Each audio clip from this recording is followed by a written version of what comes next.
Pride and Prejudice, Volume 3, Chapter 1. Elizabeth, as they drove along, watched for the first appearance of Pemberley Woods with some perturbation, and when at length they turned in at the lodge, her spirits were in a high flutter. The park was very large and contained great variety of ground. They entered it in one of its lowest points and drove for some time through a beautiful wood stretching over a wide extent. Elizabeth's mind was too full for conversation, but she saw and admired every remarkable spot and point of view. They gradually ascended for half a mile, and then found themselves at the top of a considerable eminence, where the wood ceased, and the eye was instantly caught by Pemberley House, situated on the opposite side of a valley, into which the road with some abruptness wound. It was a large, handsome, stone building, standing well on rising ground, and backed by a ridge of high woody hills, and in front, a stream of some natural importance was swelled into greater, but without any artificial appearance. Its banks were neither formal nor falsely adorned. Elizabeth was delighted. She had never seen a place for which nature had done more, or where natural beauty had been so little counteracted by an awkward taste. They were all of them warm in their admiration, and at that moment she felt that to be mistress of Pemberley might be something. They descended the hill, crossed the bridge, and drove to the door. And while examining the nearer aspect of the house, all her apprehensions of meeting its owner returned. She dreaded lest the chambermaid had been mistaken. On applying to see the place, they were admitted into the hall. And Elizabeth, as they waited for the housekeeper, had leisure to wonder at her being where she was. The housekeeper came, a respectable-looking, elderly woman, much less fine and more civil than she had any notion of finding her. They followed her into the dining parlor. It was a large, well-proportioned room, handsomely fitted up. Elizabeth, after slightly surveying it, went to a window to enjoy its prospect. The hill, crowned with wood, from which they had descended, receiving increased abruptness from the distance, was a beautiful object. Every disposition of the ground was good, and she looked on the whole scene, the river, the trees scattered on its banks, and the winding of the valley as far as she could trace it, with delight. As they passed into other rooms, these objects were taking different positions, but from every window there were beauties to be seen. The rooms were lofty and handsome, and their furniture suitable to the fortune of their proprietor. But Elizabeth saw, with admiration of his taste, that it was neither gaudy nor uselessly fine, with less of splendor and more real elegance than the furniture of Rosings. And of this place, thought she, I might have been mistress. With these rooms I might now have been familiarly acquainted. Instead of viewing them as a stranger, I might have rejoiced in them as my own, and welcomed to them as visitors my uncle and aunt. But no, recollecting herself, that could never be. My uncle and aunt would have been lost to me. I should not have been allowed to invite them. This was a lucky recollection. It saved her from something like regret. She longed to inquire of the housekeeper whether her master were really absent, but had not courage for it. At length, however, the question was asked by her uncle, and she turned away with alarm, while Mrs. Reynolds replied that he was, adding, "But we expect him tomorrow, with a large party of friends." How rejoiced was Elizabeth that their own journey had not by any circumstance been delayed a day. Her aunt now called her to look at a picture. She approached and saw the likeness of Mr. Wickham suspended, amongst several other miniatures, over the mantelpiece. Her aunt asked her, smilingly, how she liked it. The housekeeper came forward and told them it was the picture of a young gentleman, the son of her late master's steward, who had been brought up by him at his own expense. He is now gone into the army, she added, but I am afraid he has turned out very wild. Mrs. Gardiner looked at her niece with a smile, but Elizabeth could not return it. And that, said Mrs. Reynolds, pointing to another of the miniatures, is my master, and very like him. It was drawn at the same time as the other, about 8 years ago. I have heard much of your master's fine person, said Mrs. Gardiner, looking at the picture. It is a handsome face, but Lizzie, you can tell us whether it is like or not. Mrs. Reynolds's respect for Elizabeth seemed to increase on this intimation of her knowing her master. Does that young lady know Mr. Darcy? Elizabeth colored and said, a little. And do not you think him a very handsome gentleman, ma'am? Yes, very handsome. I am sure I know none so handsome. But in the gallery upstairs you will see a finer, larger picture of him than this. This room was my late master's favorite room, and these miniatures are just as they used to be then. He was very fond of them. This accounted to Elizabeth for Mr. Wickham's being among them. Mrs. Reynolds then directed their attention to one of Miss Darcy, drawn when she was only 8 years old. "And is Miss Darcy as handsome as her brother?" said Mr. Gardiner. "Oh, yes, the handsomest young lady that ever was seen, and so accomplished. She plays and sings all day long. In the next room is a new instrument just come down for her, a present from my master. She comes here tomorrow with him." Mr. Gardiner, whose manners were easy and pleasant, encouraged her communicativeness by his questions and remarks. Mrs. Reynolds, either from pride or attachment, had evidently great pleasure in talking of her master and his sister. "Is your master much at Pemberley in the course of the year?" "Not so much as I could wish, sir, but I dare say he may spend half his time here. And Miss Darcy is always down for the summer months." "Except," thought Elizabeth, "when she goes to Ramsgate. If your master would marry, you might see more of him." "Yes, sir, but I do not know when that will be. I do not know who is good enough for him." Mr. and Mrs. Gardiner smiled. Elizabeth could not help saying, "It is very much to his credit, I am sure, that you should think so." "I say no more than the truth, and what everybody will say that knows him," replied the other. Elizabeth thought this was going pretty far, and she listened with increasing astonishment as the housekeeper added, "I have never had a cross word from him in my life, and I have known him ever since he was 4 years old." This was praise, of all others most extraordinary, most opposite to her ideas. That he was not a good-tempered man had been her firmest opinion. Her keenest attention was awakened. She longed to hear more, and was grateful to her uncle for saying, "There are very few people of whom so much can be said. You are lucky in having such a master." "Yes, sir, I know I am. If I was to go through the world, I could not meet with a better. But I have always observed that they who are good-natured when children are good-natured when they grow up. And he was always the sweetest-tempered, most generous-hearted boy in the world." Elizabeth almost stared at her. "Can this be Mr. Darcy?" thought she. "His father was an excellent man," said Mrs. Gardiner. "Yes, ma'am, that he was indeed. And his son will be just like him, just as affable to the poor." Elizabeth listened, wondered, doubted, and was impatient for more. Mrs. Reynolds could interest her on no other point. She related the subject of the pictures, the dimensions of the rooms, and the price of the furniture, in vain. Mr. Gardiner, highly amused by the kind of family prejudice to which he attributed her excessive commendation of her master, soon led again to the subject, and she dwelt with energy on his many merits as they proceeded together up the great staircase. "He is the best landlord and the best master," said she, "that ever lived. Not like the wild young men nowadays, who think of nothing but themselves. There is not one of his tenants or servants but what will give him a good name. Some people call him proud, but I am sure I never saw anything of it. To my fancy, it is only because he does not rattle away like other young men." "In what an amiable light does this place him," thought Elizabeth.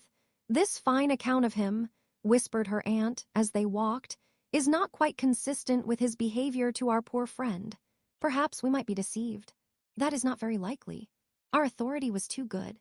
On reaching the spacious lobby above, they were shewn into a very pretty sitting-room, lately fitted up with greater elegance and lightness than the apartments below, and were informed that it was but just done to give pleasure to Miss Darcy, who had taken a liking to the room when last at Pemberley. "He is certainly a good brother," said Elizabeth, as she walked towards one of the windows. Mrs. Reynolds anticipated Miss Darcy's delight when she should enter the room. "And this is always the way with him," she added. "Whatever can give his sister any pleasure is sure to be done in a moment. There is nothing he would not do for her." The picture gallery and 2 or 3 of the principal bedrooms were all that remained to be shewn. In the former were many good paintings, but Elizabeth knew nothing of the art, and from such as had been already visible below, she had willingly turned to look at some drawings of Miss Darcy's, in crayons, whose subjects were usually more interesting and also more intelligible. In the gallery, there were many family portraits, but they could have little to fix the attention of a stranger. Elizabeth walked on in quest of the only face whose features would be known to her. At last it arrested her, and she beheld a striking resemblance of Mr. Darcy, with such a smile over the face as she remembered to have sometimes seen when he looked at her. She stood several minutes before the picture in earnest contemplation, and returned to it again before they quitted the gallery. Mrs. Reynolds informed them that it had been taken in his father's lifetime. There was certainly, at this moment, in Elizabeth's mind, a more gentle sensation towards the original than she had ever felt in the height of their acquaintance. The commendation bestowed on him by Mrs. Reynolds was of no trifling nature. What praise is more valuable than the praise of an intelligent servant? As a brother, a landlord, a master, she considered how many people's happiness were in his guardianship, how much of pleasure or pain it was in his power to bestow, how much of good or evil must be done by him. Every idea that had been brought forward by the housekeeper was favorable to his character, and as she stood before the canvas, on which he was represented, and fixed his eyes upon herself, she thought of his regard with a deeper sentiment of gratitude than it had ever raised before. She remembered its warmth and softened its impropriety of expression. When all of the house that was open to general inspection had been seen, they returned downstairs, and taking leave of the housekeeper, were consigned over to the gardener, who met them at the hall door. As they walked across the lawn towards the river, Elizabeth turned back to look again. Her uncle and aunt stopped also, and while the former was conjecturing as to the date of the building, the owner of it himself suddenly came forward from the road, which led behind it to the stables. They were within 20 yards of each other, and so abrupt was his appearance that it was impossible to avoid his sight. Their eyes instantly met, and the cheeks of each were overspread with the deepest blush. He absolutely started, and for a moment seemed immovable from surprise, but shortly recovering himself, advanced towards the party and spoke to Elizabeth, if not in terms of perfect composure, at least of perfect civility. She had instinctively turned away, but stopping on his approach, received his compliments with an embarrassment impossible to be overcome. Had his first appearance, or his resemblance to the picture they had just been examining, been insufficient to assure the other two that they now saw Mr. Darcy, the gardener's expression of surprise on beholding his master must immediately have told it. They stood a little aloof while he was talking to their niece, who, astonished and confused, scarcely dared lift her eyes to his face, and knew not what answer she returned to his civil inquiries after her family. Amazed at the alteration in his manner since they last parted, every sentence that he uttered was increasing her embarrassment, and every idea of the impropriety of her being found there, recurring to her mind, the few minutes in which they continued together were some of the most uncomfortable of her life. Nor did he seem much more at ease. When he spoke, his accent had none of its usual sedateness, and he repeated his inquiries as to the time of her having left Longbourn, and of her stay in Derbyshire, so often and in so hurried a way, as plainly spoke the distraction of his thoughts. At length, every idea seemed to fail him, and after standing a few moments without saying a word, he suddenly recollected himself and took leave. The others then joined her, and expressed their admiration of his figure. But Elizabeth heard not a word, and, wholly engrossed by her own feelings, followed them in silence. She was overpowered by shame and vexation. Her coming there was the most unfortunate, the most ill-judged thing in the world. How strange must it appear to him! In what a disgraceful light might it not strike so vain a man? It might seem as if she had purposely thrown herself in his way again. Oh, why did she come? Or, why did he thus come a day before he was expected? Had they been only 10 minutes sooner, they should have been beyond the reach of his discrimination, for it was plain that he was that moment arrived, that moment alighted from his horse or his carriage. She blushed again and again over the perverseness of the meeting, and his behavior, so strikingly altered. What could it mean? That he should even speak to her was amazing, but to speak with such civility, to inquire after her family. Never in her life had she seen his manners so little dignified. Never had he spoken with such gentleness as on this unexpected meeting. What a contrast did it offer to his last address in Regency Park, when he put his letter into her hand. She knew not what to think, nor how to account for it. They had now entered a beautiful walk by the side of the water, and every step was bringing forward a nobler fall of ground, or a finer reach of the woods to which they were approaching. But it was some time before Elizabeth was sensible of any of it, and though she answered mechanically to the repeated appeals of her uncle and aunt, and seemed to direct her eyes to such objects as they pointed out, she distinguished no part of the scene. Her thoughts were all fixed on that one spot of Pemberley House, whichever it might be, where Mr. Darcy then was. She longed to know what at that moment was passing in his mind, in what manner he thought of her, and whether, in defiance of everything, she was still dear to him. Perhaps he had been civil, only because he felt himself at ease, yet there had been that in his voice which was not like ease. Whether he had felt more of pain or of pleasure in seeing her, she could not tell, but he certainly had not seen her with composure. At length, however, the remarks of her companions on her absence of mind roused her, and she felt the necessity of appearing more like herself. They entered the woods, and bidding adieu to the river for a while, ascended some of the higher grounds, whence, in spots where the opening of the trees gave the eye power to wander, were many charming views of the valley, the opposite hills, with the long range of woods overspreading many, and occasionally part of the stream. Mr. Gardiner expressed a wish of going round the whole park, but feared it might be beyond a walk. With a triumphant smile, they were told that it was 10 miles round. It settled the matter, and they pursued the accustomed circuit, which brought them again, after some time, in a descent among hanging woods, to the edge of the water, in one of its narrowest parts. They crossed it by a simple bridge, in character with the general air of the scene. It was a spot less adorned than any they had yet visited, and the valley, here contracted into a glen, allowed room only for the stream, and a narrow walk amidst the rough coppicewood which bordered it. Elizabeth longed to explore its windings. But when they had crossed the bridge, and perceived their distance from the house, Mrs. Gardiner, who was not a great walker, could go no farther, and thought only of returning to the carriage as quickly as possible. Her niece was, therefore, obliged to submit, and they took their way towards the house on the opposite side of the river, in the nearest direction. But their progress was slow, for Mr. Gardiner, though seldom able to indulge the taste, was very fond of fishing, and was so much engaged in watching the occasional appearance of some trout in the water, and talking to the man about them, that he advanced but little. Whilst wandering on in this slow manner, they were again surprised, and Elizabeth's astonishment was quite equal to what it had been at first, by the sight of Mr. Darcy approaching them, and at no great distance. The walk being here less sheltered than on the other side, allowed them to see him before they met. Elizabeth, however astonished, was at least more prepared for an interview than before, and resolved to appear and to speak with calmness, if he really intended to meet them. For a few moments, indeed, she felt that he would probably strike into some other path. This idea lasted while a turning in the walk concealed him from their view. The turning past, he was immediately before them.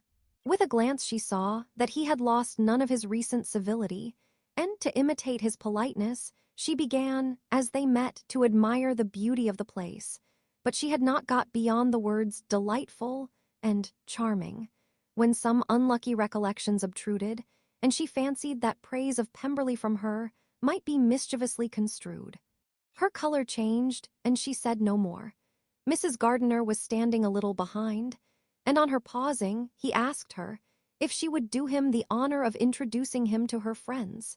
This was a stroke of civility for which she was quite unprepared, and she could hardly suppress a smile at his being now seeking the acquaintance of some of those very people, against whom his pride had revolted in his offer to herself.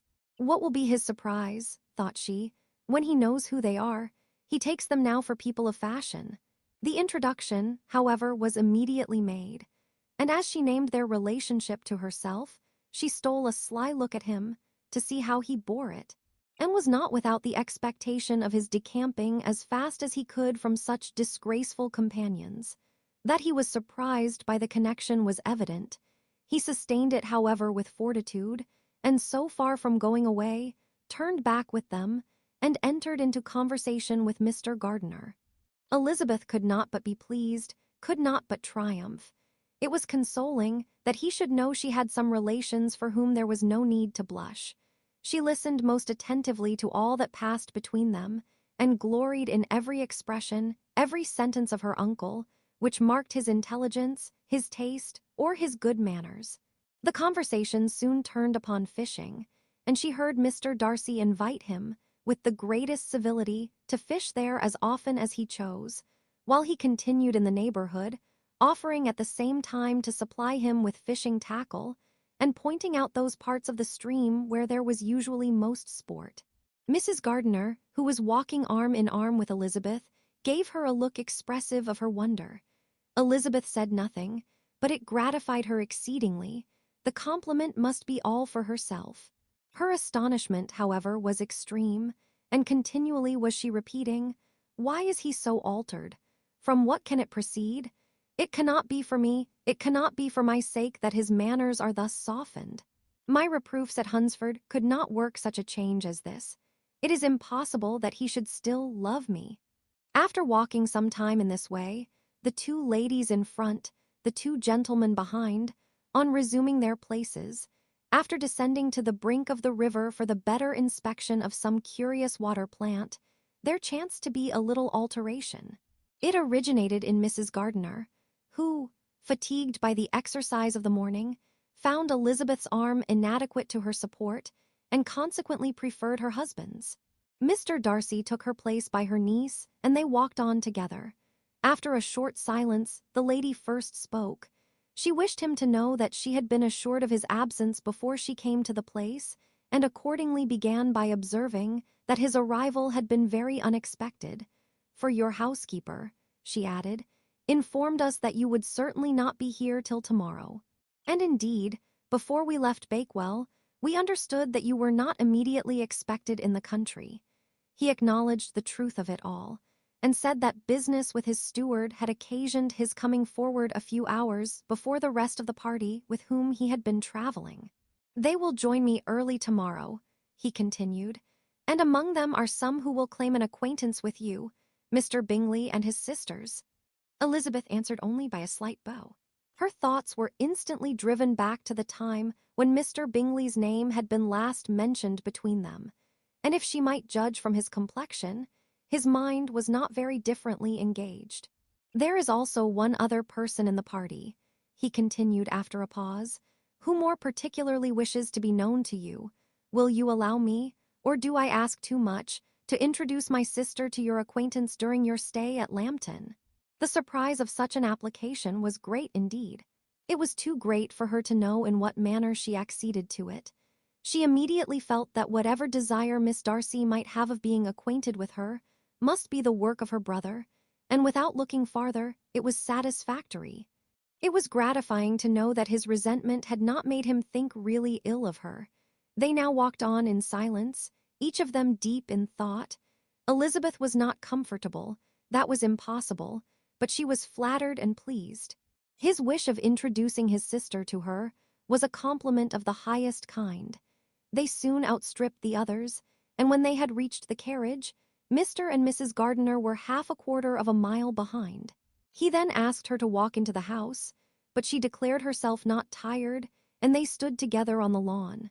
At such a time, much might have been said, and silence was very awkward.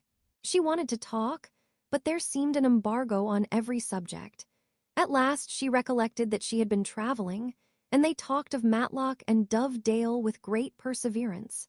Yet time and her aunt moved slowly, and her patience and her ideas were nearly worn out before the tete-a-tete was over. On Mr. and Mrs. Gardiner's coming up, they were all pressed to go into the house and take some refreshment. But this was declined, and they parted on each side with the utmost politeness. Mr. Darcy handed the ladies into the carriage, and when it drove off, Elizabeth saw him walking slowly towards the house. The observations of her uncle and aunt now began, and each of them pronounced him to be infinitely superior to anything they had expected. "He is perfectly well-behaved, polite, and unassuming," said her uncle. "There is something a little stately in him, to be sure," replied her aunt, "but it is confined to his air and is not unbecoming. I can now say with the housekeeper that though some people may call him proud, I have seen nothing of it. I was never more surprised than by his behavior to us. It was more than civil, it was really attentive, and there was no necessity for such attention. His acquaintance with Elizabeth was very trifling." "To be sure, Lizzie," said her aunt, "he is not so handsome as Wickham. Or rather, he has not Wickham's countenance, for his features are perfectly good. But how came you to tell us that he was so disagreeable?" Elizabeth excused herself as well as she could, said that she had liked him better when they met in Kent than before, and that she had never seen him so pleasant as this morning. "But perhaps he may be a little whimsical in his civilities," replied her uncle. "Your great men often are, and therefore I shall not take him at his word about fishing, as he might change his mind another day and warn me off his grounds." Elizabeth felt that they had entirely mistaken his character, but said nothing. "From what we have seen of him," continued Mrs. Gardiner, "I really should not have thought that he could have behaved in so cruel a way by anybody as he has done by poor Wickham. He has not an ill-natured look. On the contrary, there is something pleasing about his mouth when he speaks, and there is something of dignity in his countenance that would not give one an unfavorable idea of his heart. But to be sure, the good lady who showed us the house did give him a most flaming character. I could hardly help laughing aloud sometimes. But he is a liberal master, I suppose, and that in the eye of a servant comprehends every virtue." Elizabeth here felt herself called on to say something in vindication of his behavior to Wickham, and therefore gave them to understand, in as guarded a manner as she could, that by what she had heard from his relations in Kent, his actions were capable of a very different construction, and that his character was by no means so faulty, nor Wickham's so amiable, as they had been considered in Hertfordshire. In confirmation of this, she related the particulars of all the pecuniary transactions in which they had been connected, without actually naming her authority, but stating it to be such as might be relied on. Mrs. Gardiner was surprised and concerned, but as they were now approaching the scene of her former pleasures, every idea gave way to the charm of recollection, and she was too much engaged in pointing out to her husband all the interesting spots in its environs to think of anything else. Fatigued as she had been by the morning's walk, they had no sooner dined than she set off again in quest of her former acquaintance, and the evening was spent in the satisfactions of an intercourse renewed after many years' discontinuance. The occurrences of the day were too full of interest to leave Elizabeth much attention for any of these new friends, and she could do nothing but think, and think with wonder, of Mr. Darcy's civility, and above all, of his wishing her to be acquainted with his sister. Chapter 2. Elizabeth had settled it that Mr. Darcy would bring his sister to visit her the very day after her reaching Pemberley, and was consequently resolved not to be out of sight of thee in the whole of that morning. But her conclusion was false, for on the very morning after their own arrival at Lambton, these visitors came. They had been walking about the place with some of their new friends, and were just returned to the inn to dress themselves for dining with the same family, when the sound of a carriage drew them to a window, and they saw a gentleman and lady in a curricle driving up the street. Elizabeth, immediately recognizing the livery, guessed what it meant, and imparted no small degree of surprise to her relations by acquainting them with the honor which she expected. Her uncle and aunt were all amazement, and the embarrassment of her manner as she spoke, joined to the circumstance itself, and many of the circumstances of the preceding day, opened to them a new idea on the business. Nothing had ever suggested it before, but they now felt that there was no other way of accounting for such attentions from such a quarter than by supposing a partiality for their niece. While these newly born notions were passing in their heads, the perturbation of Elizabeth's feelings was every moment increasing. She was quite amazed at her own discomposure. But amongst other causes of disquiet, She dreaded lest the partiality of the brother should have said too much in her favor, and more than commonly anxious to please, she naturally suspected that every power of pleasing would fail her. She retreated from the window, fearful of being seen, and as she walked up and down the room, endeavoring to compose herself, saw such looks of inquiring surprise in her uncle and aunt as made everything worse. Miss Darcy and her brother appeared, and this formidable introduction took place. With astonishment did Elizabeth see that her new acquaintance was at least as much embarrassed as herself. Since her being at Lambton, she had heard that Miss Darcy was exceedingly proud, but the observation of a very few minutes convinced her that she was only exceedingly shy. She found it difficult to obtain even a word from her beyond a monosyllable. Miss Darcy was tall and on a larger scale than Elizabeth, and though little more than 16, her figure was formed and her appearance womanly and graceful. She was less handsome than her brother, but there was sense and good humor in her face, and her manners were perfectly unassuming and gentle. Elizabeth, who had expected to find in her as acute and unembarrassed an observer as ever Mr. Darcy had been, was much relieved by discerning such different feelings.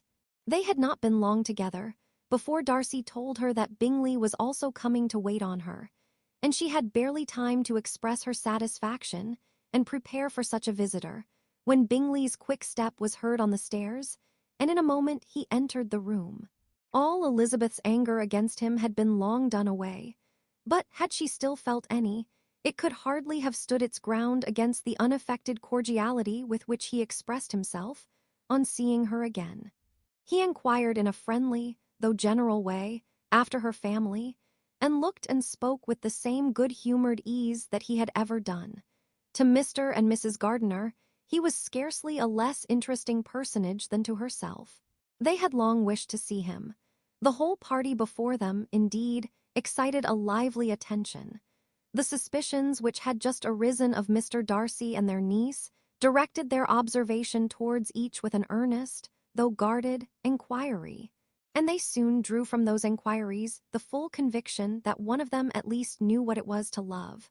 Of the lady's sensations they remained a little in doubt, but that the gentleman was overflowing with admiration was evident enough. Elizabeth, on her side, had much to do. She wanted to ascertain the feelings of each of her visitors, she wanted to compose her own, and to make herself agreeable to all. And in the latter object, where she feared most to fail, she was most sure of success, for those to whom she endeavored to give pleasure were prepossessed in her favor. Bingley was ready, Georgiana was eager, and Darcy determined to be pleased. In seeing Bingley, her thoughts naturally flew to her sister, and oh, how ardently did she long to know whether any of his were directed in a like manner. Sometimes she could fancy that he talked less than on former occasions, and once or twice pleased herself with the notion that as he looked at her, he was trying to trace a resemblance. But though this might be imaginary, she could not be deceived as to his behavior to Miss Darcy, who had been set up as a rival of Jane. No look appeared on either side that spoke particular regard. Nothing occurred between them that could justify the hopes of his sister. On this point she was soon satisfied, and 2 or 3 little circumstances occurred ere they parted, which, in her anxious interpretation, denoted a recollection of Jane, not untinctured by tenderness, and a wish of saying more that might lead to the mention of her, had he dared. He observed to her, at a moment when the others were talking together, and in a tone which had something of real regret, that it was a very long time since he had had the pleasure of seeing her, and before she could reply, he added, "It is above 8 months. We have not met since the 26th of November, when we were all dancing together at Netherfield." Elizabeth was pleased to find his memory so exact, and he afterwards took occasion to ask her, when unattended to by any of the rest, whether all her sisters were at Longbourn. There was not much in the question, nor in the preceding remark, but there was a look and a manner which gave them meaning. It was not often that she could turn her eyes on Mr. Darcy himself, but whenever she did catch a glimpse, she saw an expression of general complacence, and in all that he said, she heard an accent so far removed from hauteur or disdain of his companions, as convinced her that the improvement of manners which she had yesterday witnessed, however temporary its existence might prove, had at least outlived one day. When she saw him thus seeking the acquaintance and courting the good opinion of people, with whom any intercourse a few months ago would have been a disgrace, when she saw him thus civil, not only to herself, but to the very relations whom he had openly disdained, and recollected their last lively scene in Hunsford Parsonage, the difference, the change was so great, and struck so forcibly on her mind, that she could hardly restrain her astonishment from being visible. Never, even in the company of his dear friends at Netherfield, or his dignified relations at Rosings, had she seen him so desirous to please, so free from self-consequence, or unbending reserve as now, when no importance could result from the success of his endeavors, and when even the acquaintance of those to whom his attentions were addressed would draw down the ridicule and censure of the ladies both of Netherfield and Rosings. Their visitors stayed with them above half an hour, and when they arose to depart, Mr. Darcy called on his sister to join him in expressing their wish of seeing Mr. and Mrs. Gardiner and Miss Bennet to dinner at Pemberley before they left the country. Miss Darcy, though with a diffidence which marked her little in the habit of giving invitations, readily obeyed. Mrs. Gardiner looked at her niece, desirous of knowing how she, whom the invitation most concerned, felt disposed as to its acceptance, but Elizabeth had turned away her head. Presuming, however, that this studied avoidance spoke rather a momentary embarrassment than any dislike of the proposal, and seeing in her husband, who was fond of society, a perfect willingness to accept it, she ventured to engage for her attendance, and the day after the next was fixed on. Bingley expressed great pleasure in the certainty of seeing Elizabeth again, having still a great deal to say to her, and many inquiries to make after all their Hertfordshire friends. Elizabeth, construing all this into a wish of hearing her speak of her sister, was pleased, and on this account, as well as some others, found herself, when their visitors left them, capable of considering the last half hour with some satisfaction, though while it was passing, the enjoyment of it had been little. Eager to be alone, and fearful of inquiries or hints from her uncle and aunt, she stayed with them only long enough to hear their favorable opinion of Bingley, and then hurried away to dress. But she had no reason to fear Mr. and Mrs. Gardiner's curiosity. It was not their wish to force her communication. It was evident that she was much better acquainted with Mr. Darcy than they had before any idea of. It was evident that he was very much in love with her. They saw much to interest, but nothing to justify inquiry. Of Mr. Darcy, it was now a matter of anxiety to think well. And as far as their acquaintance reached, there was no fault to find. They could not be untouched by his politeness, and had they drawn his character from their own feelings, and his servant's report, without any reference to any other account, the circle in Hertfordshire to which he was known would not have recognized it for Mr. Darcy. There was now an interest, however, in believing the housekeeper, and they soon became sensible that the authority of a servant who had known him since he was 4 years old, and whose own manners indicated respectability, was not to be hastily rejected. Neither had anything occurred in the intelligence of their Lambton friends that could materially lessen its weight. They had nothing to accuse him of but pride. Pride he probably had, and if not, it would certainly be imputed by the inhabitants of a small market town, where the family did not visit. It was acknowledged, however, that he was a liberal man, and did much good among the poor. With respect to Wickham, the travellers soon found that he was not held there in much estimation. For though the chief of his concerns, with the son of his patron, were imperfectly understood, it was yet a well-known fact that, on his quitting Derbyshire, he had left many debts behind him, which Mr. Darcy afterwards discharged. As for Elizabeth, her thoughts were at Pemberley this evening more than the last, and the evening, though as it passed it seemed long, was not long enough to determine her feelings towards one in that mansion, and she lay awake 2 whole hours, endeavoring to make them out. She certainly did not hate him. No, hatred had vanished long ago, and she had almost as long been ashamed of ever feeling a dislike against him, that could be so called. The respect created by the conviction of his valuable qualities, though at first unwillingly admitted, had for some time ceased to be repugnant to her feelings, and it was now heightened into somewhat of a friendlier nature by the testimony so highly in his favor, and bringing forward his disposition in so amiable a light, which yesterday had produced. But above all, above respect and esteem, there was a motive within her of goodwill which could not be overlooked. It was gratitude. Gratitude, not merely for having once loved her, but for loving her still well enough to forgive all the petulance and acrimony of her manner in rejecting him, and all the unjust accusations accompanying her rejection. He who, she had been persuaded, would avoid her as his greatest enemy, seemed, on this accidental meeting, most eager to preserve the acquaintance, and without any indelicate display of regard, or any peculiarity of manner, where their two selves only were concerned, was soliciting the good opinion of her friends, and bent on making her known to his sister. Such a change in a man of so much pride excited not only astonishment but gratitude, for to love, ardent love, it must be attributed, and as such its impression on her was of a sort to be encouraged, as by no means unpleasing, though it could not be exactly defined. She respected, she esteemed, she was grateful to him, she felt a real interest in his welfare, and she only wanted to know how far she wished that welfare to depend upon herself, and how far it would be for the happiness of both that she should employ the power, which her fancy told her she still possessed, of bringing on the renewal of his addresses. It had been settled in the evening, between the aunt and niece, that such a striking civility as Miss Darcy's, in coming to them on the very day of her arrival at Pemberley, for she had reached it only to a late breakfast, ought to be imitated, though it could not be equaled, by some exertion of politeness on their side, and consequently, that it would be highly expedient to wait on her at Pemberley the following morning. They were, therefore, to go. Elizabeth was pleased, though, when she asked herself the reason, she had very little to say in reply.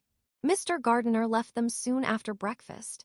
The fishing scheme had been renewed the day before, and a positive engagement made of his meeting some of the gentlemen at Pemberley by noon. Chapter 3. Convinced as Elizabeth now was that Miss Bingley's dislike of her had originated in jealousy, she could not help feeling how very unwelcome her appearance at Pemberley must be to her, and was curious to know with how much civility on that lady's side the acquaintance would now be renewed. On reaching the house, they were shewn through the hall into the saloon, whose northern aspect rendered it delightful for summer. Its windows opening to the ground admitted a most refreshing view of the high woody hills behind the house, and of the beautiful oaks and Spanish chestnuts which were scattered over the intermediate lawn. In this room they were received by Miss Darcy, who was sitting there with Mrs. Hurst and Miss Bingley, and the lady with whom she lived in London. Georgiana's reception of them was very civil, but attended with all that embarrassment which, though proceeding from shyness and the fear of doing wrong, would easily give to those who felt themselves inferior the belief of her being proud and reserved. Mrs. Gardiner and her niece, however, did her justice and pitied her. By Mrs. Hurst and Miss Bingley they were noticed only by a curtsy, and on their being seated, a pause, awkward as such pauses must always be, succeeded for a few moments. It was first broken by Mrs. Annesley, a genteel, agreeable-looking woman, whose endeavor to introduce some kind of discourse proved her to be more truly well-bred than either of the others, and between her and Mrs. Gardiner, with occasional help from Elizabeth, the conversation was carried on. Miss Darcy looked as if she wished for courage enough to join in it, and sometimes did venture a short sentence when there was least danger of its being heard. Elizabeth soon saw that she was herself closely watched by Miss Bingley, and that she could not speak a word, especially to Miss Darcy, without calling her attention. This observation would not have prevented her from trying to talk to the latter, had they not been seated at an inconvenient distance, but she was not sorry to be spared the necessity of saying much. Her own thoughts were employing her. She expected every moment that some of the gentlemen would enter the room. She feared that the master of the house might be amongst them, and whether she wished or feared it most, she could scarcely determine. After sitting in this manner a quarter of an hour, without hearing Miss Bingley's voice, Elizabeth was roused by receiving from her a cold inquiry after the health of her family. She answered with equal indifference and brevity, and the other said no more. The next variation which their visit afforded was produced by the entrance of servants with cold meat, cake, and a variety of all the finest fruits in season. But this did not take place till after many a significant look and smile from Mrs. Annesley to Miss Darcy had been given to remind her of her post. There was now employment for the whole party, for though they could not all talk, they could all eat, and the beautiful pyramids of grapes, nectarines, and peaches soon collected them round the table. While thus engaged, Elizabeth had a fair opportunity of deciding whether she most feared or wished for the appearance of Mr. Darcy, by the feelings which prevailed on his entering the room. And then, though but a moment before she had believed her wishes to predominate, she began to regret that he came. He had been some time with Mr. Gardiner, who, with 2 or 3 other gentlemen from the house, was engaged by the river, and had left him only on learning that the ladies of the family intended a visit to Georgiana that morning. No sooner did he appear than Elizabeth wisely resolved to be perfectly easy and unembarrassed, a resolution the more necessary to be made, but perhaps not the more easily kept, because she saw that the suspicions of the whole party were awakened against them, and that there was scarcely an eye which did not watch his behavior when he first came into the room. In no countenance was attentive curiosity so strongly marked as in Miss Bingley's, in spite of the smiles which overspread her face whenever she spoke to one of its objects. For jealousy had not yet made her desperate, and her attentions to Mr. Darcy were by no means over. Miss Darcy, on her brother's entrance, exerted herself much more to talk, and Elizabeth saw that he was anxious for his sister and herself to get acquainted, and forwarded, as much as possible, every attempt at conversation on either side. Miss Bingley saw all this likewise, and, in the imprudence of anger, took the first opportunity of saying, with sneering civility, "Pray, Miss Eliza, are not the Shire militia removed from Meryton? They must be a great loss to your family." In Darcy's presence, she dared not mention Wickham's name, but Elizabeth instantly comprehended that he was uppermost in her thoughts, and the various recollections connected with him gave her a moment's distress.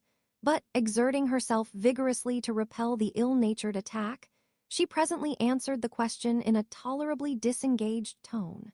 While she spoke, an involuntary glance showed her Darcy with an heightened complexion, earnestly looking at her, and his sister overcome with confusion and unable to lift up her eyes. Had Miss Bingley known what pain she was then giving her beloved friend, she undoubtedly would have refrained from the hint, but she had merely intended to discompose Elizabeth by bringing forward the idea of a man to whom she believed her partial, to make her betray a sensibility which might injure her in Darcy's opinion, and perhaps to remind the latter of all the follies and absurdities by which some part of her family were connected with that corps. Not a syllable had ever reached her of Miss Darcy's meditated elopement.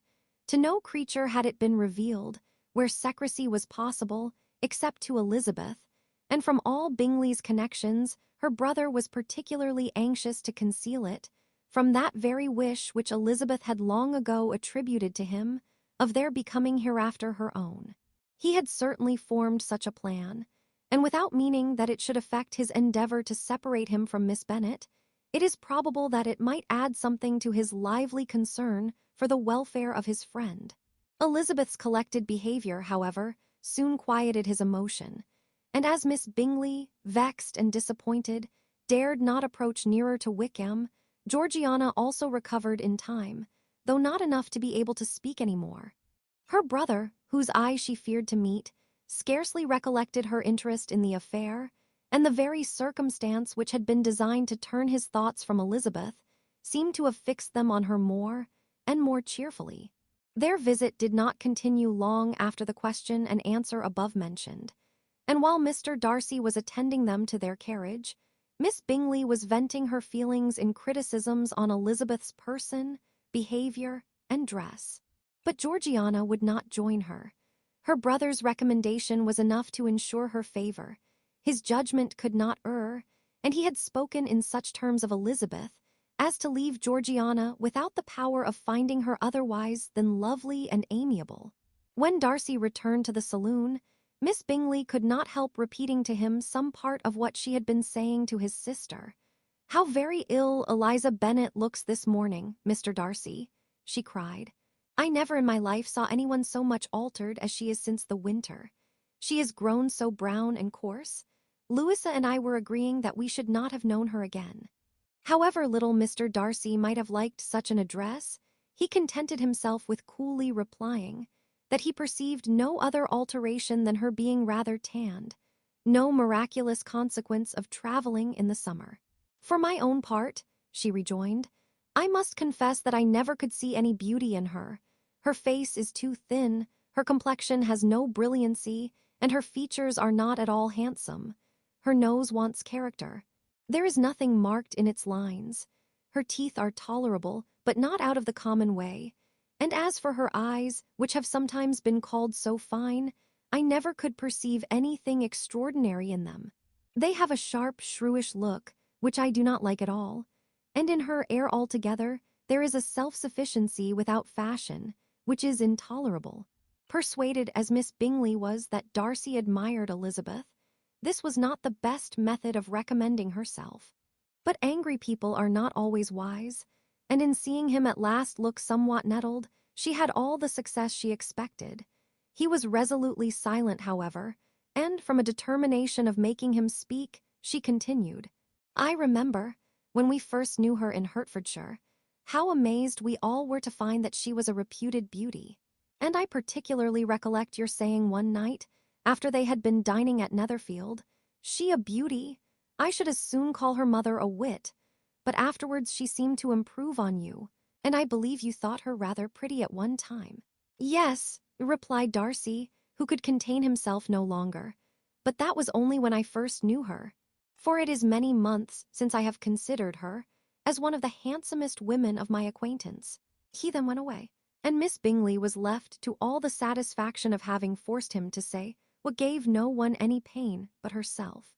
Mrs. Gardiner and Elizabeth talked of all that had occurred during their visit as they returned, except what had particularly interested them both. The looks and behavior of everybody they had seen were discussed, except of the person who had mostly engaged their attention. They talked of his sister, his friends, his house, his fruit, of everything but himself. Yet Elizabeth was longing to know what Mrs. Gardiner thought of him, and Mrs. Gardiner would have been highly gratified by her niece's beginning the subject. Chapter 4. Elizabeth had been a good deal disappointed in not finding a letter from Jane on their first arrival at Lambton, and this disappointment had been renewed on each of the mornings that had now been spent there. But on the third, her repining was over, and her sister justified by the receipt of 2 letters from her at once, on one of which was marked that it had been missent elsewhere. Elizabeth was not surprised at it, as Jane had written the direction remarkably ill. They had just been preparing to walk as the letters came in, and her uncle and aunt, leaving her to enjoy them in quiet, set off by themselves. The one missent must be first attended to. It had been written 5 days ago. The beginning contained an account of all their little parties and engagements, with such news as the country afforded. But the latter half, which was dated a day later, and written in evident agitation, gave more important intelligence. It was to this effect: "Since writing the above, dearest Lizzie, something has occurred of a most unexpected and serious nature. But I am afraid of alarming you. Be assured that we are all well. What I have to say relates to poor Lydia. An express came at 12 last night, just as we were all gone to bed, from Colonel Forster, to inform us that she was gone off to Scotland with one of his officers.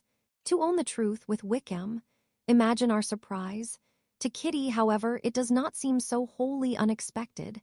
I am very, very sorry. So imprudent a match on both sides. But I am willing to hope the best, and that his character has been misunderstood. Thoughtless and indiscreet, I can easily believe him, but this step, and let us rejoice over it, marks nothing bad at heart. His choice is disinterested at least, for he must know my father can give her nothing. Our poor mother is sadly grieved. My father bears it better. How thankful am I that we never let them know what has been said against him. We must forget it ourselves. They were off Saturday night about 12, as is conjectured, but were not missed till yesterday morning at 8. The express was sent off directly. My dear Lizzie, they must have passed within 10 miles of us. Colonel Forster gives us reason to expect him here soon. Lydia left a few lines for his wife, informing her of their intention. I must conclude, for I cannot be long from my poor mother. I am afraid you will not be able to make it out, but I hardly know what I have written. Without allowing herself time for consideration, and scarcely knowing what she felt, Elizabeth, on finishing this letter, instantly seized the other, and opening it with the utmost impatience, read as follows. It had been written a day later than the conclusion of the first. By this time, my dearest sister, you have received my hurried letter. I wish this may be more intelligible, but though not confined for time, my head is so bewildered that I cannot answer for being coherent. Dearest Lizzie, I hardly know what I would write, but I have bad news for you, and it cannot be delayed. Imprudent as a marriage between Mr. Wickham and our poor Lydia would be, we are now anxious to be assured it has taken place, for there is but too much reason to fear they are not gone to Scotland. Colonel Forster came yesterday, having left Brighton the day before, not many hours after the express. Though Lydia's short letter to Mrs. F. gave them to understand that they were going to Gretna Green, something was dropped by Denny expressing his belief that W.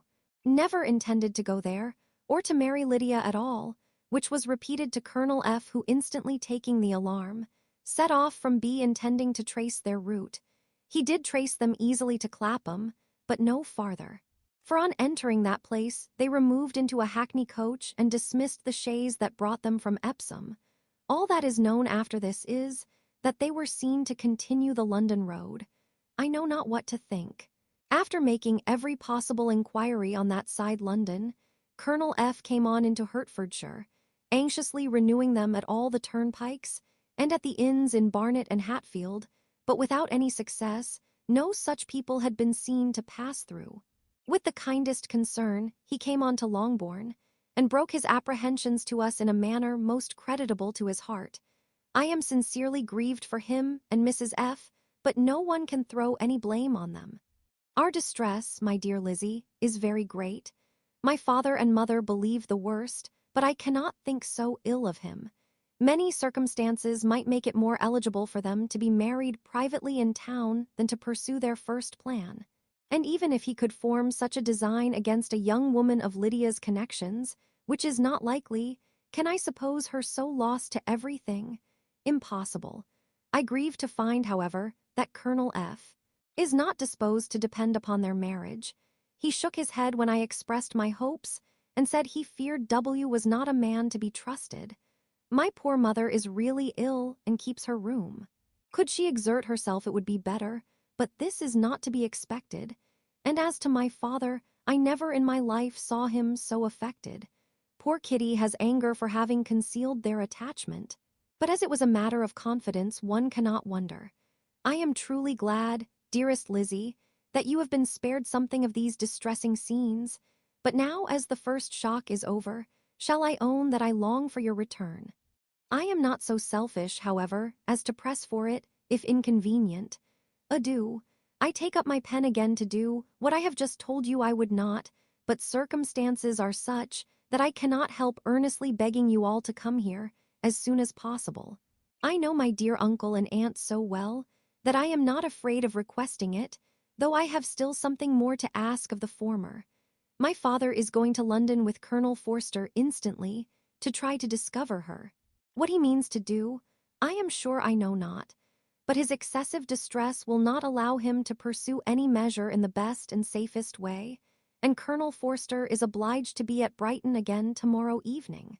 In such an exigence, my uncle's advice and assistance would be everything in the world. He will immediately comprehend what I must feel, and I rely upon his goodness. Though, where is my uncle? Cried Elizabeth, darting from her seat as she finished the letter, in eagerness to follow him without losing a moment of the time so precious. But as she reached the door, it was opened by a servant, and Mr. Darcy appeared. Her pale face and impetuous manner made him start, and before he could recover himself enough to speak, she, in whose mind every idea was superseded by Lydia's situation, hastily exclaimed, "I beg your pardon, but I must leave you. I must find Mr. Gardiner this moment, on business that cannot be delayed. I have not an instant to lose." "Good God, what is the matter?" cried he, with more feeling than politeness. Then recollecting himself, "I will not detain you a minute, but let me, or let the servant, go after Mr. and Mrs. Gardiner. You are not well enough. You cannot go yourself." Elizabeth hesitated, but her knees trembled under her, and she felt how little would be gained by her attempting to pursue them. Calling back the servant, therefore, she commissioned him, though in so breathless an accent as made her almost unintelligible, to fetch his master and mistress home instantly. On his quitting the room, she sat down, unable to support herself, and looking so miserably ill that it was impossible for Darcy to leave her, or to refrain from saying, in a tone of gentleness and commiseration, "Let me call your maid. Is there nothing you could take to give you present relief? A glass of wine? Shall I get you one? You are very ill." "No, I thank you," she replied, endeavoring to recover herself. "There is nothing the matter with me. I am quite well. I am only distressed by some dreadful news which I have just received from Longbourn." She burst into tears as she alluded to it, and for a few minutes could not speak another word. Darcy, in wretched suspense, could only say something indistinctly of his concern, and observe her in compassionate silence. At length she spoke again. "I have just had a letter from Jane, with such dreadful news. It cannot be concealed from anyone. My youngest sister has left all her friends, has eloped, has thrown herself into the power of Mr. Wickham. They are gone off together from Brighton. You know him too well to doubt the rest. She has no money, no connections, nothing that can tempt him to. She is lost forever."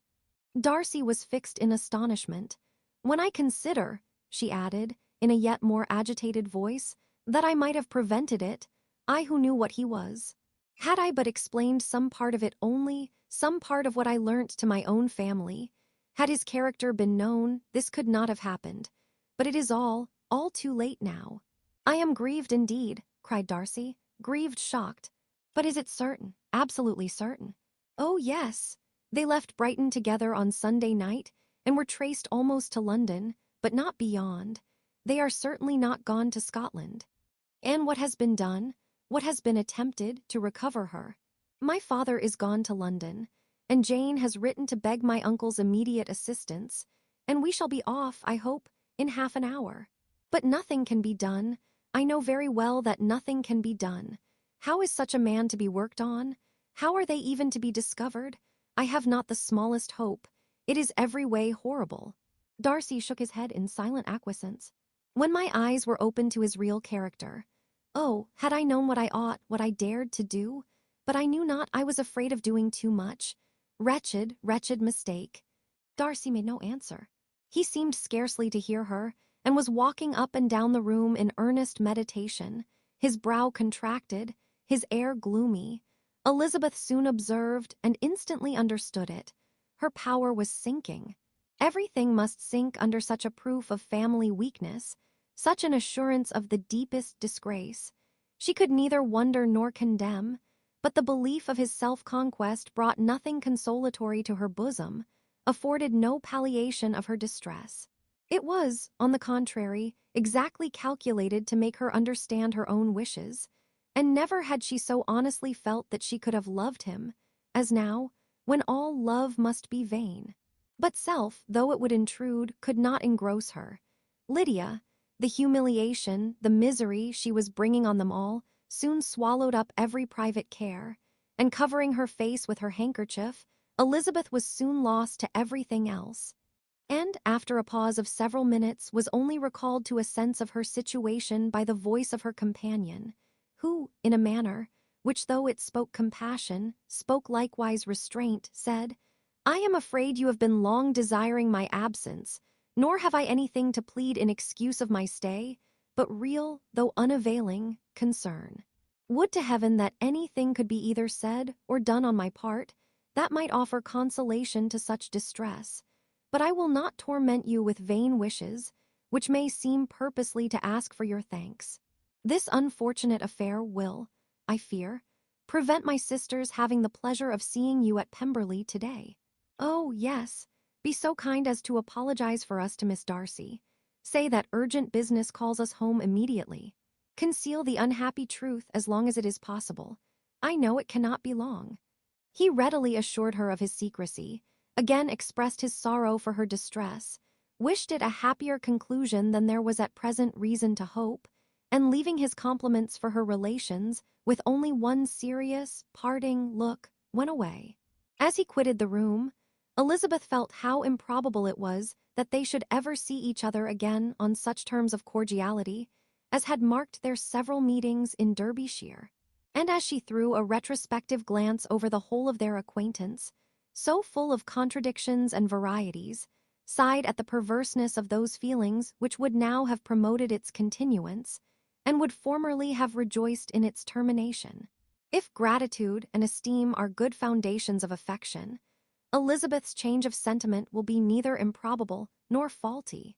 But if otherwise, if the regard springing from such sources is unreasonable or unnatural, in comparison of what is so often described as arising on a first interview with its object, and even before two words have been exchanged, nothing can be said in her defense, except that she had given somewhat of a trial to the latter method, in her partiality for Wickham, and that its ill success might perhaps authorize her to seek the other less interesting mode of attachment.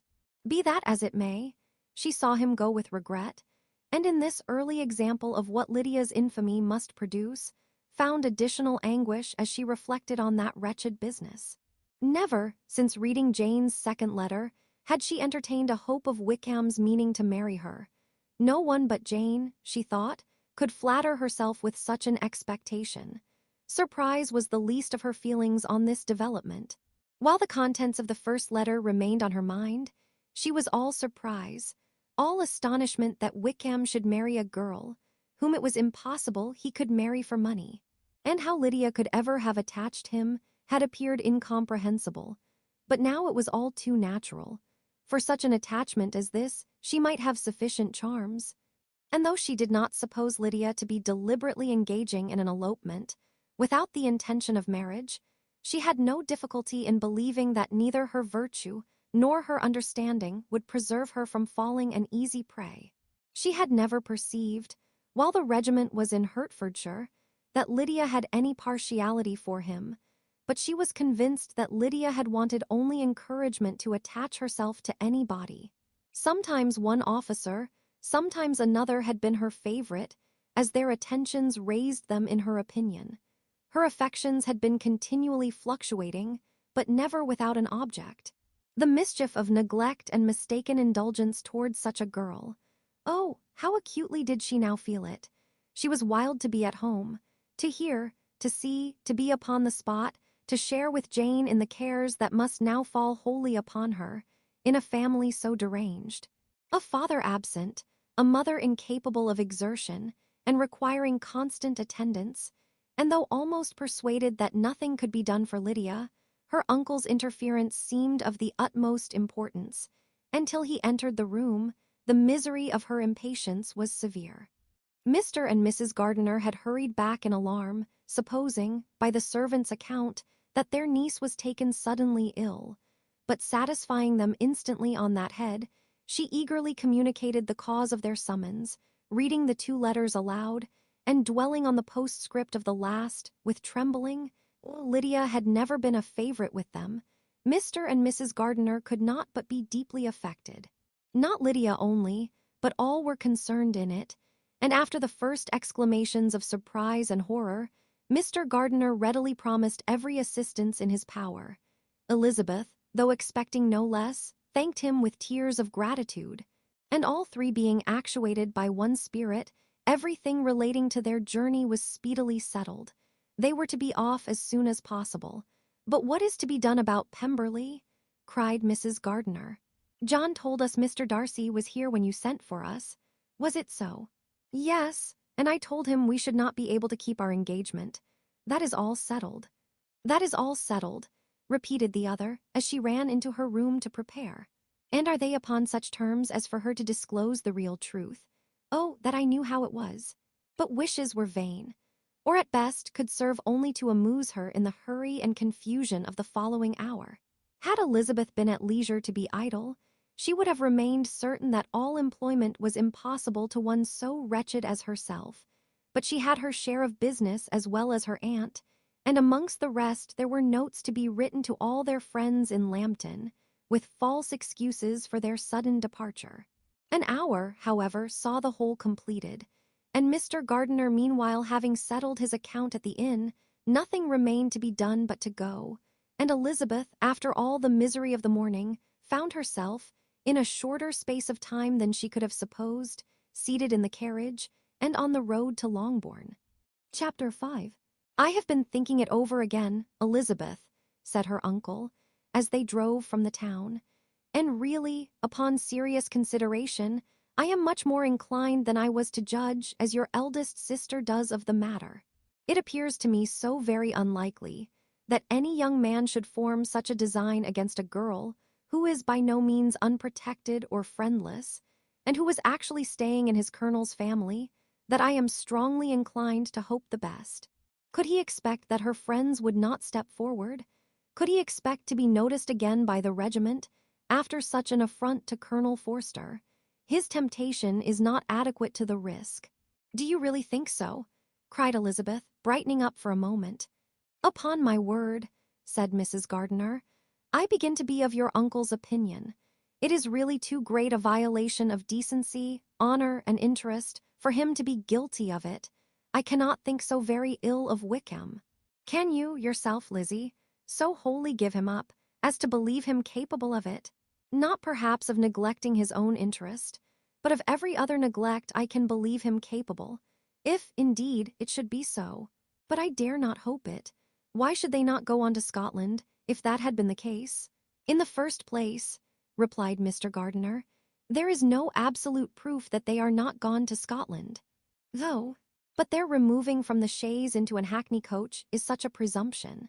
And, besides, no traces of them were to be found on the Barnet road. Well then, supposing them to be in London, they may be there, though for the purpose of concealment, for no more exceptionable purpose. It is not likely that money should be very abundant on either side, and it might strike them that they could be more economically, though less expeditiously, married in London than in Scotland. But why all the secrecy? Why any fear of detection? Why must their marriage be private? Oh, no, this is not likely. His most particular friend, you see by Jane's account, was persuaded of his never intending to marry her. Wickham will never marry a woman without some money. He cannot afford it. And what claims has Lydia, what attractions has she beyond youth, health, and good humor, that could make him for her sake forgo every chance of benefiting himself by marrying well? As to what restraint the apprehension of disgrace in the corps might throw on a dishonorable elopement with her, I am not able to judge, for I know nothing of the effects that such a step might produce. But as to your other objection, I am afraid it will hardly hold good. Lydia has no brothers to step forward, and he might imagine, from my father's behavior, from his indolence and the little attention he has ever seemed to give to what was going forward in his family, that he would do as little, and think as little about it, as any father could do in such a matter.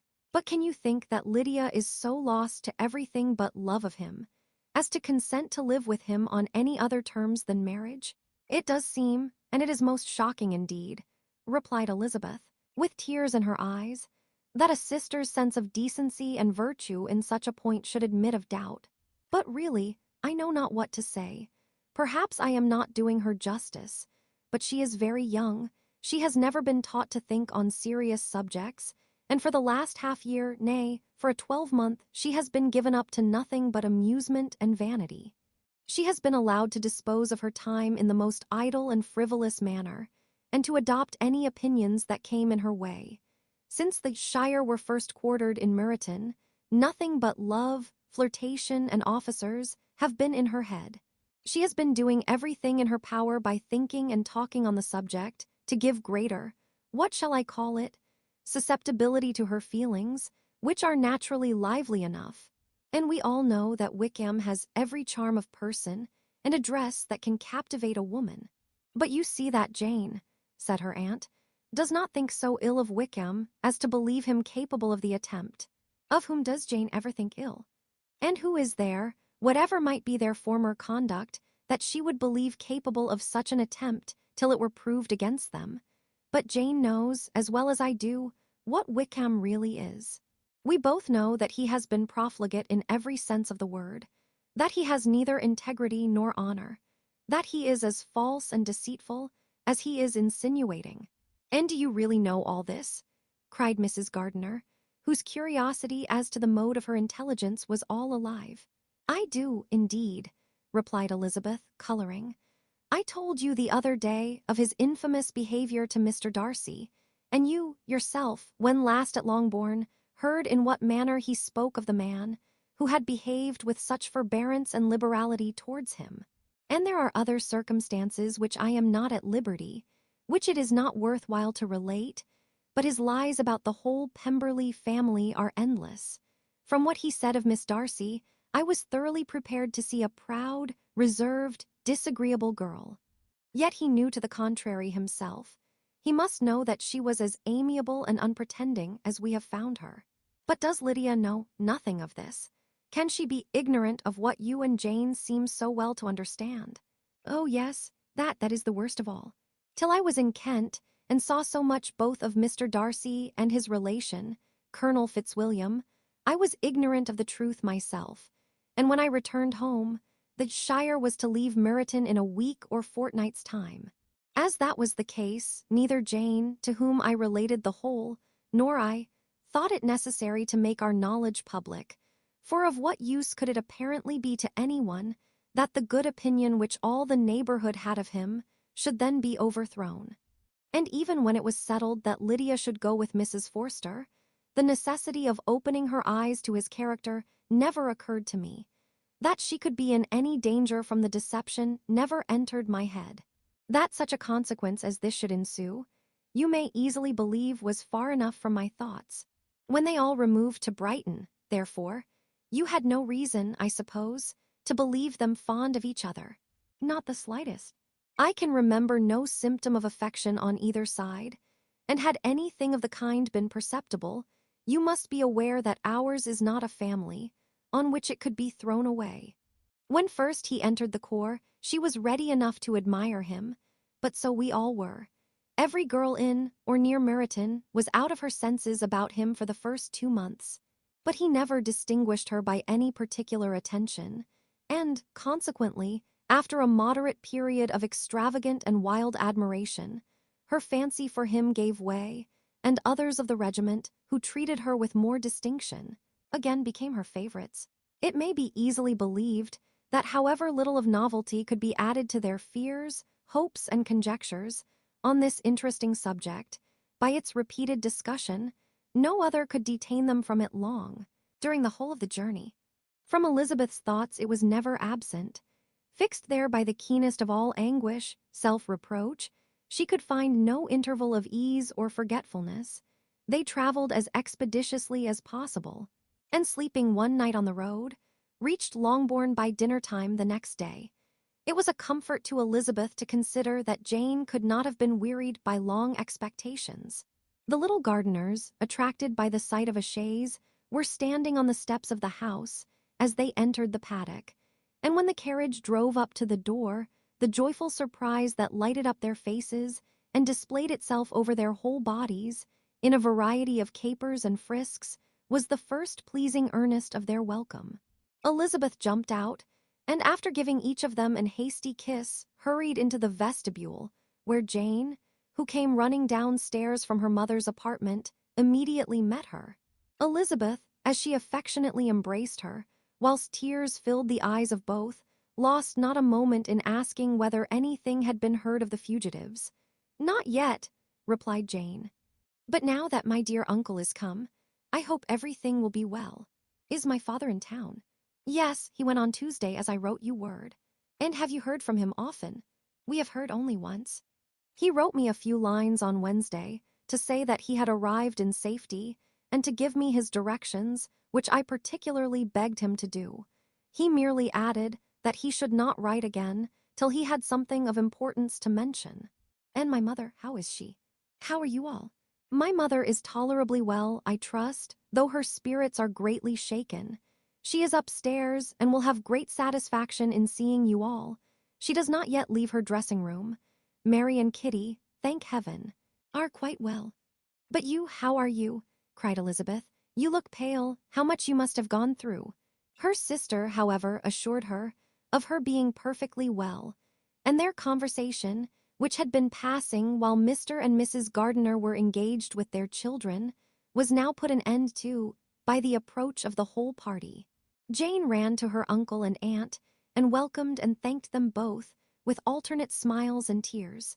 When they were all in the drawing-room, the questions which Elizabeth had already asked were of course repeated by the others, and they soon found that Jane had no intelligence to give. The sanguine hope of good, however, which the benevolence of her heart suggested, had not yet deserted her. She still expected that it would all end well, and that every morning would bring some letter, either from Lydia or her father, to explain their proceedings, and perhaps announce the marriage. Mrs. Bennet, to whose apartment they all repaired, after a few minutes' conversation together, received them exactly as might be expected, with tears and lamentations of regret, invectives against the villainous conduct of Wickham, and complaints of her own sufferings and ill usage, blaming everybody but the person to whose ill-judging indulgence the errors of her daughter must be principally owing. If I had been able, said she, to carry my point of going to Brighton with all my family, this would not have happened. But poor dear Lydia had nobody to take care of her. Why did the Forsters ever let her go out of their sight? I am sure there was some great neglect or other on their side, for she is not the kind of girl to do such a thing if she had been well looked after. I always thought they were very unfit to have the charge of her, but I was overruled, as I always am. Poor dear child. And now here's Mr. Bennet gone away, and I know he will fight Wickham wherever he meets him, and then he will be killed, and what is to become of us all? The Collinses will turn us out before he is cold in his grave, and if you are not kind to us, brother, I do not know what we shall do. They all exclaimed against such terrific ideas. And Mr. Gardiner, after general assurances of his affection for her and all her family, told her that he meant to be in London the very next day, and would assist Mr. Bennet in every endeavour for recovering Lydia. Do not give way to useless alarm, added he. Though it is right to be prepared for the worst, there is no occasion to look on it as certain. It is not quite a week since they left Brighton. In a few days more, we may gain some news of them, until we know that they are not married, and have no design of marrying. Do not let us give the matter over as lost. As soon as I get to town, I shall go to my brother, and make him come home with me to Gracechurch Street, and then we may consult together as to what is to be done. Though, my dear brother, replied Mrs. Bennet, that is exactly what I could most wish for. And now do, when you get to town, find them out wherever they may be, and if they are not married already, make them marry. And as for wedding clothes, do not let them wait for that, but tell Lydia she shall have as much money as she chooses to buy them after they are married. And above all things, keep Mr. Bennet from fighting.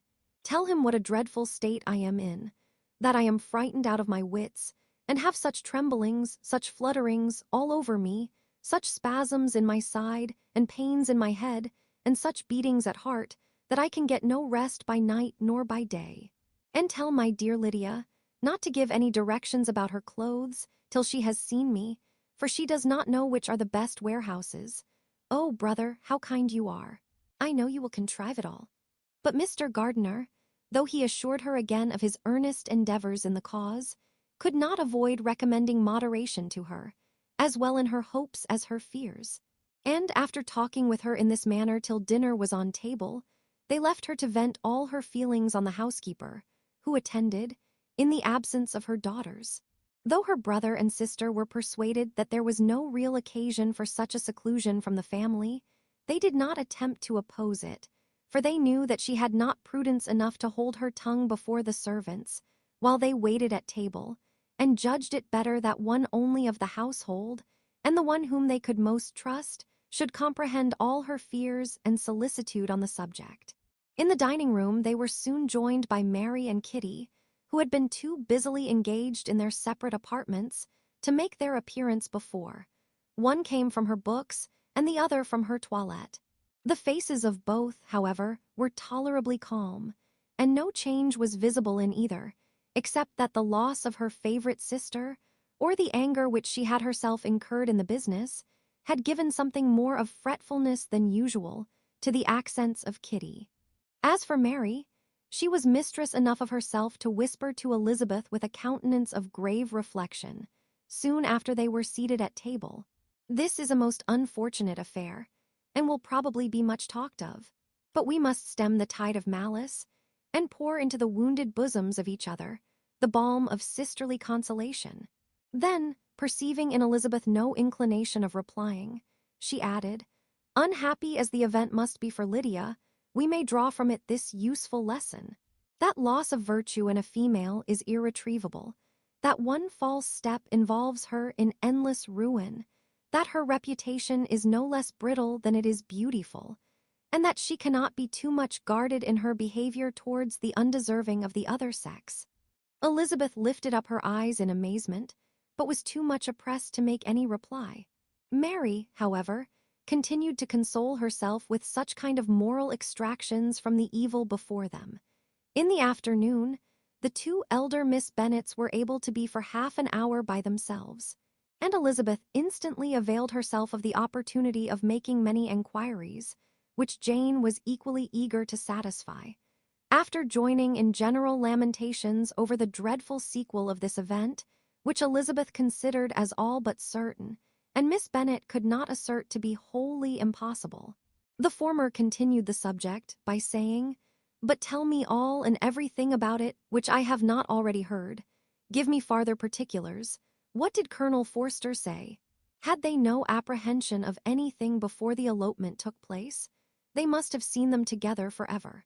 Colonel Forster did own that he had often suspected some partiality, especially on Lydia's side, but nothing to give him any alarm. "I am so grieved for him. His behavior was attentive and kind to the utmost. He was coming to us, in order to assure us of his concern, before he had any idea of their not being gone to Scotland. When that apprehension first got abroad, it hastened his journey. And was Denny convinced that Wickham would not marry? Did he know of their intending to go off? Had Colonel Forster seen Denny himself?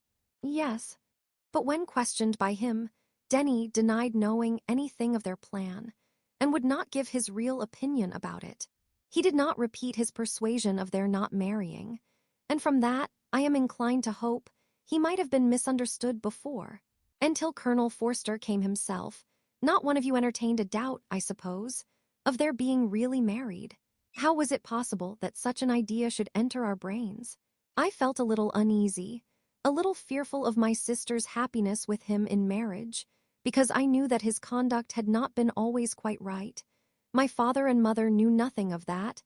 They only felt how imprudent a match it must be. Kitty then owned, with a very natural triumph on knowing more than the rest of us, that in Lydia's last letter she had prepared her for such a step. She had known, it seems, of their being in love with each other many weeks. But not before they went to Brighton. No, I believe not. And did Colonel Forster appear to think ill of Wickham himself? Does he know his real character? I must confess that he did not speak so well of Wickham as he formerly did. He believed him to be imprudent and extravagant, and since this sad affair has taken place, it is said that he left Meryton greatly in debt. But I hope this may be false. Oh, Jane, had we been less secret, had we told what we knew of him, this could not have happened. Perhaps it would have been better, replied her sister. But to expose the former faults of any person, without knowing what their present feelings were, seemed unjustifiable. We acted with the best intentions. Could Colonel Forster repeat the particulars of Lydia's note to his wife? He brought it with him for us to see. Jane then took it from her pocketbook and gave it to Elizabeth. These were the contents. My dear Harriet, you will laugh when you know where I am gone, and I cannot help laughing myself at your surprise tomorrow morning, as soon as I am missed. I am going to Gretna Green, and if you cannot guess with who, I shall think you a simpleton, for there is but one man in the world I love, and he is an angel. I should never be happy without him, so think it no harm to be off. You need not send them word at Longbourn of my going, if you do not like it, for it will make the surprise the greater when I write to them and sign my name Lydia Wickham. What a good joke it will be. I can hardly write for laughing. Pray make my excuses to Pratt for not keeping my engagement and dancing with him tonight. Tell him I hope he will excuse me when he knows all, and tell him I will dance with him at the next ball we meet, with great pleasure. I shall send for my clothes when I get to Longbourn, but I wish you would tell Sally to mend a great slit in my worked muslin gown before they are packed up. Goodbye. Give my love to Colonel Forster. I hope you will drink to our good journey. Your affectionate friend, Lydia Bennet. Oh, thoughtless, thoughtless Lydia, cried Elizabeth when she had finished it. What a letter is this to be written at such a moment, but at least it shows that she was serious in the object of her journey. Whatever he might afterwards persuade her to, it was not on her side a scheme of infamy. My poor father, how he must have felt it. I never saw anyone so shocked. He could not speak a word for full 10 minutes. My mother was taken ill immediately, and the whole house in such confusion. Oh, Jane, cried Elizabeth, was there a servant belonging to it who did not know the whole story before the end of the day? I do not know. I hope there was, but to be guarded at such a time is very difficult. My mother was in hysterics, and though I endeavored to give her every assistance in my power, I am afraid I did not do so much as I might have done. But the horror of what might possibly happen almost took from me my faculties. Your attendance upon her has been too much for you. You do not look well. Oh, that I had been with you. You have had every care and anxiety upon yourself alone. Mary and Kitty have been very kind, and would have shared in every fatigue, I am sure, but I did not think it right for either of them. Kitty is slight and delicate, and Mary studies so much that her hours of repose should not be broken in on. My Aunt Phillips came to Longbourn on Tuesday, after my father went away, and was so good as to stay till Thursday with me. She was of great use and comfort to us all, and Lady Lucas has been very kind. She walked here on Wednesday morning to condole with us, and offered her services, or any of her daughters, if they could be of use to us. She had better have stayed at home, cried Elizabeth. Perhaps she meant well, but under such a misfortune as this, one cannot see too little of one's neighbors. Assistance is impossible, condolence insufferable. Let them triumph over us at a distance and be satisfied. She then proceeded to inquire into the measures which her father had intended to pursue, while in town, for the recovery of his daughter. He meant, I believe, replied Jane, to go to Epsom, the place where they last changed horses, see the postilions, and try if anything could be made out from them. His principal object must be to discover the number of the hackney coach which took them from Clapham. It had come with a fare from London, and as he thought the circumstance of a gentleman and ladies removing from one carriage into another might be remarked, he meant to make inquiries at Clapham. If he could anyhow discover at what house the coachman had before set down his fare, he determined to make inquiries there, and hoped it might not be impossible to find out the stand and number of the coach. I do not know of any other designs that he had formed, but he was in such a hurry to be gone, and his spirits so greatly discomposed, that I had difficulty in finding out even so much as this. Chapter 6. The whole party were in hopes of a letter from Mr. Bennet the next morning, but the post came in without bringing a single line from him. His family knew him to be on all common occasions a most negligent and dilatory correspondent, but at such a time they had hoped for exertion. They were forced to conclude that he had no pleasing intelligence to send, but even of that they would have been glad to be certain. Mr. Gardiner had waited only for the letters before he set off.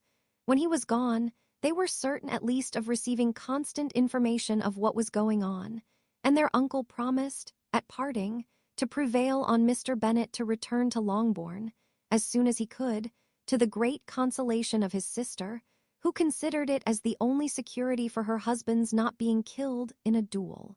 Mrs. Gardiner and the children were to remain in Hertfordshire a few days longer, as the former thought her presence might be serviceable to her nieces. She shared in their attendance on Mrs. Bennet, and was a great comfort to them in their hours of freedom.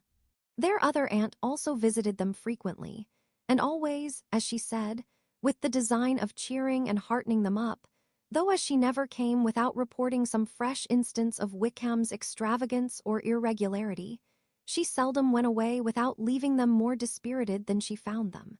All Meryton seemed striving to blacken the man, who, but 3 months before, had been almost an angel of light.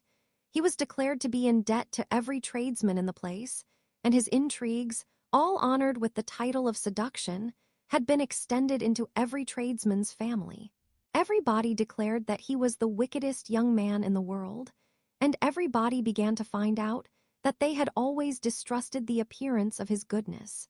Elizabeth, though she did not credit above half of what was said, believed enough to make her former assurance of her sister's ruin still more certain. And even Jane, who believed still less of it, became almost hopeless, more especially as the time was now come, when if they had gone to Scotland, which she had never before entirely despaired of, they must in all probability have gained some news of them. Mr. Gardiner left Longbourn on Sunday. On Tuesday, his wife received a letter from him. It told them that on his arrival he had immediately found out his brother and persuaded him to come to Gracechurch Street. That Mr. Bennet had been to Epsom and Clapham before his arrival, but without gaining any satisfactory information, and that he was now determined to inquire at all the principal hotels in town, as Mr. Bennet thought it possible they might have gone to one of them, on their first coming to London, before they procured lodgings. Mr. Gardiner himself did not expect any success from this measure, but as his brother was eager in it, he meant to assist him in pursuing it. He added that Mr. Bennet seemed wholly disinclined at present to leave London, and promised to write again very soon. There was also a postscript to this effect. I have written to Colonel Forster to desire him to find out, if possible, from some of the young man's intimates in the regiment, whether Wickham has any relations or connections, who would be likely to know in what part of the town he has now concealed himself. If there were anyone, that one could apply to, with a probability of gaining such a clue as that, it might be of essential consequence. At present we have nothing to guide us. Colonel Forster will, I dare say, do everything in his power to satisfy us on this head, but on second thoughts, perhaps Lizzie could tell us what relations he has now living, better than any other person. Elizabeth was at no loss to understand from whence this deference for her authority proceeded, but it was not in her power to give any information of so satisfactory a nature as the compliment deserved. She had never heard of his having had any relations, except a father and mother, both of whom had been dead many years. It was possible, however, that some of his companions in the shire might be able to give more information, and though she was not very sanguine in expecting it, the application was a something to look forward to. Every day at Longbourn was now a day of anxiety, but the most anxious part of each was when the post was expected. The arrival of letters was the first grand object of every morning's impatience. Through letters, whatever of good or bad was to be told would be communicated, and every succeeding day was expected to bring some news of importance. But before they heard again from Mr. Gardiner, a letter arrived for their father, from a different quarter, from Mr. Collins, which, as Jane had received directions to open all that came for him in his absence, she accordingly read, and Elizabeth, who knew what curiosities his letters always were, looked over her and read it likewise. It was as follows: My dear sir, I feel myself called upon, by our relationship and my situation in life, to condole with you on the grievous affliction you are now suffering under, of which we were yesterday informed by a letter from Hertfordshire. Be assured, my dear sir, that Mrs. Collins and myself sincerely sympathize with you, and all your respectable family, in your present distress, which must be of the bitterest kind, because proceeding from a cause which no time can remove. No argument shall be wanting on my part that can alleviate so severe a misfortune, or that may comfort you, under a circumstance that must be of all others most afflicting to a parent's mind.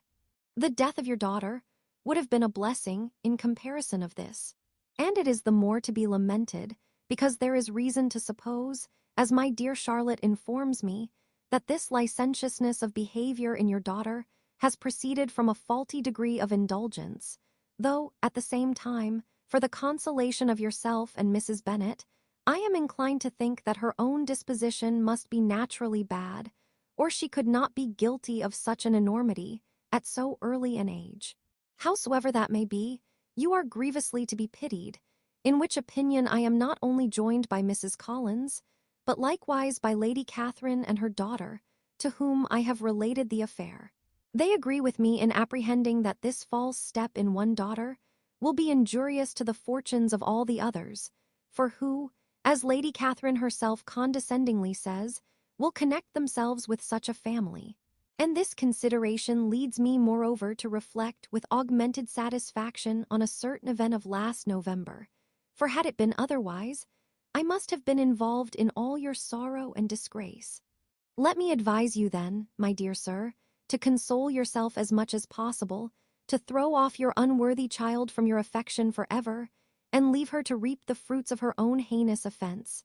I am, dear sir, and C. Mr. Gardiner did not write again, till he had received an answer from Colonel Forster, and then he had nothing of a pleasant nature to send. It was not known that Wickham had a single relation, with whom he kept up any connection, and it was certain that he had no near one living. His former acquaintance had been numerous, but since he had been in the militia, it did not appear that he was on terms of particular friendship with any of them. There was no one, therefore, who could be pointed out as likely to give any news of him. And in the wretched state of his own finances, there was a very powerful motive for secrecy, in addition to his fear of discovery by Lydia's relations, for it had just transpired that he had left gaming debts behind him to a very considerable amount. Colonel Forster believed that more than £1,000 would be necessary to clear his expenses at Brighton. He owed a good deal in the town, but his debts of honor were still more formidable. Mr. Gardiner did not attempt to conceal these particulars from the Longbourn family. Jane heard them with horror. "A gamester!" she cried. "This is wholly unexpected. I had not an idea of it." Mr. Gardiner added in his letter that they might expect to see their father at home on the following day, which was Saturday. Rendered spiritless by the ill success of all their endeavors, he had yielded to his brother-in-law's entreaty that he would return to his family, and leave it to him to do whatever occasion might suggest to be advisable for continuing their pursuit. When Mrs. Bennet was told of this, she did not express so much satisfaction as her children expected, considering what her anxiety for his life had been before. "What, is he coming home, and without poor Lydia?" she cried. "Sure he will not leave London before he has found them. Who is to fight Wickham, and make him marry her, if he comes away?" As Mrs. Gardiner began to wish to be at home, it was settled that she and her children should go to London, at the same time that Mr. Bennet came from it. The coach, therefore, took them the first stage of their journey, and brought its master back to Longbourn. Mrs. Gardiner went away in all the perplexity about Elizabeth and her Derbyshire friend that had attended her from that part of the world. His name had never been voluntarily mentioned before them by her niece, and the kind of half-expectation which Mrs. Gardiner had formed of their being followed by a letter from him had ended in nothing. Elizabeth had received none since her return that could come from Pemberley. The present unhappy state of the family rendered any other excuse for the lowness of her spirits unnecessary. Nothing, therefore, could be fairly conjectured from that, though Elizabeth, who was by this time tolerably well acquainted with her own feelings, was perfectly aware that, had she known nothing of Darcy, she could have borne the dread of Lydia's infamy somewhat better. It would have spared her, she thought, one sleepless night out of two. When Mr. Bennet arrived, he had all the appearance of his usual philosophically composure. He said as little as he had ever been in the habit of saying, made no mention of the business that had taken him away, and it was some time before his daughters had courage to speak of it. It was not till the afternoon, when he joined them at tea, that Elizabeth ventured to introduce the subject. And then, on her briefly expressing her sorrow for what he must have endured, he replied, "Say nothing of that. Who should suffer but myself? It has been my own doing, and I ought to feel it." "You must not be too severe upon yourself," replied Elizabeth. "You may well warn me against such an evil. Human nature is so prone to fall into it. No, Lizzie, let me once in my life feel how much I have been to blame. I am not afraid of being overpowered by the impression. It will pass away soon enough. Do you suppose them to be in London?" "Yes, where else can they be so well concealed?" "And Lydia used to want to go to London," added Kitty. "She is happy then," said her father dryly. "And her residence there will probably be of some duration." Then, after a short silence, he continued, "Lizzie, I bear you no ill will for being justified in your advice to me last May, which, considering the event, shows some greatness of mind." They were interrupted by Miss Bennet, who came to fetch her mother's tea. "This is a parade," cried he, "which does one good. It gives such an elegance to misfortune. Another day I will do the same. I will sit in my library, in my nightcap and powdering gown, and give as much trouble as I can. Or, perhaps, I may defer it till Kitty runs away." "I am not going to run away, Papa," said Kitty fretfully. "If I should ever go to Brighton, I would behave better than Lydia." "You go to Brighton? I would not trust you so near it as Eastbourne for £50. No, Kitty, I have at last learnt to be cautious, and you will feel the effects of it. No officer is ever to enter my house again, nor even to pass through the village. Balls will be absolutely prohibited, unless you stand up with one of your sisters, and you are never to stir out of doors till you can prove that you have spent 10 minutes of every day in a rational manner." Kitty, who took all these threats in a serious light, began to cry. "Well, well," said he, "do not make yourself unhappy. If you are a good girl for the next 10 years, I will take you to a review at the end of them." Chapter 7. 2 days after Mr. Bennet's return, as Jane and Elizabeth were walking together in the shrubbery behind the house, they saw the housekeeper coming towards them, and concluding that she came to call them to their mother, went forward to meet her. But instead of the expected summons when they approached her, she said to Miss Bennet, "I beg your pardon, madam, for interrupting you, but I was in hopes you might have got some good news from town, so I took the liberty of coming to ask." "What do you mean, Hill? We have heard nothing from town." "Dear madam," cried Mrs. Hill, in great astonishment, "don't you know there is an express come for master from Mr. Gardiner? He has been here this half hour, and master has had a letter." Away ran the girls, too eager to get in to have time for speech. They ran through the vestibule into the breakfast room, from thence to the library. Their father was in neither, and they were on the point of seeking him upstairs with their mother, when they were met by the butler, who said, "If you are looking for my master, ma'am, he is walking towards the little copse." Upon this information, they instantly passed through the hall once more, and ran across the lawn after their father, who was deliberately pursuing his way towards a small wood on one side of the paddock. Jane, who was not so light nor so much in the habit of running as Elizabeth, soon lagged behind, while her sister, panting for breath, came up with him and eagerly cried out, "Oh, Papa, what news? What news? Have you heard from my uncle?" "Yes, I have had a letter from him by express." "Well, and what news does it bring? Good or bad?" "What is there of good to be expected?" said he, taking the letter from his pocket. "But perhaps you would like to read it." Elizabeth impatiently caught it from his hand. Jane now came up. "Read it aloud," said their father, "for I hardly know myself what it is about." "Gracechurch Street, Monday, August 2. My dear brother, at last I am able to send you some tidings of my niece, and such as, upon the whole, I hope will give you satisfaction. Soon after you left me on Saturday, I was fortunate enough to find out in what part of London they were. The particulars I reserve till we meet. It is enough to know they are discovered. I have seen them both." "Then it is as I always hoped," cried Jane. "They are married." Elizabeth read on. "I have seen them both. They are not married. nor can I find there was any intention of being so. But if you are willing to perform the engagements which I have ventured to make on your side, I hope it will not be long before they are. All that is required of you is to assure to your daughter, by settlement, her equal share of the £5,000, secured among your children after the decease of yourself and my sister, and, moreover, to enter into an engagement of allowing her, during your life, £100 per annum. These are conditions which, considering everything, I had no hesitation in complying with, as far as I thought myself privileged, for you. I shall send this by express, that no time may be lost in bringing me your answer. You will easily comprehend, from these particulars, that Mr. Wickham's circumstances are not so hopeless as they are generally believed to be. The world has been deceived in that respect, and I am happy to say there will be some little money, even when all his debts are discharged, to settle on my niece, in addition to her own fortune.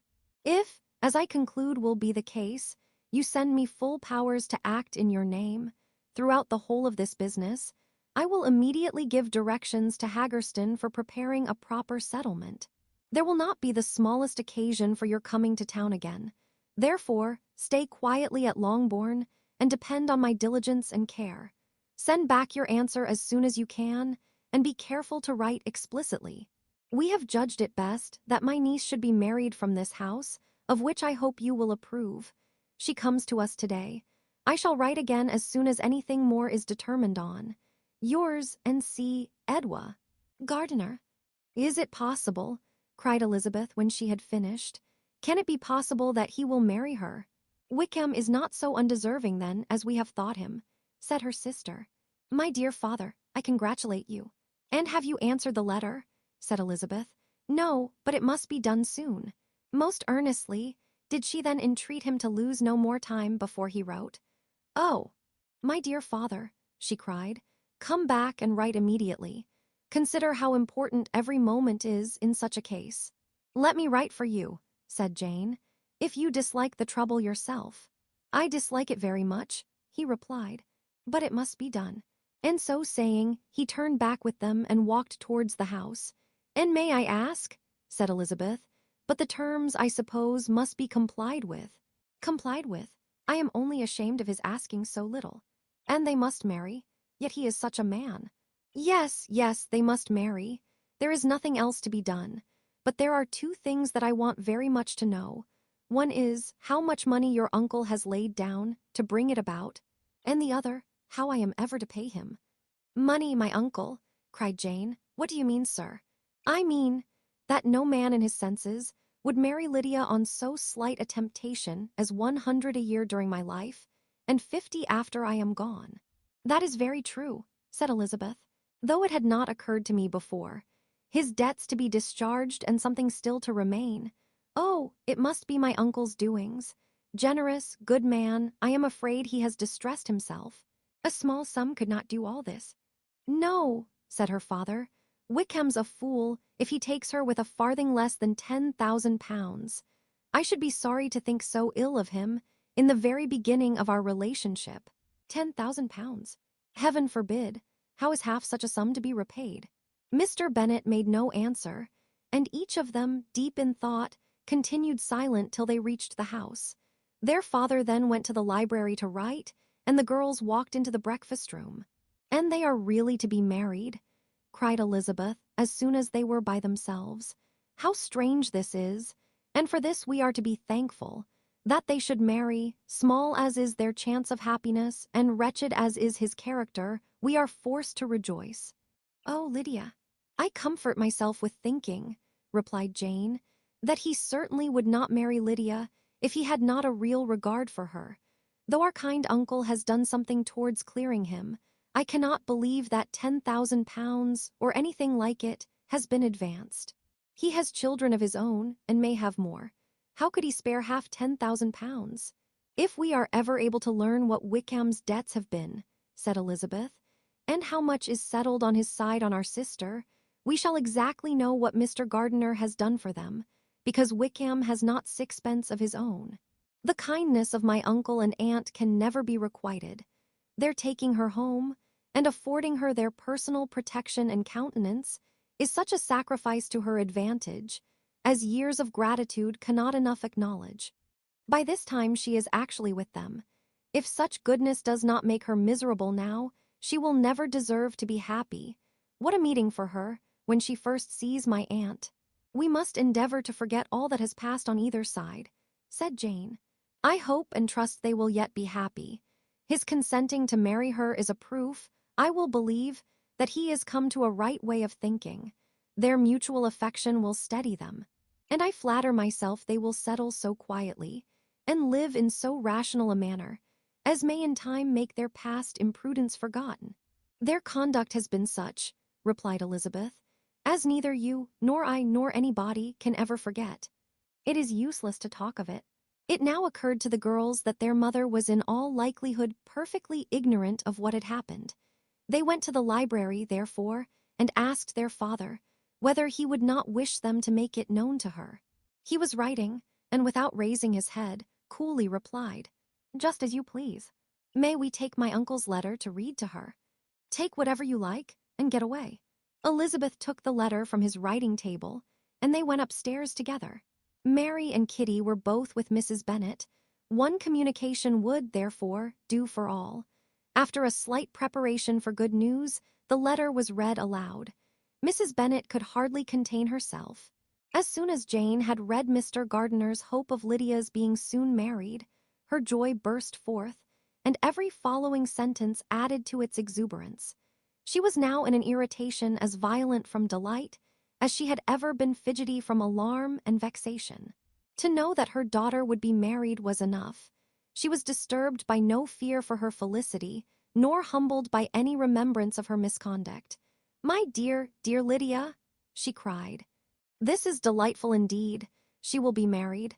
I shall see her again. She will be married at 16. My good, kind brother. I knew how it would be. I knew he would manage everything. How I long to see her, and to see dear Wickham too. But the clothes, the wedding clothes? I will write to my sister Gardiner about them directly. Lizzie, my dear, run down to your father and ask him how much he will give her. Stay, I will go myself. Ring the bell, Kitty, for Hill. I will put on my things in a moment. My dear, dear Lydia, how merry we shall be together when we meet." Her eldest daughter endeavored to give some relief to the violence of these transports, by leading her thoughts to the obligations which Mr. Gardiner's behavior laid them all under. "For we must attribute this happy conclusion," she added, "in a great measure to his kindness. We are persuaded that he has pledged himself to assist Mr. Wickham with money." "Well," cried her mother, "it is all very right. Who should do it but her own uncle? If he had not had a family of his own, I and my children must have had all his money, you know, and it is the first time we have ever had anything from him, except a few presents. Well, I am so happy. In a short time I shall have a daughter married. Mrs. Wickham, how well it sounds. And she was only 16 last June. My dear Jane, I am in such a flutter that I am sure I can't write. So I will dictate, and you write for me. We will settle with your father about the money afterwards, but the things should be ordered immediately." She was then proceeding to all the particulars of calico, muslin, and cambric, and would shortly have dictated some very plentiful orders, had not Jane, though with some difficulty, persuaded her to wait till her father was at leisure to be consulted. One day's delay, she observed, would be of small importance, and her mother was too happy to be quite so obstinate as usual. Other schemes too came into her head. "I will go to Meryton," said she, "as soon as I am dressed, and tell the good news to my sister Phillips. And as I come back, I can call on Lady Lucas and Mrs. Long. Kitty, run down and order the carriage. An airing would do me a great deal of good, I am sure. Girls, can I do anything for you in Meryton? Oh, here comes Hill. My dear Hill, have you heard the good news? Miss Lydia is going to be married, and you shall all have a bowl of punch to make merry at her wedding." Mrs. Hill began instantly to express her joy. Elizabeth received her congratulations amongst the rest, and then, sick of this folly, took refuge in her own room, that she might think with freedom. Poor Lydia's situation must, at best, be bad enough. But that it was no worse, she had need to be thankful. she felt it so, and though, in looking forward, neither rational happiness nor worldly prosperity could be justly expected for her sister, in looking back to what they had feared only 2 hours ago, she felt all the advantages of what they had gained. Chapter 8. Mr. Bennet had very often wished, before this period of his life, that instead of spending his whole income, he had laid by an annual sum for the better provision of his children and of his wife if she survived him. He now wished it more than ever. Had he done his duty in that respect, Lydia need not have been indebted to her uncle, for whatever of honor or credit could now be purchased for her. The satisfaction of prevailing on one of the most worthless young men in Great Britain to be her husband might then have rested in its proper place. He was seriously concerned that a cause of so little advantage to anyone should be forwarded at the sole expense of his brother-in-law, and he was determined, if possible, to find out the extent of his assistance and to discharge the obligation as soon as he could. When first Mr. Bennet had married, economy was held to be perfectly useless, for of course they were to have a son. This son was to join in cutting off the entail as soon as he should be of age, and the widow and younger children would by that means be provided for. 5 daughters successively entered the world, but yet the son was to come, and Mrs. Bennet, for many years after Lydia's birth, had been certain that he would. This event had at last been despaired of, but it was then too late to be saving. Mrs. Bennet had no turn for economy, and her husband's love of independence had alone prevented their exceeding their income. £5,000 was settled by marriage articles on Mrs. Bennet and the children. But in what proportions it should be divided amongst the latter depended on the will of the parents. This was one point, with regard to Lydia at least, which was now to be settled, and Mr. Bennet could have no hesitation in acceding to the proposal before him. In terms of grateful acknowledgment for the kindness of his brother, though expressed most concisely, he then delivered on paper his perfect approbation of all that was done, and his willingness to fulfill the engagements that had been made for him. He had never before supposed that, could Wickham be prevailed on to marry his daughter, it would be done with so little inconvenience to himself, as by the present arrangement. He would scarcely be £10 a year the loser, by the 100 that was to be paid them. For, what with her board and pocket allowance, and the continual presents in money, which passed to her, through her mother's hands, Lydia's expenses had been very little within that sum. That it would be done with such trifling exertion on his side, too, was another very welcome surprise, for his chief wish at present was to have as little trouble in the business as possible. When the first transports of rage which had produced his activity in seeking her were over, he naturally returned to all his former indolence.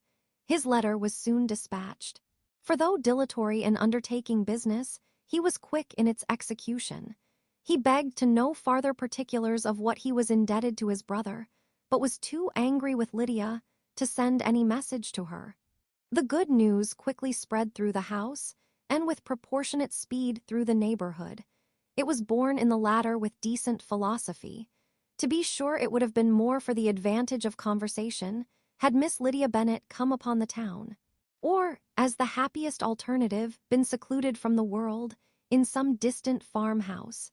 But there was much to be talked of in marrying her, and the good-natured wishes for her well-doing, which had proceeded before from all the spiteful old ladies in Meryton, lost but little of their spirit in this change of circumstances, because with such an husband, her misery was considered certain.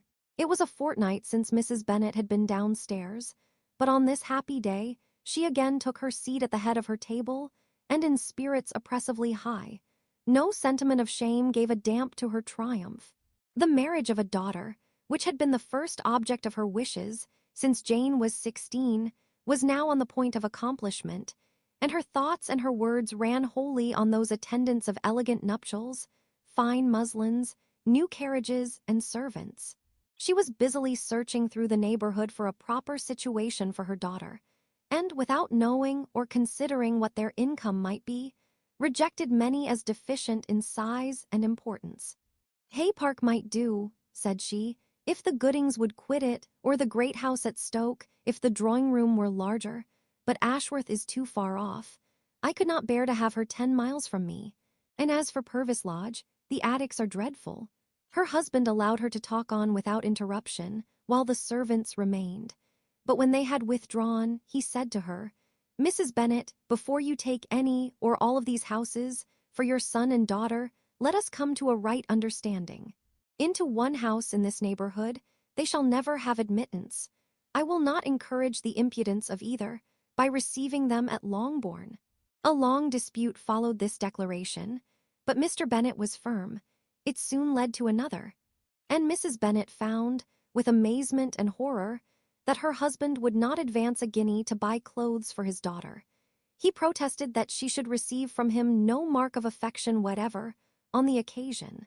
Mrs. Bennet could hardly comprehend it, that his anger could be carried to such a point of inconceivable resentment as to refuse his daughter a privilege without which her marriage would scarcely seem valid, exceeded all that she could believe possible. She was more alive to the disgrace which the want of new clothes must reflect on her daughter's nuptials than to any sense of shame at her eloping and living with Wickham a fortnight before they took place. Elizabeth was now most heartily sorry that she had, from the distress of the moment, been led to make Mr. Darcy acquainted with their fears for her sister. For since her marriage would so shortly give the proper termination to the elopement, they might hope to conceal its unfavorable beginning from all those who were not immediately on the spot. She had no fear of its spreading farther, through his means. There were few people on whose secrecy she would have more confidently depended, but at the same time there was no one whose knowledge of a sister's frailty would have mortified her so much. Not, however, from any fear of disadvantage from it, individually to herself, for at any rate there seemed a gulf impassable between them. Had Lydia's marriage been concluded on the most honorable terms, it was not to be supposed that Mr. Darcy would connect himself with a family, where to every other objection would now be added an alliance and relationship of the nearest kind with the man whom he so justly scorned.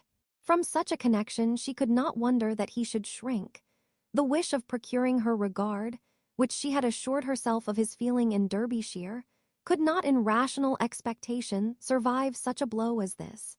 She was humbled, she was grieved, she repented, though she hardly knew of what. She became jealous of his esteem when she could no longer hope to be benefited by it. She wanted to hear of him when there seemed the least chance of gaining intelligence. She was convinced that she could have been happy with him when it was no longer likely they should meet. What a triumph for him, as she often thought, could he know that the proposals which she had proudly spurned only 4 months ago would now have been gladly and gratefully received. He was as generous, she doubted not, as the most generous of his sex, but while he was mortal there must be a triumph. She began now to comprehend that he was exactly the man who, in disposition and talents, would most suit her. His understanding and temper, though unlike her own, would have answered all her wishes. It was an union that must have been to the advantage of both.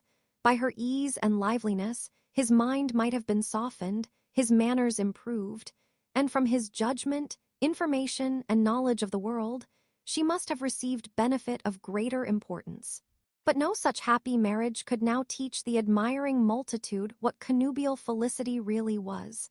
An union of a different tendency, and precluding the possibility of the other, was soon to be formed in their family. How Wickham and Lydia were to be supported in tolerable independence, she could not imagine.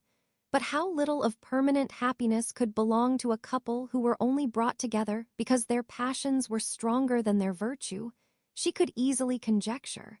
Mr. Gardiner soon wrote again to his brother. To Mr. Bennet's acknowledgments he briefly replied, with assurances of his eagerness to promote the welfare of any of his family, and concluded with entreaties that the subject might never be mentioned to him again. The principal purport of his letter was to inform them that Mr. Wickham had resolved on quitting the militia.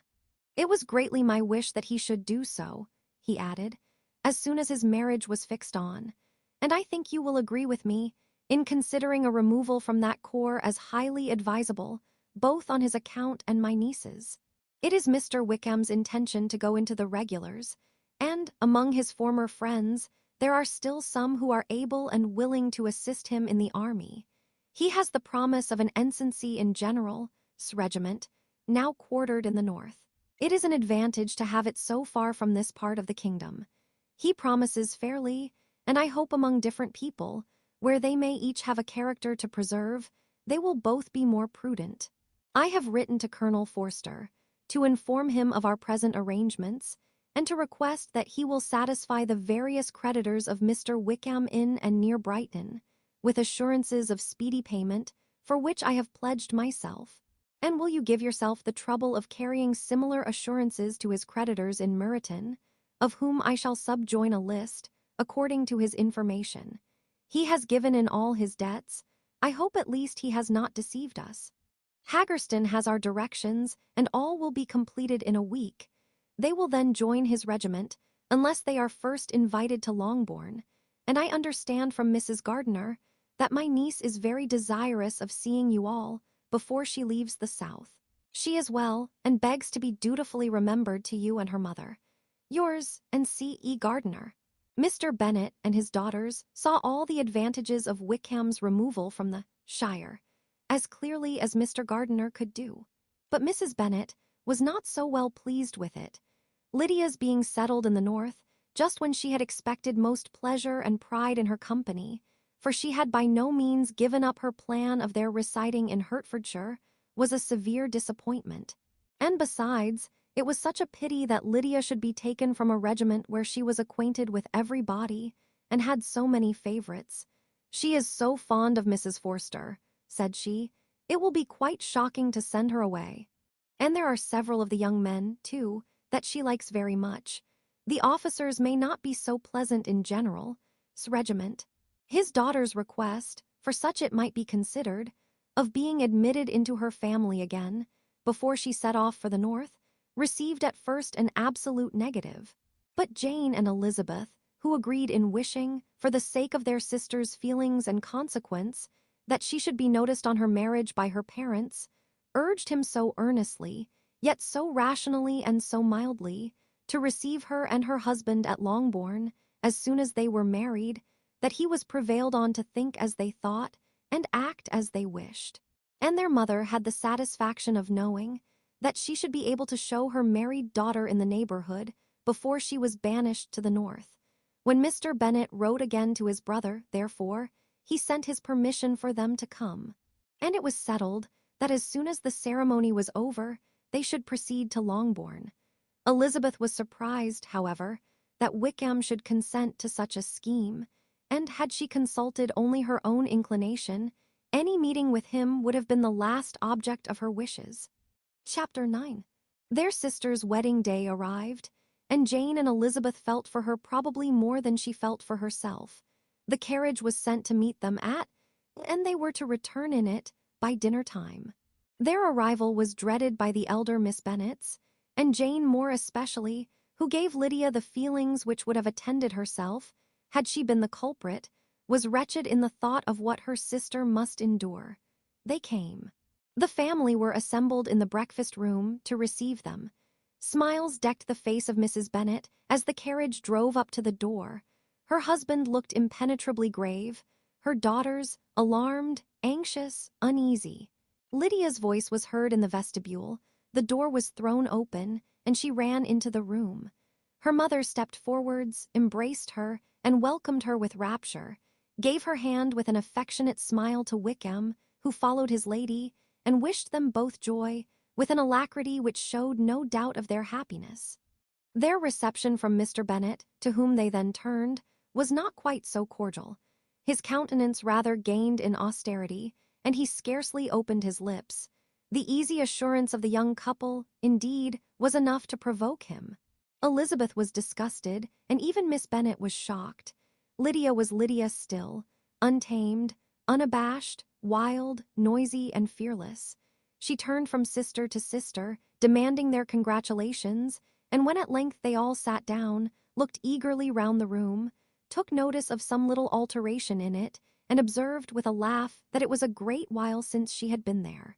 Wickham was not at all more distressed than herself, but his manners were always so pleasing That had his character and his marriage been exactly what they ought, his smiles and his easy address, while he claimed their relationship, would have delighted them all. Elizabeth had not before believed him quite equal to such assurance, but she sat down, resolving within herself to draw no limits in future to the impudence of an impudent man. She blushed, and Jane blushed. But the cheeks of the two who caused their confusion suffered no variation of color. There was no want of discourse. The bride and her mother could neither of them talk fast enough. And Wickham, who happened to sit near Elizabeth, began inquiring after his acquaintance in that neighborhood, with a good-humored ease, which she felt very unable to equal in her replies.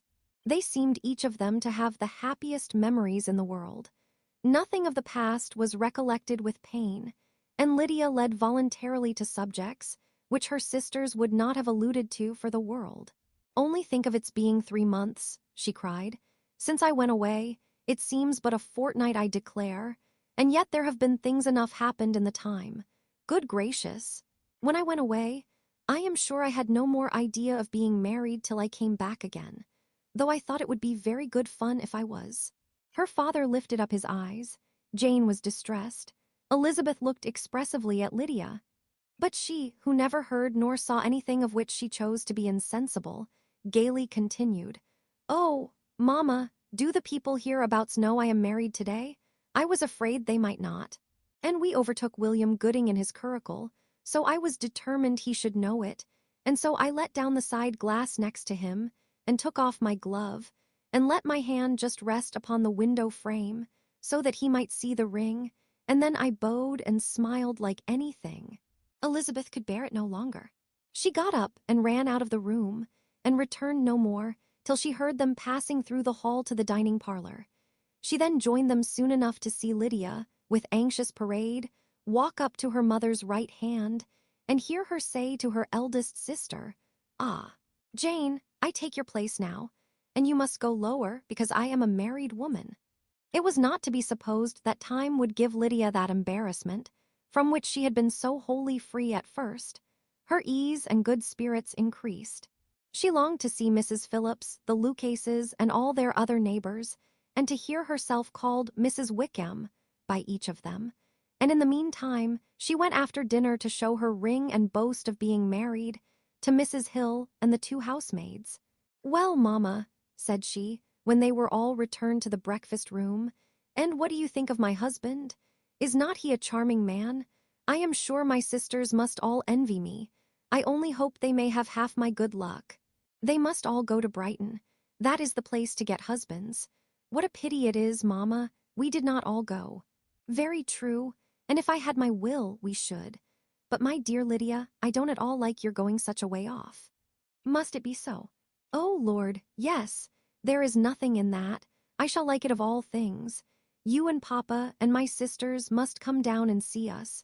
We shall be at Newcastle all the winter, and I dare say there will be some balls, and I will take care to get good partners for them all." "I should like it beyond anything," said her mother. "And then when you go away, you may leave 1 or 2 of my sisters behind you, and I dare say I shall get husbands for them before the winter is over." "I thank you for my share of the favor," said Elizabeth, "but I do not particularly like your way of getting husbands." Their visitors were not to remain above 10 days with them. Mr. Wickham had received his commission before he left London, and he was to join his regiment at the end of a fortnight. No one but Mrs. Bennet regretted that their stay would be so short, and she made the most of the time by visiting about with her daughter and having very frequent parties at home. These parties were acceptable to all. To avoid a family circle was even more desirable to such as did think than such as did not. Wickham's affection for Lydia was just what Elizabeth had expected to find it, not equal to Lydia's for him. She had scarcely needed her present observation to be satisfied, from the reason of things, that their elopement had been brought on by the strength of her love, rather than by his.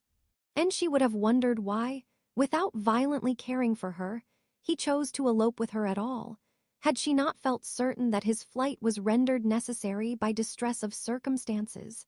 And if that were the case, he was not the young man to resist an opportunity of having a companion.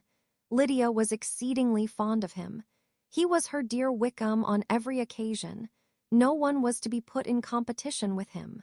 He did everything best in the world, and she was sure he would kill more birds on the 1st of September than anybody else in the country. One morning, soon after their arrival, as she was sitting with her 2 elder sisters, she said to Elizabeth, "Lizzie, I never gave you an account of my wedding, I believe. You were not by when I told Mamma and the others all about it. Are not you curious to hear how it was managed?" "No, really," replied Elizabeth. "I think there cannot be too little said on the subject." "La, you are so strange. But I must tell you how it went off. We were married, you know, at St. Clement's, because Wickham's lodgings were in that parish, and it was settled that we should all be there by 11 o'clock. My uncle and aunt and I were to go together, and the others were to meet us at the church. Well, Monday morning came, and I was in such a fuss. I was so afraid, you know, that something would happen to put it off, and then I should have gone quite distracted. And there was my aunt. All the time I was dressing, preaching and talking away just as if she was reading a sermon. However, I did not hear above 1 word in 10, for I was thinking, you may suppose, of my dear Wickham. I longed to know whether he would be married in his blue coat. Well, and so we breakfasted at 10 as usual. I thought it would never be over. For, by the by, you are to understand that my uncle and aunt were horrid unpleasant all the time I was with them. If you'll believe me, I did not once put my foot out of doors, though I was there a fortnight. Not one party or scheme or anything. To be sure, London was rather thin, but however the little theatre was open.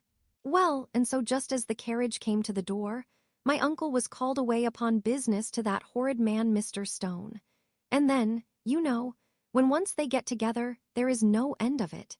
Well, I was so frightened I did not know what to do, for my uncle was to give me away, and if we were beyond the hour, we could not be married all day. But luckily, he came back again in 10 minutes' time, and then we all set out. However, I recollected afterwards that if he had been prevented going, the wedding need not be put off, for Mr. Darcy might have done as well. "Mr. Darcy?" repeated Elizabeth in utter amazement. "Oh, yes. He was to come there with Wickham, you know, but gracious me, I quite forgot. I ought not to have said a word about it. I promised them so faithfully. What will Wickham say? It was to be such a secret." "If it was to be secret," said Jane, "say not another word on the subject. You may depend upon my seeking no further." "Oh, certainly," said Elizabeth, though burning with curiosity. "We will ask you no questions." "Thank you," said Lydia, "for if you did, I should certainly tell you all, and then Wickham would be angry." On such encouragement to ask, Elizabeth was forced to put it out of her power by running away. But to live in ignorance on such a point was impossible, or at least it was impossible not to try for information. Mr. Darcy had been at her sister's wedding. It was exactly a scene, and exactly among people where he had apparently least to do and least temptation to go. Conjectures as to the meaning of it, rapid and wild, hurried into her brain, but she was satisfied with none. Those that best pleased her, as placing his conduct in the noblest light, seemed most improbable. She could not bear such suspense, and hastily seizing a sheet of paper, wrote a short letter to her aunt to request an explanation of what Lydia had dropped, if it were compatible with the secrecy which had been intended. "You may readily comprehend," she added, "what my curiosity must be to know how a person unconnected with any of us, and, comparatively speaking, a stranger to our family, should have been amongst you at such a time. Pray write instantly, and let me understand it, unless it is, for very cogent reasons, to remain in the secrecy which Lydia seems to think necessary, and then I must endeavor to be satisfied with ignorance. Not that I shall, though," she added to herself, as she finished the letter. "And, my dear aunt, if you do not tell me in an honorable manner, I shall certainly be reduced to tricks and stratagems to find it out." Jane's delicate sense of honor would not allow her to speak to Elizabeth, privately, of what Lydia had let fall. Elizabeth was glad of it. Till it appeared whether her inquiries would receive any satisfaction, she had rather be without a confidant. Chapter 10. Elizabeth had the satisfaction of receiving an answer to her letter, as soon as she possibly could. She was no sooner in possession of it then hurrying into the little copse where she was least likely to be interrupted, she sat down on one of the benches and prepared to be happy, for the length of the letter convinced her that it did not contain a denial. Gracechurch Street, September 6. My dear niece, I have just received your letter, and shall devote this whole morning to answering it, as I foresee that a little writing will not comprise what I have to tell you. I must confess myself surprised by your application. I did not expect it from you. Don't think me angry, however, for I only mean to let you know that I had not imagined such inquiries to be necessary on your side. If you do not choose to understand me, forgive my impertinence. Your uncle is as much surprised as I am, and nothing but the belief of your being a party concerned would have allowed him to act as he has done. But if you are really innocent and ignorant, I must be more explicit. On the very day of my coming home from Longbourn, your uncle had a most unexpected visitor. Mr. Darcy called, and was shut up with him several hours. It was all over before I arrived, so my curiosity was not so dreadfully racked as yours seems to have been. He came to tell Mr. Gardiner that he had found out where your sister and Mr. Wickham were, and that he had seen and talked with them both, Wickham repeatedly, Lydia once. From what I can collect, he left Derbyshire only one day after ourselves, and came to town with the resolution of hunting for them. The motive professed was his conviction of its being owing to himself that Wickham's worthlessness had not been so well known as to make it impossible for any young woman of character to love or confide in him. He generously imputed the whole to his mistaken pride, and confessed that he had before thought it beneath him to lay his private actions open to the world. His character was to speak for itself. He called it, therefore, his duty to step forward and endeavor to remedy an evil which had been brought on by himself. If he had another motive, I am sure it would never disgrace him. He had been some days in town before he was able to discover them, but he had something to direct his search, which was more than we had, and the consciousness of this was another reason for his resolving to follow us.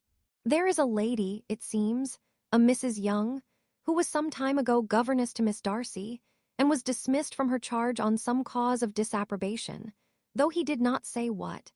She then took a large house in Edward Street, and has since maintained herself by letting lodgings. This Mrs. Young was, he knew, intimately acquainted with Wickham, and he went to her for intelligence of him as soon as he got to town. But it was 2 or 3 days before he could get from her what he wanted. She would not betray her trust, I suppose, without bribery and corruption, for she really did know where her friend was to be found. Wickham indeed had gone to her on their first arrival in London, and had she been able to receive them into her house, they would have taken up their abode with her. At length, however, our kind friend procured the wished-for direction. They were in Street. He saw Wickham, and afterwards insisted on seeing Lydia. His first object with her, he acknowledged, had been to persuade her to quit her present disgraceful situation and return to her friends as soon as they could be prevailed on to receive her, offering his assistance as far as it would go. But he found Lydia absolutely resolved on remaining where she was. She cared for none of her friends. She wanted no help of his. She would not hear of leaving Wickham. She was sure they should be married some time or other, and it did not much signify when. Since such were her feelings, it only remained, he thought, to secure and expedite a marriage, which, in his very first conversation with Wickham, he easily learnt had never been his design.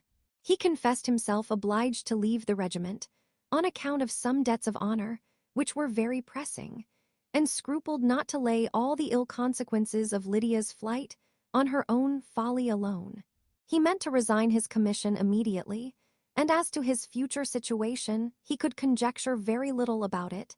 He must go somewhere, but he did not know where, and he knew he should have nothing to live on. Mr. Darcy asked him why he had not married your sister at once. Though Mr. Bennet was not imagined to be very rich, he would have been able to do something for him, and his situation must have been benefited by marriage. But he found, in reply to this question, that Wickham still cherished the hope of more effectually making his fortune by marriage in some other country. Under such circumstances, however, he was not likely to be proof against the temptation of immediate relief. They met several times, for there was much to be discussed.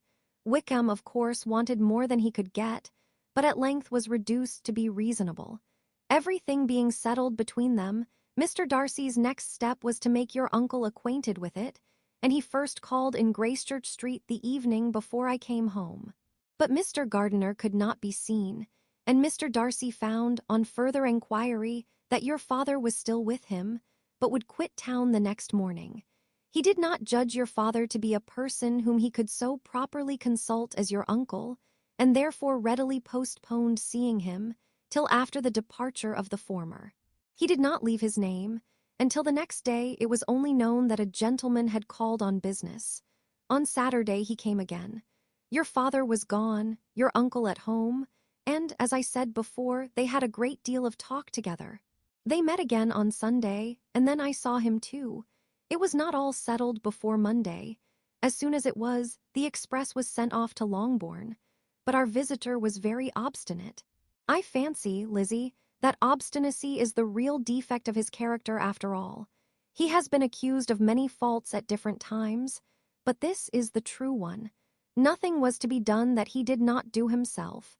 Though I am sure, and I do not speak it to be thanked, therefore say nothing about it, your uncle would most readily have settled the whole. They battled it together for a long time, which was more than either the gentleman or lady concerned in it deserved. But at last your uncle was forced to yield, and instead of being allowed to be of use to his niece, was forced to put up with only having the probable credit of it, which went sorely against the grain. And I really believe your letter this morning gave him great pleasure, because it required an explanation that would rob him of his borrowed feathers and give the praise where it was due. But, Lizzie, this must go no farther than yourself or Jane at most. You know pretty well, I suppose, what has been done for the young people. His debts are to be paid, amounting, I believe, to considerably more than £1,000, another 1,000 in addition to her own settled upon her, and his commission purchased. The reason why all this was to be done by him alone was such as I have given above. It was owing to him, to his reserve, and want of proper consideration, that Wickham's character had been so misunderstood, and consequently that he had been received and noticed as he was. Perhaps there was some truth in this, though I doubt whether his reserve or anybody's reserve can be answerable for the event. But in spite of all this fine talking, my dear Lizzie, you may rest perfectly assured that your uncle would never have yielded if we had not given him credit for another interest in the affair. When all this was resolved on, he returned again to his friends, who were still staying at Pemberley, but it was agreed that he should be in London once more when the wedding took place, and all money matters were then to receive the last finish. I believe I have now told you everything. It is a relation which you tell me is to give you great surprise. I hope at least it will not afford you any displeasure. Lydia came to us, and Wickham had constant admission to the house.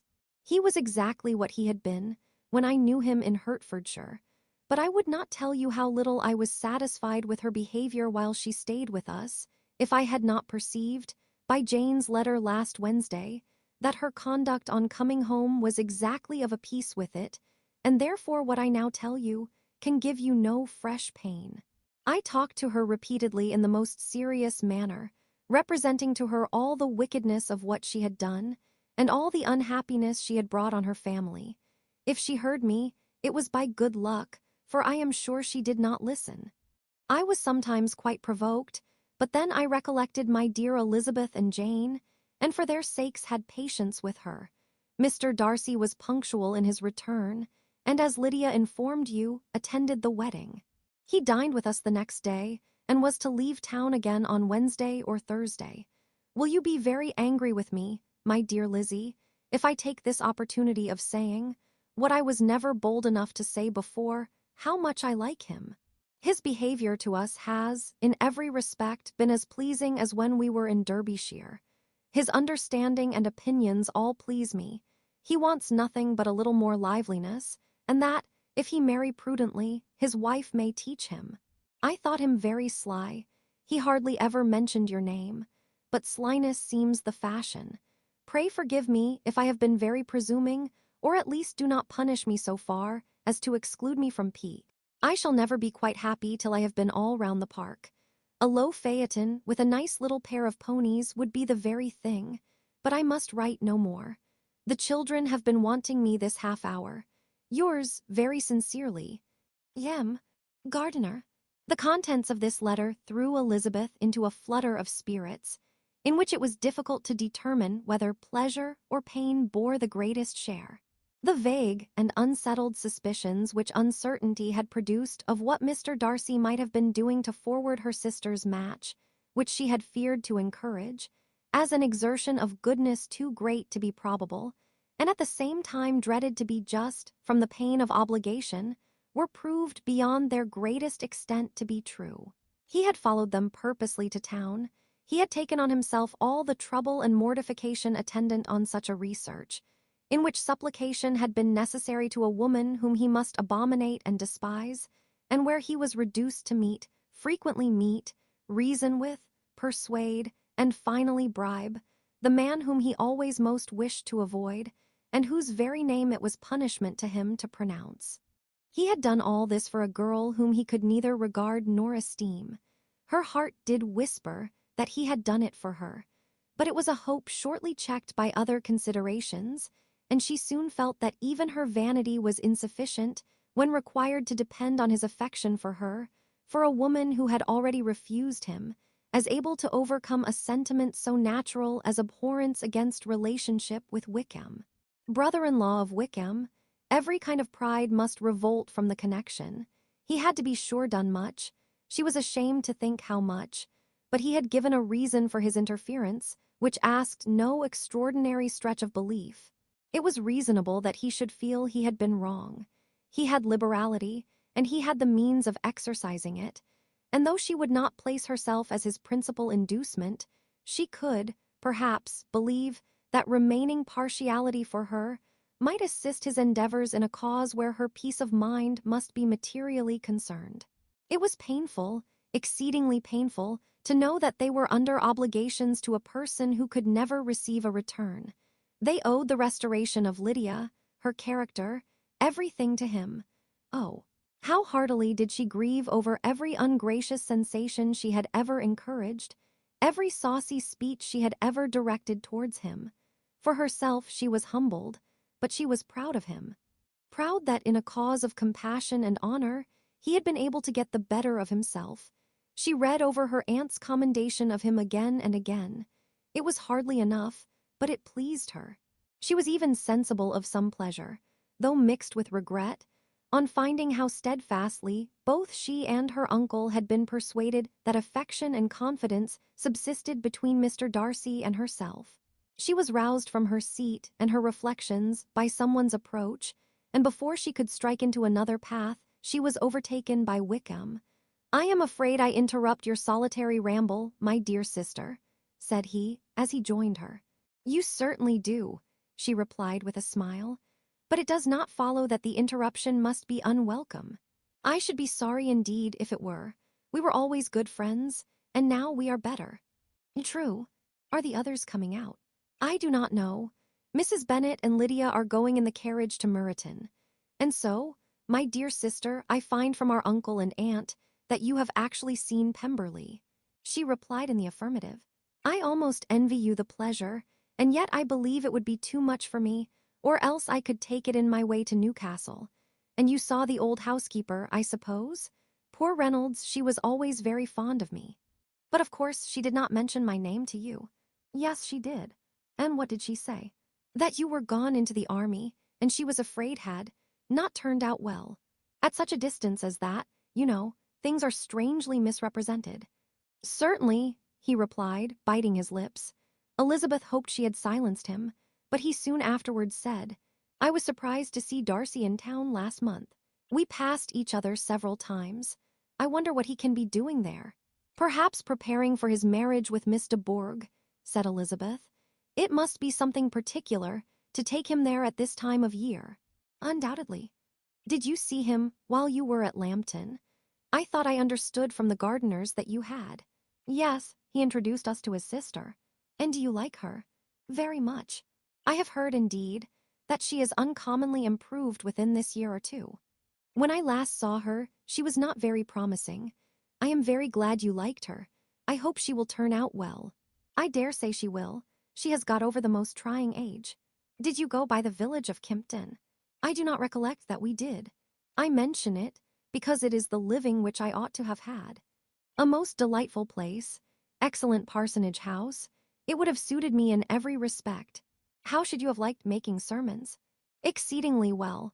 I should have considered it as part of my duty, and the exertion would soon have been nothing.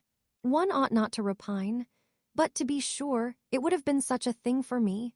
The quiet, the retirement of such a life would have answered all my ideas of happiness, but it was not to be. Did you ever hear Darcy mention the circumstance when you were in Kent? I have heard from authority, which I thought is good, that it was left you conditionally only, and at the will of the present patron. You have. Yes, there was something in that. I told you so from the first, you may remember.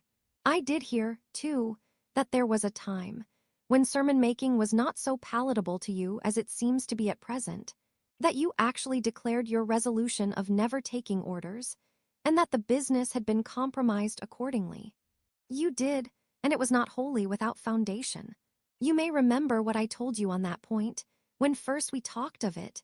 They were now almost at the door of the house, for she had walked fast to get rid of him, and unwilling for her sister's sake to provoke him, she only said in reply with a good-humored smile, "Come, Mr. Wickham, we are brother and sister, you know. Do not let us quarrel about the past. In future, I hope we shall be always of one mind." She held out her hand. He kissed it with affectionate gallantry, though he hardly knew how to look, and they entered the house. Chapter 11. Mr. Wickham was so perfectly satisfied with this conversation that he never again distressed himself or provoked his dear sister Elizabeth by introducing the subject of it, and she was pleased to find that she had said enough to keep him quiet. The day of his and Lydia's departure soon came, and Mrs. Bennet was forced to submit to a separation, which, as her husband by no means entered into her scheme of their all going to Newcastle, was likely to continue at least a 12-month. "Oh, my dear Lydia," she cried, "when shall we meet again?" "Oh, Lord, I don't know. Not these 2 or 3 years, perhaps. Write to me very often, my dear. As often as I can. But you know married women have never much time for writing. My sisters may write to me. They will have nothing else to do." Mr. Wickham's adieus were much more affectionate than his wife's. He smiled, looked handsome, and said many pretty things. "He is as fine a fellow," said Mr. Bennet, as soon as they were out of the house, "as ever I saw. He simpers and smirks and makes love to us all. I am prodigiously proud of him. I defy even Sir William Lucas himself to produce a more valuable son-in-law." The loss of her daughter made Mrs. Bennet very dull for several days. "I often think," said she, "that there is nothing so bad as parting with one's friends. One seems so forlorn without them." "This is the consequence, you see, madam, of marrying a daughter," said Elizabeth. "It must make you better satisfied that your other 4 are single. It is no such thing. Lydia does not leave me because she is married, but only because her husband's regiment happens to be so far off. If that had been nearer, she would not have gone so soon." But the spiritless condition which this event threw her into was shortly relieved, and her mind opened again to the agitation of hope by an article of news, which then began to be in circulation. The housekeeper at Netherfield had received orders to prepare for the arrival of her master, who was coming down in a day or two, to shoot there for several weeks. Mrs. Bennet was quite in the fidgets. She looked at Jane and smiled and shook her head by turns. "Well, well, and so Mr. Bingley is coming down, sister," for Mrs. Phillips first brought her the news. "Well, so much the better. Not that I care about it, though. He is nothing to us, you know, and I am sure I never want to see him again. But, however, he is very welcome to come to Netherfield if he likes it, and who knows what may happen, but that is nothing to us. You know, sister, we agreed long ago never to mention a word about it. And so, is it quite certain he is coming?" "You may depend on it," replied the other, "for Mrs. Nishalls was in Meryton last night. I saw her passing by, and went out myself on purpose to know the truth of it, and she told me that it was certain true. He comes down on Thursday at the latest, very likely on Wednesday. She was going to the butcher's, she told me, on purpose to order in some meat on Wednesday, and she has got 3 couple of ducks, just fit to be killed. Miss Bennet had not been able to hear of his coming, without changing color. It was many months since she had mentioned his name to Elizabeth, but now, as soon as they were alone together, she said, "I saw you look at me today, Lizzie, when my aunt told us of the present report, and I know I appeared distressed. But don't imagine it was from any silly cause. I was only confused for the moment, because I felt that I should be looked at. I do assure you that the news does not affect me either with pleasure or pain. I am glad of one thing, that he comes alone, because we shall see the less of him.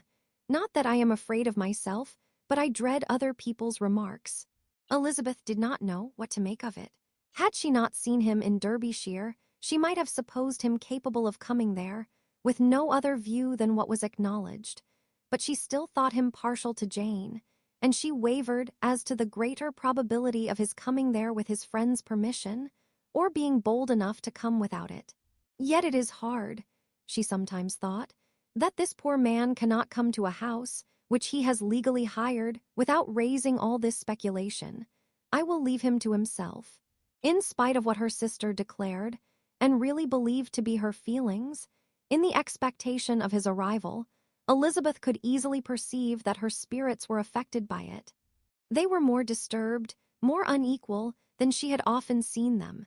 The subject which had been so warmly canvassed between their parents about a 12-month ago was now brought forward again. "As soon as ever Mr. Bingley comes, my dear," said Mrs. Bennet, "you will wait on him, of course." "No, no. You forced me into visiting him last year, and promised if I went to see him, he should marry one of my daughters. But it ended in nothing, and I will not be sent on a fool's errand again." His wife represented to him how absolutely necessary such an attention would be from all the neighboring gentlemen, on his returning to Netherfield. "Teas and etiquette I despise," said he. "If he wants our society, let him seek it. He knows where we live. I will not spend my hours in running after my neighbors every time they go away and come back again. Well, all I know is that it will be abominably rude if you do not wait on him. But however, that shan't prevent my asking him to dine here. I am determined. We must have Mrs. Long and the Goodings soon. That will make 13 with ourselves, so there will be just room at table for him." Consoled by this resolution, she was the better able to bear her husband's incivility, though it was very mortifying to know that her neighbors might all see Mr. Bingley in consequence of it before they did, as the day of his arrival drew near. "I begin to be sorry that he comes at all," said Jane to her sister. "It would be nothing. I could see him with perfect indifference, but I can hardly bear to hear it thus perpetually talked of. My mother means well, but she does not know. No one can know how much I suffer from what she says. Happy shall I be when his stay at Netherfield is over." "I wish I could say anything to comfort you," replied Elizabeth, "but it is wholly out of my power. You must feel it, and the usual satisfaction of preaching patience to a sufferer is denied me, because you have always so much." Mr. Bingley arrived. Mrs. Bennet, through the assistance of servants, contrived to have the earliest tidings of it, that the period of anxiety and fretfulness on her side might be as long as it could. She counted the days that must intervene before their invitation could be sent, hopeless of seeing him before. But on the 3rd morning after his arrival in Hertfordshire, she saw him from her dressing-room window enter the paddock and ride towards the house. Her daughters were eagerly called to partake of her joy. Jane resolutely kept her place at the table, but Elizabeth, to satisfy her mother, went to the window. She looked. She saw Mr. Darcy with him, and sat down again by her sister. "There is a gentleman with him, mamma," said Kitty. "Who can it be?" "Some acquaintance or other, my dear, I suppose. I am sure I do not know." "La," replied Kitty, "it looks just like that man that used to be with him before. Mr. what's his name? That tall, proud man. Good gracious, Mr. Darcy. And so it does, I vow. Well, any friend of Mr. Bingley's will always be welcome here, to be sure. But else I must say that I hate the very sight of him." Jane looked at Elizabeth with surprise and concern. She knew but little of their meeting in Derbyshire, and therefore felt for the awkwardness which must attend her sister in seeing him almost for the first time after receiving his explanatory letter. Both sisters were uncomfortable enough. Each felt for the other, and of course for themselves, and their mother talked on of her dislike of Mr. Darcy and her resolution to be civil to him only as Mr. Bingley's friend, without being heard by either of them. But Elizabeth had sources of uneasiness which could not be suspected by Jane, to whom she had never yet had courage to show Mrs. Gardiner's letter, or to relate her own change of sentiment towards him. To Jane, he could be only a man whose proposals she had refused and whose merit she had undervalued, but to her own more extensive information, he was the person to whom the whole family were indebted for the first of benefits, and whom she regarded herself with an interest, if not quite so tender, at least as reasonable and just, as what Jane felt for Bingley. Her astonishment at his coming to Netherfield, to Longbourn, and voluntarily seeking her again, was almost equal to what she had known on first witnessing his altered behavior in Derbyshire. The color which had been driven from her face returned for half a minute with an additional glow, and a smile of delight added luster to her eyes, as she thought for that space of time that his affection and wishes must still be unshaken. But she would not be secure. "Let me first see how he behaves," said she. "It will then be early enough for expectation." She sat intently at work, striving to be composed, and without daring to lift up her eyes, till anxious curiosity carried them to the face of her sister, as the servant was approaching the door. Jane looked a little paler than usual, but more sedate than Elizabeth had expected. On the gentleman's appearing, her color increased, yet she received them with tolerable ease, and with a propriety of behavior equally free from any symptom of resentment or any unnecessary complaisance. Elizabeth said as little to either as civility would allow, and sat down again to her work, with an eagerness which it did not often command. She had ventured only one glance at Darcy. He looked serious as usual, and she thought, more as he had been used to look in Hertfordshire, than as she had seen him at Pemberley. But perhaps he could not in her mother's presence be what he was before her uncle and aunt. It was a painful, but not an improbable, conjecture. Bingley she had likewise seen for an instant, and in that short period saw him looking both pleased and embarrassed. He was received by Mrs. Bennet with a degree of civility, which made her two daughters ashamed, especially when contrasted with the cold and ceremonious politeness of her curtsy and address to his friend. Elizabeth particularly, who knew that her mother owed to the latter the preservation of her favorite daughter from irremediable infamy, was hurt and distressed to a most painful degree by a distinction so ill applied. Darcy, after inquiring of her how Mr. and Mrs. Gardiner did, a question which she could not answer without confusion, said scarcely anything. He was not seated by her. Perhaps that was the reason of his silence. But it had not been so in Derbyshire. There he had talked to her friends when he could not to herself, but now several minutes elapsed without bringing the sound of his voice, and when occasionally, unable to resist the impulse of curiosity, she raised her eyes to his face, she as often found him looking at Jane as at herself, and frequently on no object but the ground. More thoughtfulness and less anxiety to please than when they last met were plainly expressed. She was disappointed and angry with herself for being so. "Could I expect it to be otherwise?" said she. Yet why did he come? She was in no humor for conversation with anyone but himself, and to him she had hardly courage to speak. She inquired after his sister, but could do no more. "It is a long time, Mr. Bingley, since you went away," said Mrs. Bennet. He readily agreed to it. "I began to be afraid you would never come back again. People did say you meant to quit the place entirely at Michaelmas. But however, I hope it is not true. A great many changes have happened in the neighborhood since you went away. Miss Lucas is married and settled, and one of my own daughters. I suppose you have heard of it. Indeed, you must have seen it in the papers. It was in the Times and the Courier, I know, though it was not put in as it ought to be. It was only said, lately George Wickham-esque, to Miss Lydia Bennet, without there being a syllable said of her father, or the place where she lived, or anything.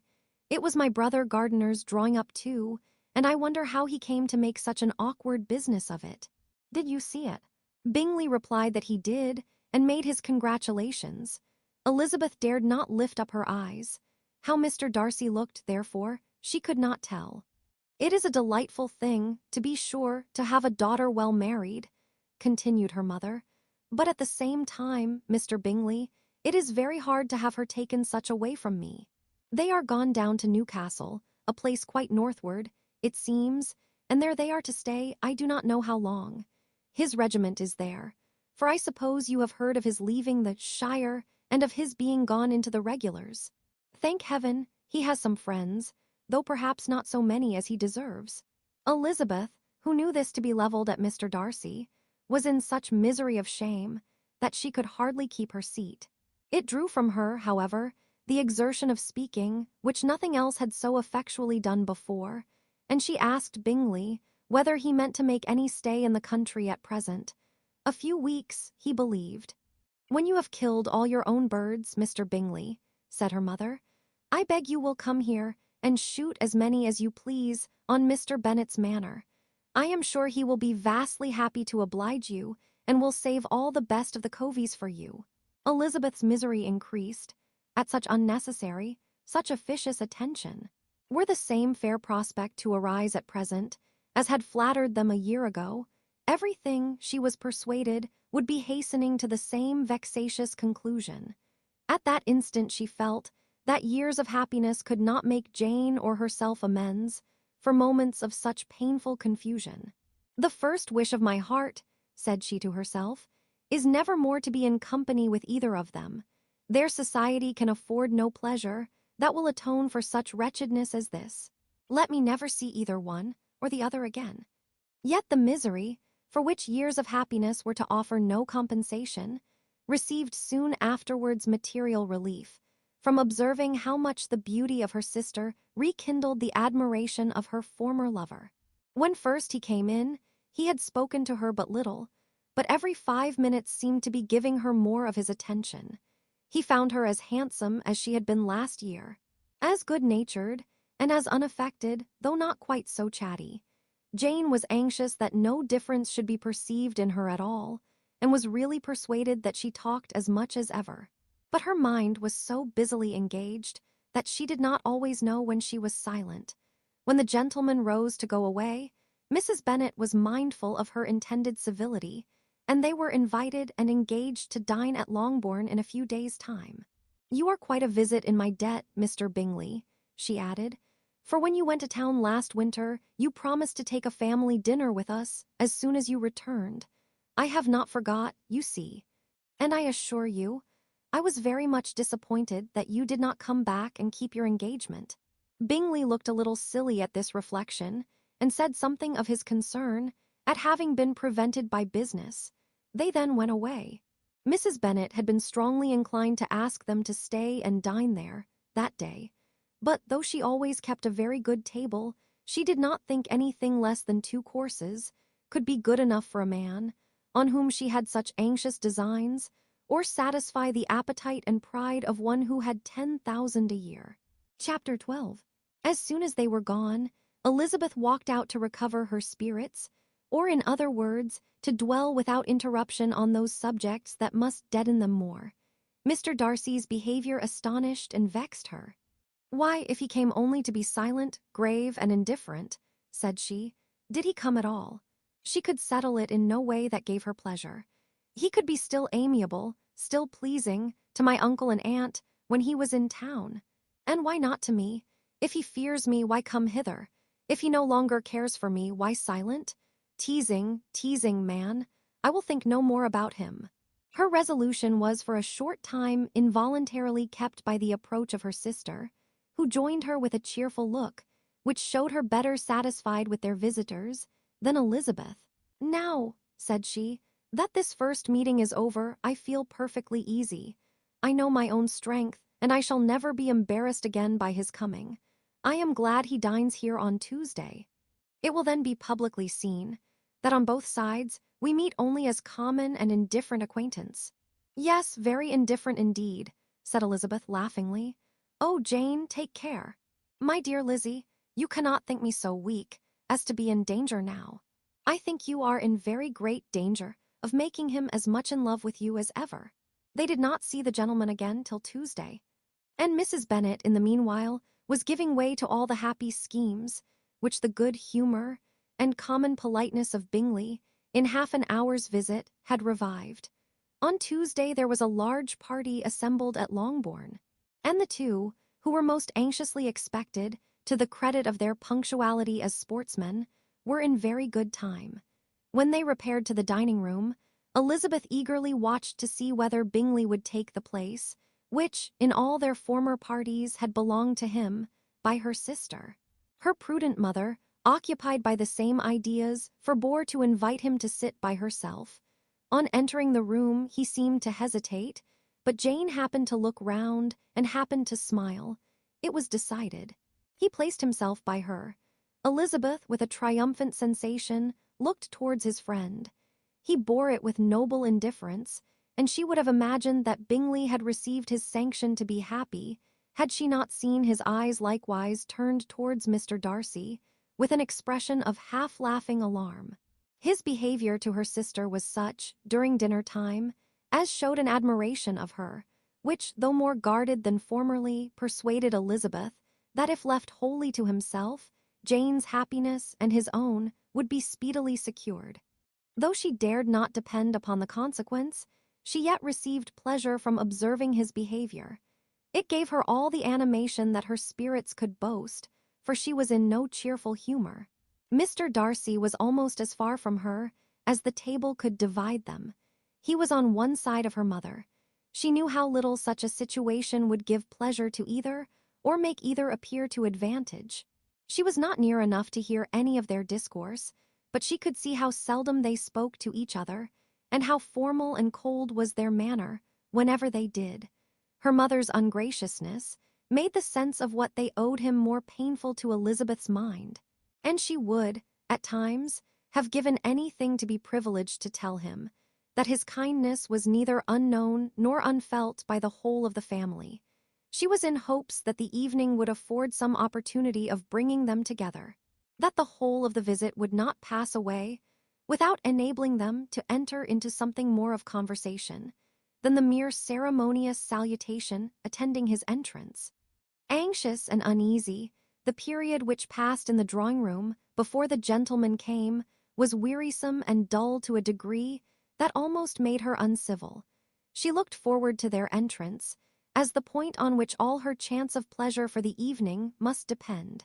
"If he does not come to me then," said she, "I shall give him up forever." The gentleman came, and she thought he looked as if he would have answered her hopes, but, alas, the ladies had crowded round the table, where Miss Bennet was making tea, and Elizabeth pouring out the coffee, in so close a confederacy that there was not a single vacancy near her which would admit of a chair.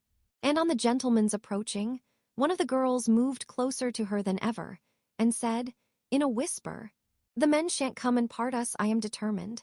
We want none of them, do we?" Darcy had walked away to another part of the room. She followed him with her eyes, envied everyone to whom he spoke, had scarcely patience enough to help anybody to coffee, and then was enraged against herself for being so silly. A man who has once been refused. How could I ever be foolish enough to expect a renewal of his love? Is there one among the sex who would not protest against such a weakness as a second proposal to the same woman? There is no indignity so abhorrent to their feelings. She was a little revived, however, by his bringing back his coffee cup himself, and she seized the opportunity of saying, "Is your sister at Pemberley still?" "Yes, she will remain there till Christmas." "And quite alone? Have all her friends left her?" "Mrs. Annesley is with her. The others have been gone on to Scarborough these 3 weeks." She could think of nothing more to say, but if he wished to converse with her, he might have better success. He stood by her, however, for some minutes in silence, and at last, on the young ladies whispering to Elizabeth again, he walked away.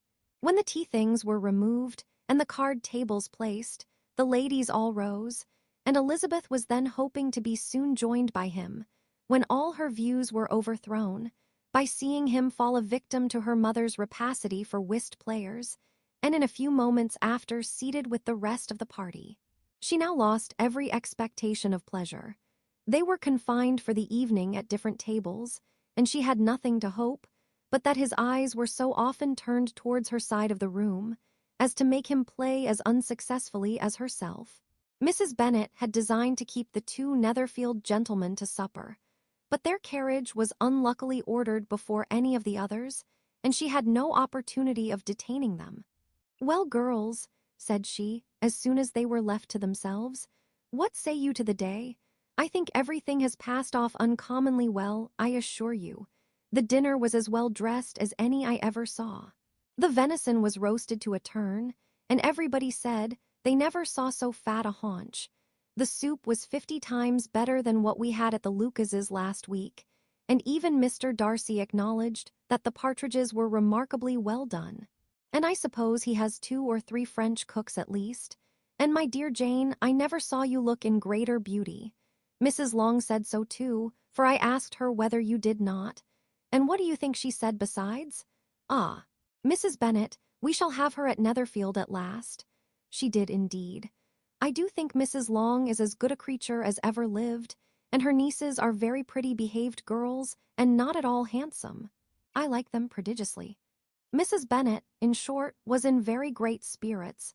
She had seen enough of Bingley's behaviour to Jane to be convinced that she would get him at last, and her expectations of advantage to her family, when in a happy humour, were so far beyond reason that she was quite disappointed at not seeing him there again the next day to make his proposals.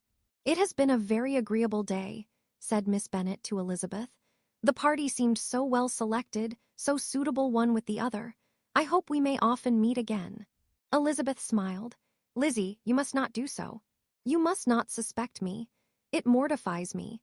I assure you that I have now learnt to enjoy his conversation as an agreeable and sensible young man, without having a wish beyond it. I am perfectly satisfied from what his manners now are, that he never had any design of engaging my affection. It is only that he is blessed with greater sweetness of address, and a stronger desire of generally pleasing than any other man."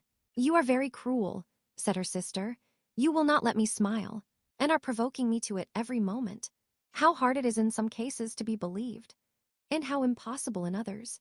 But why should you wish to persuade me that I feel more than I acknowledge? That is a question which I hardly know how to answer. We all love to instruct, though we can teach only what is not worth knowing.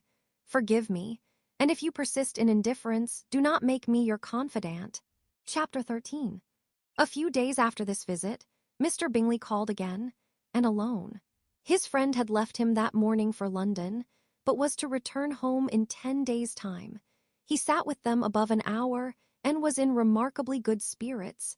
Mrs. Bennet invited him to dine with them, but with many expressions of concern, he confessed himself engaged elsewhere. "Next time you call," said she, "I hope we shall be more lucky."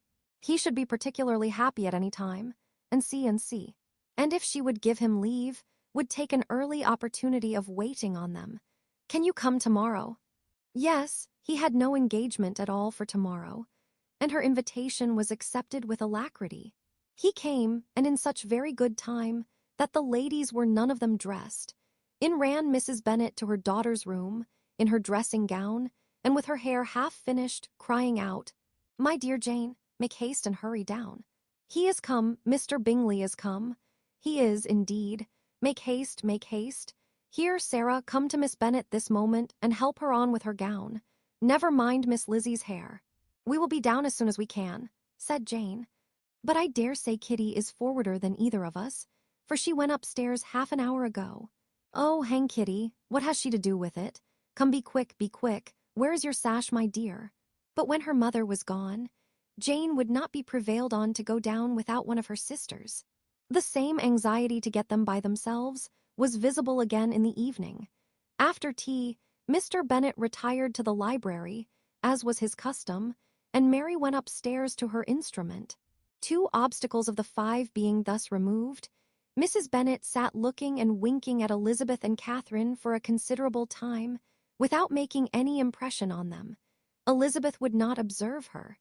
And when at last Kitty did, she very innocently said, "What is the matter, Mamma? What do you keep winking at me for? What am I to do?" "Nothing, child, nothing. I did not wink at you." She then sat still 5 minutes longer. But unable to waste such a precious occasion, she suddenly got up, and saying to Kitty, "Come here, my love, I want to speak to you," took her out of the room. Jane instantly gave a look at Elizabeth, which spoke her distress at such premeditation, and her entreaty that she would not give into it. In a few minutes, Mrs. Bennet half opened the door and called out, "Lizzie, my dear, I want to speak with you." Elizabeth was forced to go. "We may as well leave them by themselves, you know," said her mother as soon as she was in the hall. "Kitty and I are going upstairs to sit in my dressing room." Elizabeth made no attempt to reason with her mother, but remained quietly in the hall till she and Kitty were out of sight, then returned into the drawing room. Mrs. Bennet's schemes for this day were ineffectual. Bingley was everything that was charming, except the professed lover of her daughter. His ease and cheerfulness rendered him a most agreeable addition to their evening party, and he bore with the ill-judged officiousness of the mother, and heard all her silly remarks with a forbearance and command of countenance particularly grateful to the daughter. He scarcely needed an invitation to stay supper, and before he went away, an engagement was formed, chiefly through his own and Mrs. Bennet's means, for his coming next morning to shoot with her husband. After this day, Jane said no more of her indifference. Not a word passed between the sisters concerning Bingley, but Elizabeth went to bed in the happy belief that all must speedily be concluded, unless Mr. Darcy returned within the stated time. Seriously, however, she felt tolerably persuaded that all this must have taken place with that gentleman's concurrence. Bingley was punctual to his appointment, and he and Mr. Bennet spent the morning together, as had been agreed on. The latter was much more agreeable than his companion expected. There was nothing of presumption or folly in Bingley that could provoke his ridicule or disgust him into silence, and he was more communicative and less eccentric than the other had ever seen him. Bingley, of course, returned with him to dinner, and in the evening Mrs. Bennet's invention was again at work to get everybody away from him and her daughter. Elizabeth, who had a letter to write, went into the breakfast room for that purpose soon after tea, for as the others were all going to sit down to cards, she could not be wanted to counteract her mother's schemes. But on returning to the drawing-room, when her letter was finished, she saw, to her infinite surprise, there was reason to fear that her mother had been too ingenious for her. On opening the door, she perceived her sister and Bingley standing together over the hearth, as if engaged in earnest conversation, and had this led to no suspicion, the faces of both as they hastily turned round and moved away from each other would have told it all. Their situation was awkward enough, but hers she thought was still worse. Not a syllable was uttered by either, and Elizabeth was on the point of going away again, when Bingley, who as well as the other had sat down, suddenly rose, and whispering a few words to her sister, ran out of the room. Jane could have no reserves from Elizabeth, where confidence would give pleasure, and instantly embracing her, acknowledged with the liveliest emotion that she was the happiest creature in the world. "'Tis too much," she added, "by far too much. I do not deserve it. Oh, why is not everybody as happy?" Elizabeth's congratulations were given with a sincerity, a warmth, a delight, which words could but poorly express. Every sentence of kindness was a fresh source of happiness to Jane, but she would not allow herself to stay with her sister, or say half that remained to be said, for the present. "I must go instantly to my mother," she cried.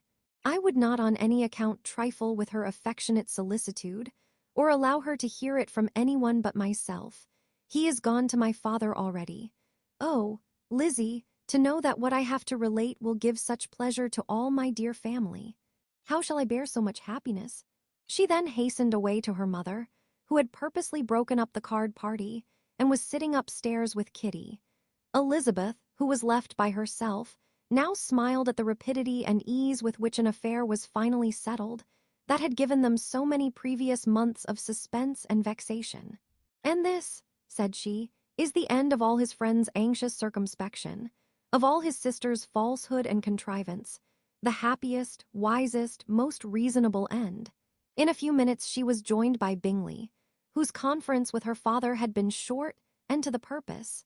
"Where is your sister?" said he hastily, as he opened the door. "With my mother upstairs. She will be down in a moment, I dare say." He then shut the door, and coming up to her, claimed the good wishes and affection of a sister. Elizabeth honestly and heartily expressed her delight in the prospect of their relationship. They shook hands with great cordiality, and then till her sister came down, she had to listen to all he had to say of his own happiness and of Jane's perfections.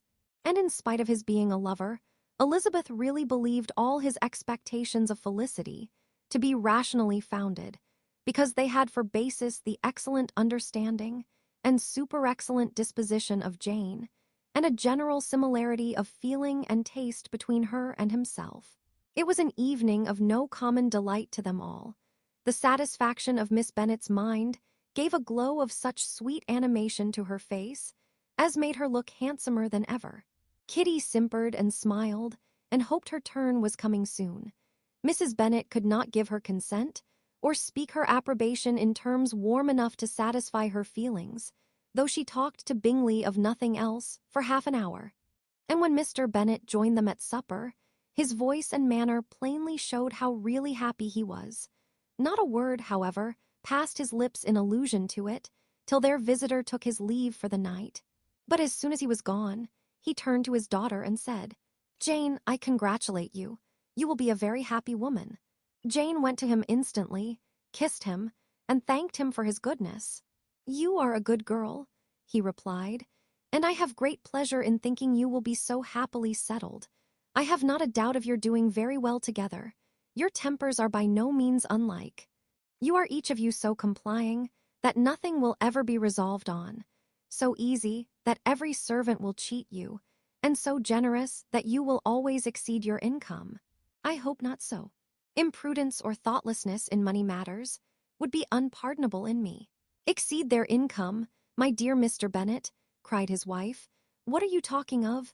Why, he has 4,000 or 5,000 a year, and very likely more." Then addressing her daughter, "Oh, my dear, dear Jane, I am so happy. I am sure I shan't get a wink of sleep all night. I knew how it would be. I always said it must be so, at last. I was sure you could not be so beautiful for nothing. I remember, as soon as ever I saw him, when he first came into Hertfordshire last year, I thought how likely it was that you should come together. Oh, he is the handsomest young man that ever was seen. Wickham, Lydia, were all forgotten." Jane was beyond competition her favorite child. At that moment, she cared for no other. Her younger sisters soon began to make interest with her for objects of happiness which she might in future be able to dispense. Mary petitioned for the use of the library at Netherfield, and Kitty begged very hard for a few balls there every winter. Bingley, from this time, was of course a daily visitor at Longbourn, coming frequently before breakfast and always remaining till after supper, unless when some barbarous neighbor, who could not be enough detested, had given him an invitation to dinner, which he thought himself obliged to accept. Elizabeth had now but little time for conversation with her sister, for while he was present, Jane had no attention to bestow on anyone else, but she found herself considerably useful to both of them in those hours of separation that must sometimes occur. In the absence of Jane, he always attached himself to Elizabeth for the pleasure of talking of her, and when Bingley was gone, Jane constantly sought the same means of relief. "He has made me so happy," said she, one evening, "by telling me that he was totally ignorant of my being in town last spring. I had not believed it possible." "I suspected as much," replied Elizabeth. "But how did he account for it?" "It must have been his sister's doing. They were certainly no friends to his acquaintance with me, which I cannot wonder at, since he might have chosen so much more advantageously in many respects. But when they see, as I trust they will, that their brother is happy with me, they will learn to be contented, and we shall be on good terms again, though we can never be what we once were to each other." "That is the most unforgiving speech," said Elizabeth, "that I ever heard you utter. Good girl, it would vex me indeed to see you again the dupe of Miss Bingley's pretended regard. Would you believe it, Lizzie, that when he went to town last November, he really loved me, and nothing but a persuasion of my being indifferent would have prevented his coming down again. He made a little mistake, to be sure, but it is to the credit of his modesty." This naturally introduced a panegyric from Jane on his diffidence, and the little value he put on his own good qualities. Elizabeth was pleased to find that he had not betrayed the interference of his friend, for, though Jane had the most generous and forgiving heart in the world, she knew it was a circumstance which must prejudice her against him. "I am certainly the most fortunate creature that ever existed," cried Jane. "Oh, Lizzie, why am I thus singled from my family and blessed above them all? If I could but see you as happy! If there were but such another man for you! If you were to give me 40 such men, I never could be so happy as you. Till I have your disposition, your goodness, I never can have your happiness. No, no, let me shift for myself. And perhaps, if I have very good luck, I may meet with another Mr. Collins in time." The situation of affairs in the Longbourn family could not be long a secret. Mrs. Bennet was privileged to whisper it to Mrs. Phillips, and she ventured, without any permission, to do the same by all her neighbours in Meryton. The Bennets were speedily pronounced to be the luckiest family in the world, though only a few weeks before, when Lydia had first run away, they had been generally proved to be marked out for misfortune. Chapter 14. One morning, about a week after Bingley's engagement with Jane had been formed, as he and the females of the family were sitting together in the dining-room, their attention was suddenly drawn to the window by the sound of a carriage, and they perceived a chaise and 4 driving up the lawn. It was too early in the morning for visitors, and besides, the equipage did not answer to that of any of their neighbours. The horses were post, and neither the carriage nor the livery of the servant who preceded it were familiar to them. As it was certain, however, that somebody was coming, Bingley instantly prevailed on Miss Bennet to avoid the confinement of such an intrusion and walk away with him into the shrubbery. They both set off, and the conjectures of the remaining 3 continued, though with little satisfaction, till the door was thrown open, and their visitor entered. It was Lady Catherine de Bourgh. They were of course all intending to be surprised, but their astonishment was beyond their expectation, and on the part of Mrs. Bennet and Kitty, though she was perfectly unknown to them, even inferior to what Elizabeth felt. She entered the room with an air more than usually ungracious, made no other reply to Elizabeth's salutation than a slight inclination of the head, and sat down without saying a word. Elizabeth had mentioned her name to her mother on her ladyship's entrance, though no request of introduction had been made. Mrs. Bennet, all amazement, though flattered by having a guest of such high importance, received her with the utmost politeness. After sitting for a moment in silence, she said very stiffly to Elizabeth, "I hope you are well, Miss Bennet. That lady, I suppose, is your mother." Elizabeth replied very concisely that she was, "And that, I suppose, is one of your sisters." "Yes, madam," said Mrs. Bennet, delighted to speak to a Lady Catherine. "She is my youngest girl but one. My youngest of all is lately married, and my eldest is somewhere about the grounds, walking with a young man, who I believe will soon become a part of the family." "You have a very small park here," returned Lady Catherine after a short silence. "It is nothing in comparison of Rosings, my lady, I dare say, but I assure you it is much larger than Sir William Lucas's. This must be a most inconvenient sitting-room for the evening. In summer, the windows are full west."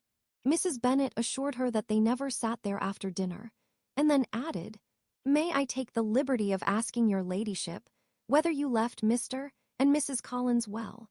"Yes, very well. I saw them the night before last." Elizabeth now expected that she would produce a letter for her from Charlotte, as it seemed the only probable motive for her calling. But no letter appeared, and she was completely puzzled.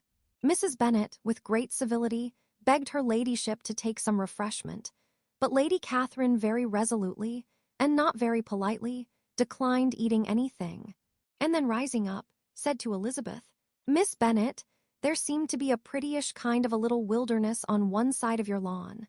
I should be glad to take a turn in it, if you will favor me with your company." "Go, my dear," cried her mother, "and show her ladyship about the different walks. I think she will be pleased with the hermitage." Elizabeth obeyed, and running into her own room for her parasol, attended her noble guest downstairs. As they passed through the hall, Lady Catherine opened the doors into the dining parlour and drawing-room, and pronouncing them, after a short survey, to be decent-looking rooms, walked on. Her carriage remained at the door, and Elizabeth saw that her waiting-woman was in it. They proceeded in silence along the gravel walk that led to the copse. Elizabeth was determined to make no effort for conversation with a woman who was now more than usually insolent and disagreeable. "How could I ever think her like her nephew?" said she, as she looked in her face. As soon as they entered the copse, Lady Catherine began in the following manner. "You can be at no loss, Miss Bennet, to understand the reason of my journey hither. Your own heart, your own conscience, must tell you why I come." Elizabeth looked with unaffected astonishment. "Indeed, you are mistaken, madam. I have not been at all able to account for the honour of seeing you here." "Miss Bennet," replied her ladyship in an angry tone, "you ought to know that I am not to be trifled with. But however insincere you may choose to be, you shall not find me so. My character has ever been celebrated for its sincerity and frankness, and in a cause of such moment as this, I shall certainly not depart from it. A report of a most alarming nature reached me 2 days ago. I was told that not only your sister was on the point of being most advantageously married, but that Miss Elizabeth Bennet, would, in all likelihood, be soon afterwards united to my nephew, my own nephew, Mr. Darcy. Though I know it must be a scandalous falsehood, though I would not injure him so much as to suppose the truth of it possible, I instantly resolved on setting off for this place, that I might make my sentiments known to you." "If you believed it impossible to be true," said Elizabeth, colouring with astonishment and disdain, "I wonder you took the trouble of coming so far. What could your ladyship propose by it?" "At once to insist upon having such a report universally contradicted." "Your coming to Longbourn to see me and my family," said Elizabeth coolly, "will be rather a confirmation of it, if, indeed, such a report is in existence." "If, do you then pretend to be ignorant of it? Has it not been industriously circulated by yourselves? Do you not know that such a report is spread abroad?" "I never heard that it was." "And can you likewise declare that there is no foundation for it?" "I do not pretend to possess equal frankness with your ladyship. You may ask questions, which I shall not choose to answer. This is not to be borne. Miss Bennet, I insist on being satisfied. Has my nephew made you an offer of marriage? Your ladyship has declared it to be impossible. It ought to be so. It must be so, while he retains the use of his reason. But your arts and allurements may, in a moment of infatuation, have made him forget what he owes to himself and to all his family. You may have drawn him in. If I have, I shall be the last person to confess it. Miss Bennet, do you know who I am? I have not been accustomed to such language as this. I am almost the nearest relation he has in the world, and am entitled to know all his dearest concerns. But you are not entitled to know mine, nor will such behavior as this ever induce me to be explicit. Let me be rightly understood. This match, to which you have the presumption to aspire, can never take place. No, never. Mr. Darcy is engaged to my daughter. Now what have you to say? Only this, that if he is so, you can have no reason to suppose he will make an offer to me." Lady Catherine hesitated for a moment, and then replied, "The engagement between them is of a peculiar kind. From their infancy, they have been intended for each other. It was the favourite wish of his mother, as well as of hers. While in their cradles, we planned the union.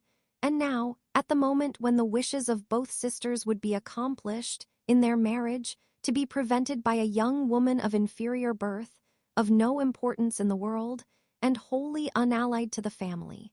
Do you pay no regard to the wishes of his friends? To his tacit engagement with Miss de Bourgh? Are you lost to every feeling of propriety and delicacy? Have you not heard me say that from his earliest hours he was destined for his cousin?" "Yes, and I had heard it before. But what is that to me? If there is no other objection to my marrying your nephew, I shall certainly not be kept from it, by knowing that his mother and aunt wished him to marry Miss de Bourgh. You both did as much as you could in planning the marriage. Its completion depended on others. If Mr. Darcy is neither by honor nor inclination confined to his cousin, why is not he to make another choice? And if I am that choice, why may not I accept him? Because honor, decorum, prudence, nay, interest forbid it. Yes, Miss Bennet, interest. For do not expect to be noticed by his family or friends if you wilfully act against the inclinations of all. You will be censured, slighted, and despised by everyone connected with him. Your alliance will be a disgrace. Your name will never even be mentioned by any of us. These are heavy misfortunes, replied Elizabeth. But the wife of Mr. Darcy must have such extraordinary sources of happiness necessarily attached to her situation, that she could, upon the whole, have no cause to repine. Obstinate, headstrong girl, I am ashamed of you. Is this your gratitude for my attentions to you last spring? Is nothing due to me on that score? Let us sit down. You are to understand, Miss Bennet, that I came here with the determined resolution of carrying my purpose. Nor will I be dissuaded from it. I have not been used to submit to any person's whims. I have not been in the habit of brooking disappointment. That will make your ladyship's situation, present, more pitiable. But it will have no effect on me. I will not be interrupted. Hear me in silence. My daughter and my nephew are formed for each other. They are descended on the maternal side from the same noble line, and on the father's from respectable, honorable, and ancient, though untitled families. Their fortune on both sides is splendid. They are destined for each other by the voice of every member of their respective houses, and what is to divide them? The upstart pretensions of a young woman without family, connections, or fortune. Is this to be endured? But it must not, shall not be. If you were sensible of your own good, you would not wish to quit the sphere in which you have been brought up. In marrying your nephew, I should not consider myself as quitting that sphere. He is a gentleman. I am a gentleman's daughter. So far we are equal. True, you are a gentleman's daughter. But who was your mother? Who are your uncles and aunts? Do not imagine me ignorant of their condition. Whatever my connections may be, said Elizabeth, if your nephew does not object to them, they can be nothing to you. Tell me once for all, are you engaged to him? Though Elizabeth would not, for the mere purpose of obliging Lady Catherine, have answered this question, she could not but say, after a moment's deliberation, I am not. Lady Catherine seemed pleased. And will you promise me never to enter into such an engagement? I will make no promise of the kind. Miss Bennet, I am shocked and astonished. I expected to find a more reasonable young woman. But do not deceive yourself into a belief that I will ever recede. I shall not go away till you have given me the assurance I require. And I certainly never shall give it. I am not to be intimidated into anything so wholly unreasonable.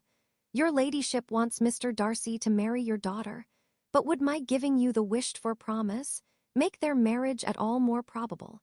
Supposing him to be attached to me, would my refusing to accept his hand make him wish to bestow it on his cousin? Allow me to say, Lady Catherine, that the arguments with which you have supported this extraordinary application have been as frivolous as the application was ill-judged. You have widely mistaken my character, if you think I can be worked on by such persuasions as these. How far your nephew might approve of your interference in his affairs, I cannot tell. But you have certainly no right to concern yourself in mine. I must beg, therefore, to be importuned no farther on the subject. Not so hasty, if you please.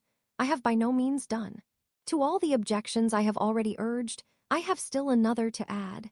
I am no stranger to the particulars of your youngest sister's infamous elopement.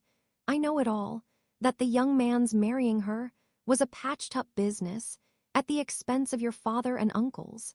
And is such a girl to be my nephew's sister? Is her husband, is the son of his late father's steward to be his brother? Heaven and earth, of what are you thinking? Are the shades of Pemberley to be thus polluted? You can now have nothing farther to say, she resentfully answered. You have insulted me in every possible method. I must beg to return to the house. And she rose as she spoke, Lady Catherine rose also, and they turned back. Her ladyship was highly incensed. "You have no regard, then, for the honor and credit of my nephew. Unfeeling, selfish girl. Do you not consider that a connection with you must disgrace him in the eyes of everybody?" "Lady Catherine, I have nothing farther to say. You know my sentiments. You are then resolved to have him." "I have said no such thing. I am only resolved to act in that manner, which will, in my own opinion, constitute my happiness, without reference to you, or to any person so wholly unconnected with me." "It is well. You refuse, then, to oblige me. You refuse to obey the claims of duty, honor, and gratitude.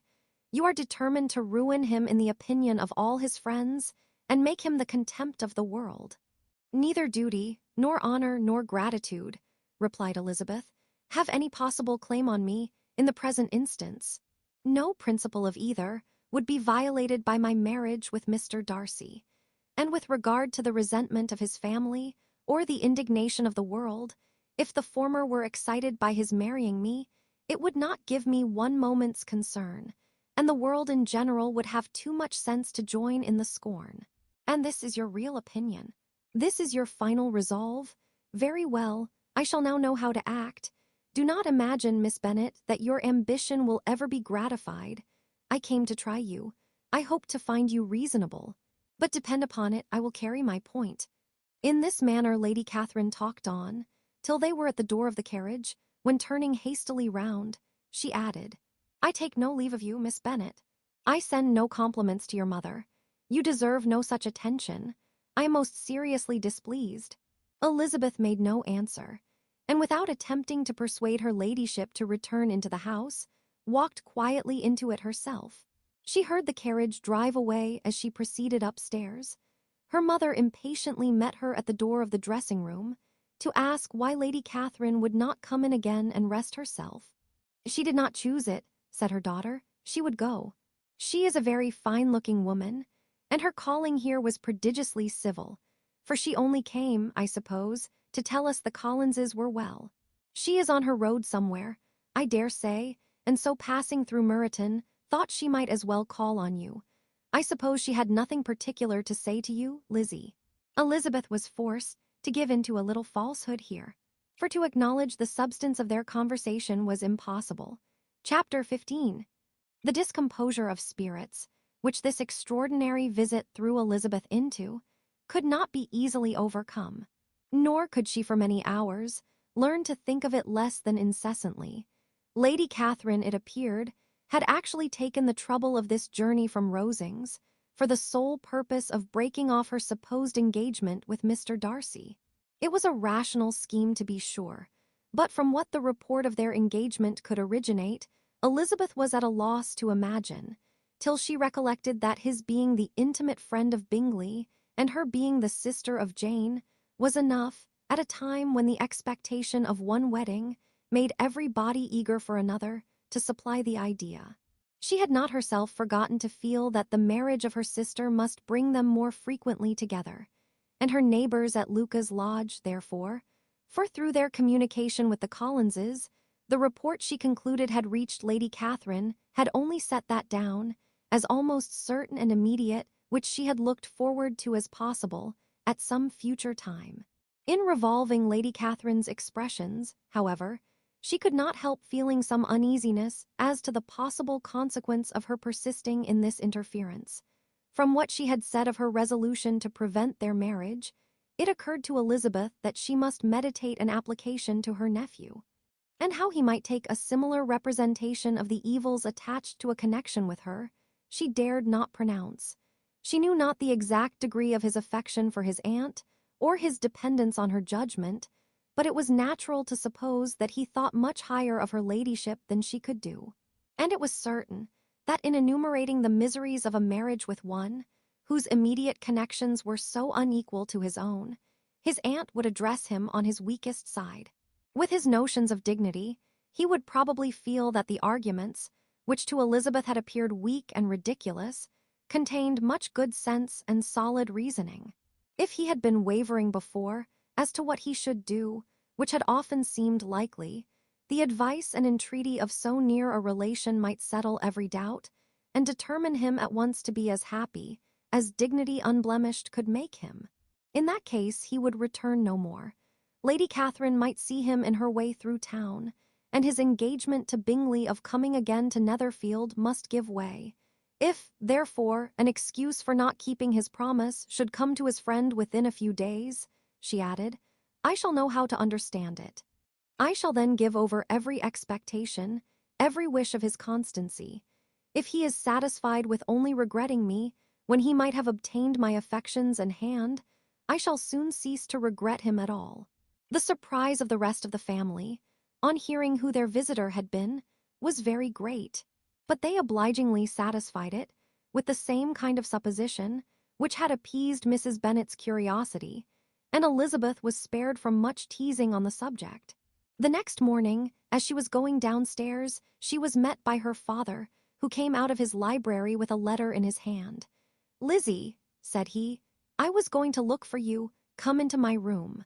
She followed him thither, and her curiosity to know what he had to tell her was heightened by the supposition of its being in some manner connected with the letter he held. It suddenly struck her that it might be from Lady Catherine, and she anticipated with dismay all the consequent explanations. She followed her father to the fireplace, and they both sat down. He then said, I have received a letter this morning that has astonished me exceedingly. As it principally concerns yourself, you ought to know its contents. I did not know before that I had 2 daughters on the brink of matrimony. Let me congratulate you on a very important conquest. The color now rushed into Elizabeth's cheeks in the instantaneous conviction of its being a letter from the nephew, instead of the aunt, and she was undetermined whether most to be pleased that he explained himself at all, or offended that his letter was not rather addressed to herself, when her father continued, You look conscious. Young ladies have great penetration in such matters as these, but I think I may defy even your sagacity to discover the name of your admirer. This letter is from Mr. Collins. From Mr. Collins? And what can he have to say? Something very much to the purpose, of course. He begins with congratulations on the approaching nuptials of my eldest daughter, of which it seems he has been told by some of the good-natured, gossiping Lucases. I shall not sport with your impatience by reading what he says on that point. What relates to yourself is as follows. Having thus offered you the sincere congratulations of Mrs. Collins and myself on this happy event, let me now add a short hint on the subject of another, of which we have been advertised by the same authority. Your daughter Elizabeth, it is presumed, will not long bear the name of Bennet, after her elder sister has resigned it, and the chosen partner of her fate may be reasonably looked up to as one of the most illustrious personages in this land. Can you possibly guess, Lizzie, who is meant by this? This young gentleman is blessed in a peculiar way, with everything the heart of mortal can most desire, splendid property, noble kindred, and extensive patronage. Yet in spite of all these temptations, let me warn my cousin Elizabeth, and yourself, of what evils you may incur, by a precipitate closure with this gentleman's proposals, which, of course, you will be inclined to take immediate advantage of. Have you any idea, Lizzie, who this gentleman is? But now it comes out. My motive for cautioning you is as follows. We have reason to imagine that his aunt, Lady Catherine de Bourgh, does not look on the match with a friendly eye. Mr. Darcy, you see, is the man. Now, Lizzie, I think I have surprised you. Could he or the Lucases have pitched on any man, within the circle of our acquaintance, whose name would have given the lie more effectually to what they related? Mr. Darcy, who never looks at any woman but to see a blemish, and who probably never looked at you in his life. It is admirable. Elizabeth tried to join in her father's pleasantry, but could only force one most reluctant smile. Never had his wit been directed in a manner so little agreeable to her. Are you not diverted? Oh, yes, pray read on. After mentioning the likelihood of this marriage to her ladyship last night, she immediately, with her usual condescension, expressed what she felt on the occasion. When it became apparent that on the score of some family objections on the part of my cousin, she would never give her consent to what she termed so disgraceful a match, I thought it my duty to give the speediest intelligence of this to my cousin, that she and her noble admirer may be aware of what they are about, and not run hastily into a marriage which has not been properly sanctioned. Mr. Collins moreover adds, I am truly rejoiced that my cousin Lydia's sad business has been so well hushed up, and am only concerned that their living together before the marriage took place should be so generally known. I must not, however, neglect the duties of my station, or refrain from declaring my amazement at hearing that you received the young couple into your house as soon as they were married. It was an encouragement of vice, and had I been the rector of Longbourn, I should very strenuously have opposed it. You ought certainly to forgive them as a Christian, but never to admit them in your sight, or allow their names to be mentioned in your hearing. That is his notion of Christian forgiveness. The rest of his letter is only about his dear Charlotte's situation, and his expectation of a young olive branch. But Lizzie, you look as if you did not enjoy it. You are not going to be missish, I hope, and pretend to be affronted at an idle report. For what do we live, but to make sport for our neighbors, and laugh at them in our turn? Oh, cried Elizabeth, I am excessively diverted, but it is so strange. Yes, that is what makes it amusing. Had they fixed on any other man, it would have been nothing. But his perfect indifference and your pointed dislike make it so delightfully absurd. Much as I abominate writing, I would not give up Mr. Collins's correspondence for any consideration.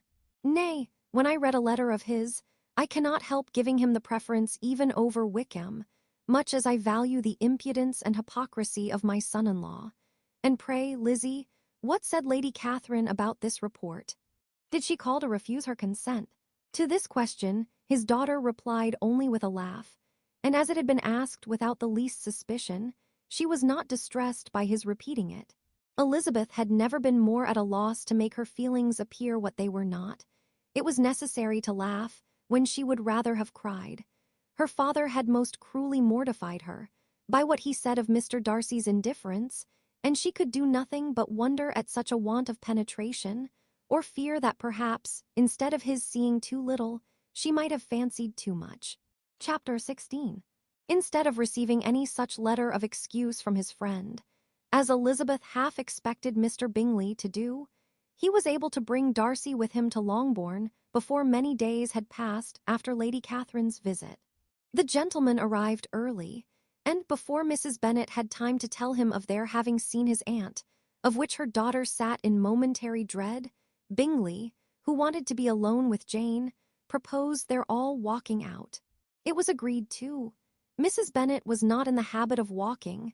Mary could never spare time, but the remaining 5 set off together. Bingley and Jane, however, soon allowed the others to outstrip them. They lagged behind, while Elizabeth, Kitty, and Darcy were to entertain each other. Very little was said by either. Kitty was too much afraid of him to talk. Elizabeth was secretly forming a desperate resolution, and perhaps he might be doing the same. They walked towards the Lucases, because Kitty wished to call upon Maria, and as Elizabeth saw no occasion for making it a general concern, when Kitty left them, she went boldly on with him alone. Now was the moment for her resolution to be executed, and, while her courage was high, she immediately said, Mr. Darcy, I am a very selfish creature, and, for the sake of giving relief to my own feelings, care not how much I may be wounding yours. I can no longer help thanking you for your unexampled kindness to my poor sister. Ever since I have known it, I have been most anxious to acknowledge to you how gratefully I feel it. Were it known to the rest of my family, I should not have merely my own gratitude to express. I am sorry, exceedingly sorry, replied Darcy, in a tone of surprise and emotion, that you have ever been informed of what may, in a mistaken light, have given you uneasiness. I did not think Mrs. Gardiner was so little to be trusted. You must not blame my aunt. Lydia's thoughtlessness first betrayed to me that you had been concerned in the matter, and, of course, I could not rest till I knew the particulars.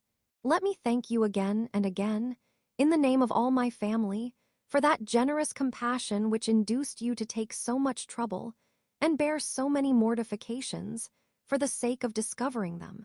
If you will thank me, he replied, let it be for yourself alone. That the wish of giving happiness to you might add force to the other inducements which led me on, I shall not attempt to deny. But your family owe me nothing. Much as I respect them, I believe, I thought only of you." Elizabeth was too much embarrassed to say a word.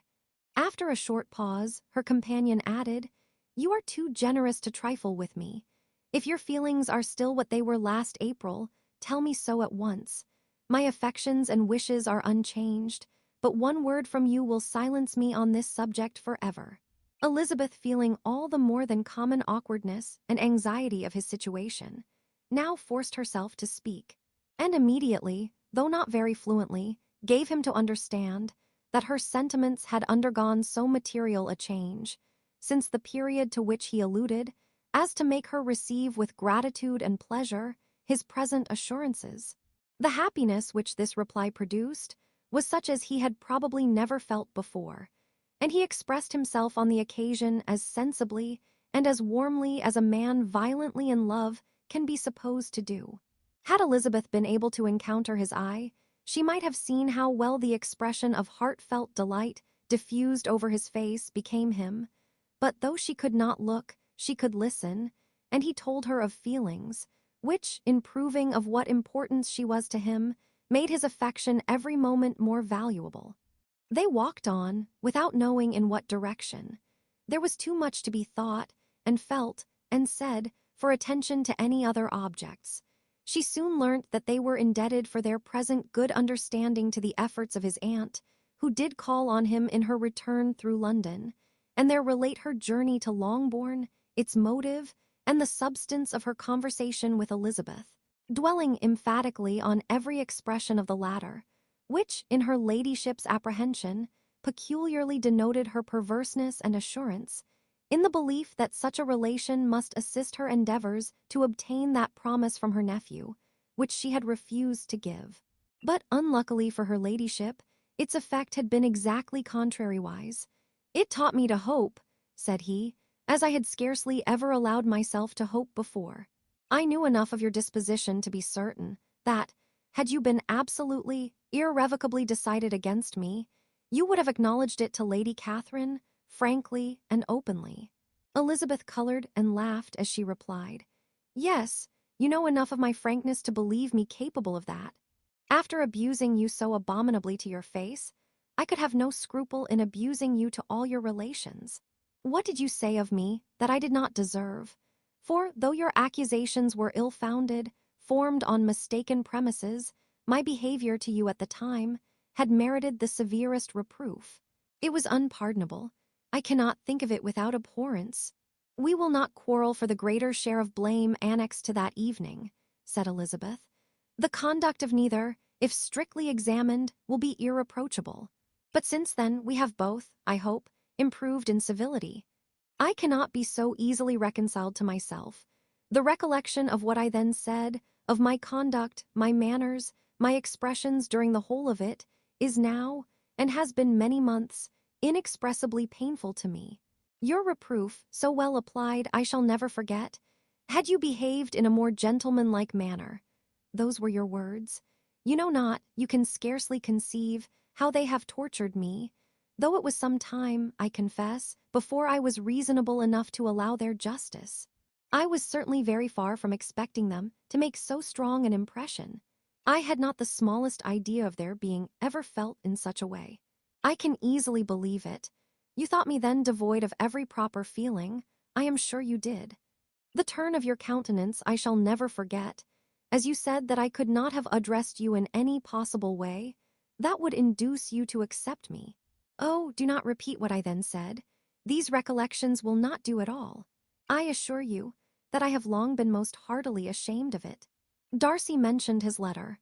"Did it," said he, "did it soon make you think better of me?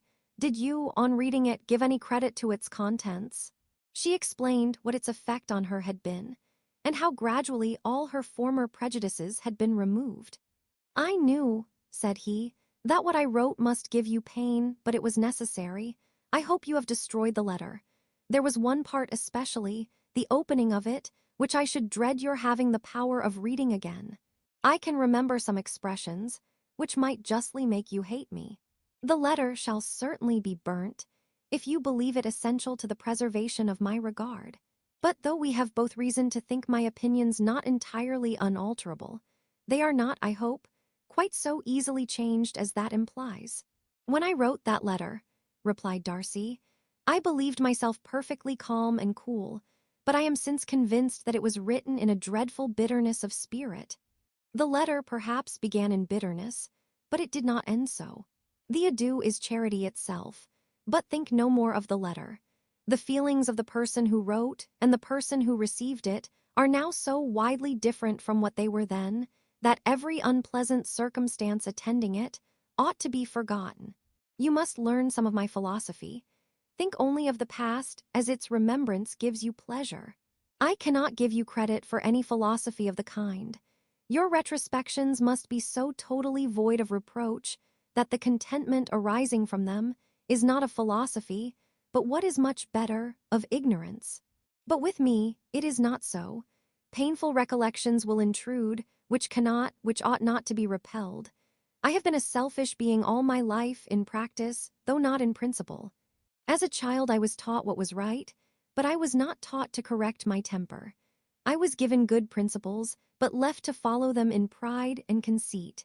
Unfortunately an only son, for many years an only child, I was spoilt by my parents, who though good themselves, my father particularly, all that was benevolent and amiable, allowed, encouraged, almost taught me to be selfish and overbearing, to care for none beyond my own family circle, to think meanly of all the rest of the world, to wish at least to think meanly of their sense and worth compared with my own.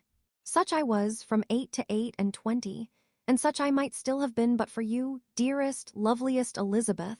What do I not owe you? You taught me a lesson, hard indeed at first, but most advantageous. By you, I was properly humbled. I came to you without a doubt of my reception. You showed me how insufficient were all my pretensions to please a woman worthy of being pleased.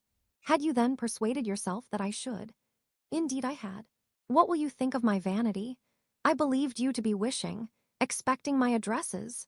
My manners must have been in fault, but not intentionally, I assure you. I never meant to deceive you, but my spirits might often lead me wrong. How you must have hated me after that evening. Hate you? I was angry perhaps at first, but my anger soon began to take a proper direction. I am almost afraid of asking what you thought of me. When we met at Pemberley, you blamed me for coming. No, indeed, I felt nothing but surprise. Your surprise could not be greater than mine in being noticed by you. My conscience told me that I deserved no extraordinary politeness, and I confess that I did not expect to receive more than my due. My object then, replied Darcy, was to show you, by every civility in my power, that I was not so mean as to resent the past. And I hoped to obtain your forgiveness, to lessen your ill opinion, by letting you see that your reproofs had been attended to. How soon any other wishes introduced themselves I can hardly tell, but I believe in about half an hour after I had seen you. He then told her of Georgiana's delight in her acquaintance, and of her disappointment at its sudden interruption, which naturally leading to the cause of that interruption, she soon learnt that his resolution of following her from Derbyshire in quest of her sister had been formed before he quitted the inn, and that his gravity and thoughtfulness there had arisen from no other struggles than what such a purpose must comprehend. She expressed her gratitude again, but it was too painful a subject to each to be dwelt on farther. After walking several miles in a leisurely manner, and too busy to know anything about it, they found at last, on examining their watches, that it was time to be at home. What could become of Mr. Bingley and Jane was a wonder which introduced the discussion of their affairs. Darcy was delighted with their engagement. His friend had given him the earliest information of it. "I must ask whether you were surprised," said Elizabeth. "Not at all. When I went away, I felt that it would soon happen. That is to say, you had given your permission. I guessed as much." And though he exclaimed at the term, she found that it had been pretty much the case. "On the evening before my going to London," said he, "I made a confession to him, which I believe I ought to have made long ago. I told him of all that had occurred to make my former interference in his affairs absurd and impertinent. His surprise was great. He had never had the slightest suspicion. I told him, moreover, that I believed myself mistaken in supposing, as I had done, that your sister was indifferent to him. And as I could easily perceive that his attachment to her was unabated, I felt no doubt of their happiness together. Elizabeth could not help smiling at his easy manner of directing his friend. "Did you speak from your own observation," said she, "when you told him that my sister loved him, or merely from my information last spring?" "From the former. I had narrowly observed her during the 2 visits which I had lately made her here, and I was convinced of her affection. And your assurance of it, I suppose, carried immediate conviction to him." "It did. Bingley is most unaffectedly modest.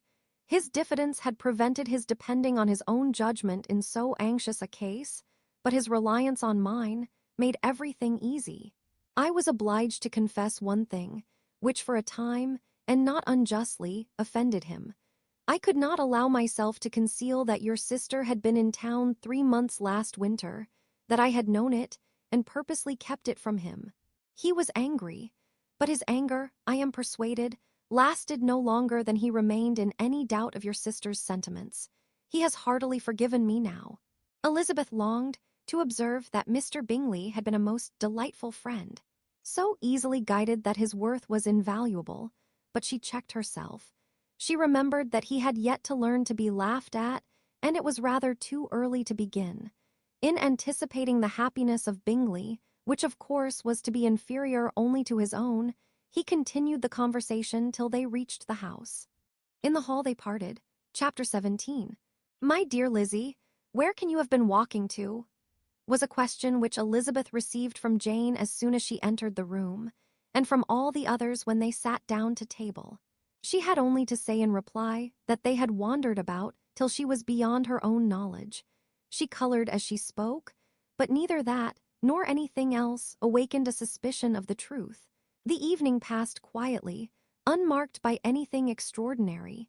The acknowledged lovers talked and laughed, the unacknowledged were silent. Darcy was not of a disposition in which happiness overflows in mirth, and Elizabeth, agitated and confused, rather knew that she was happy than felt herself to be so, for besides the immediate embarrassment, there were other evils before her. She anticipated what would be felt in the family when her situation became known.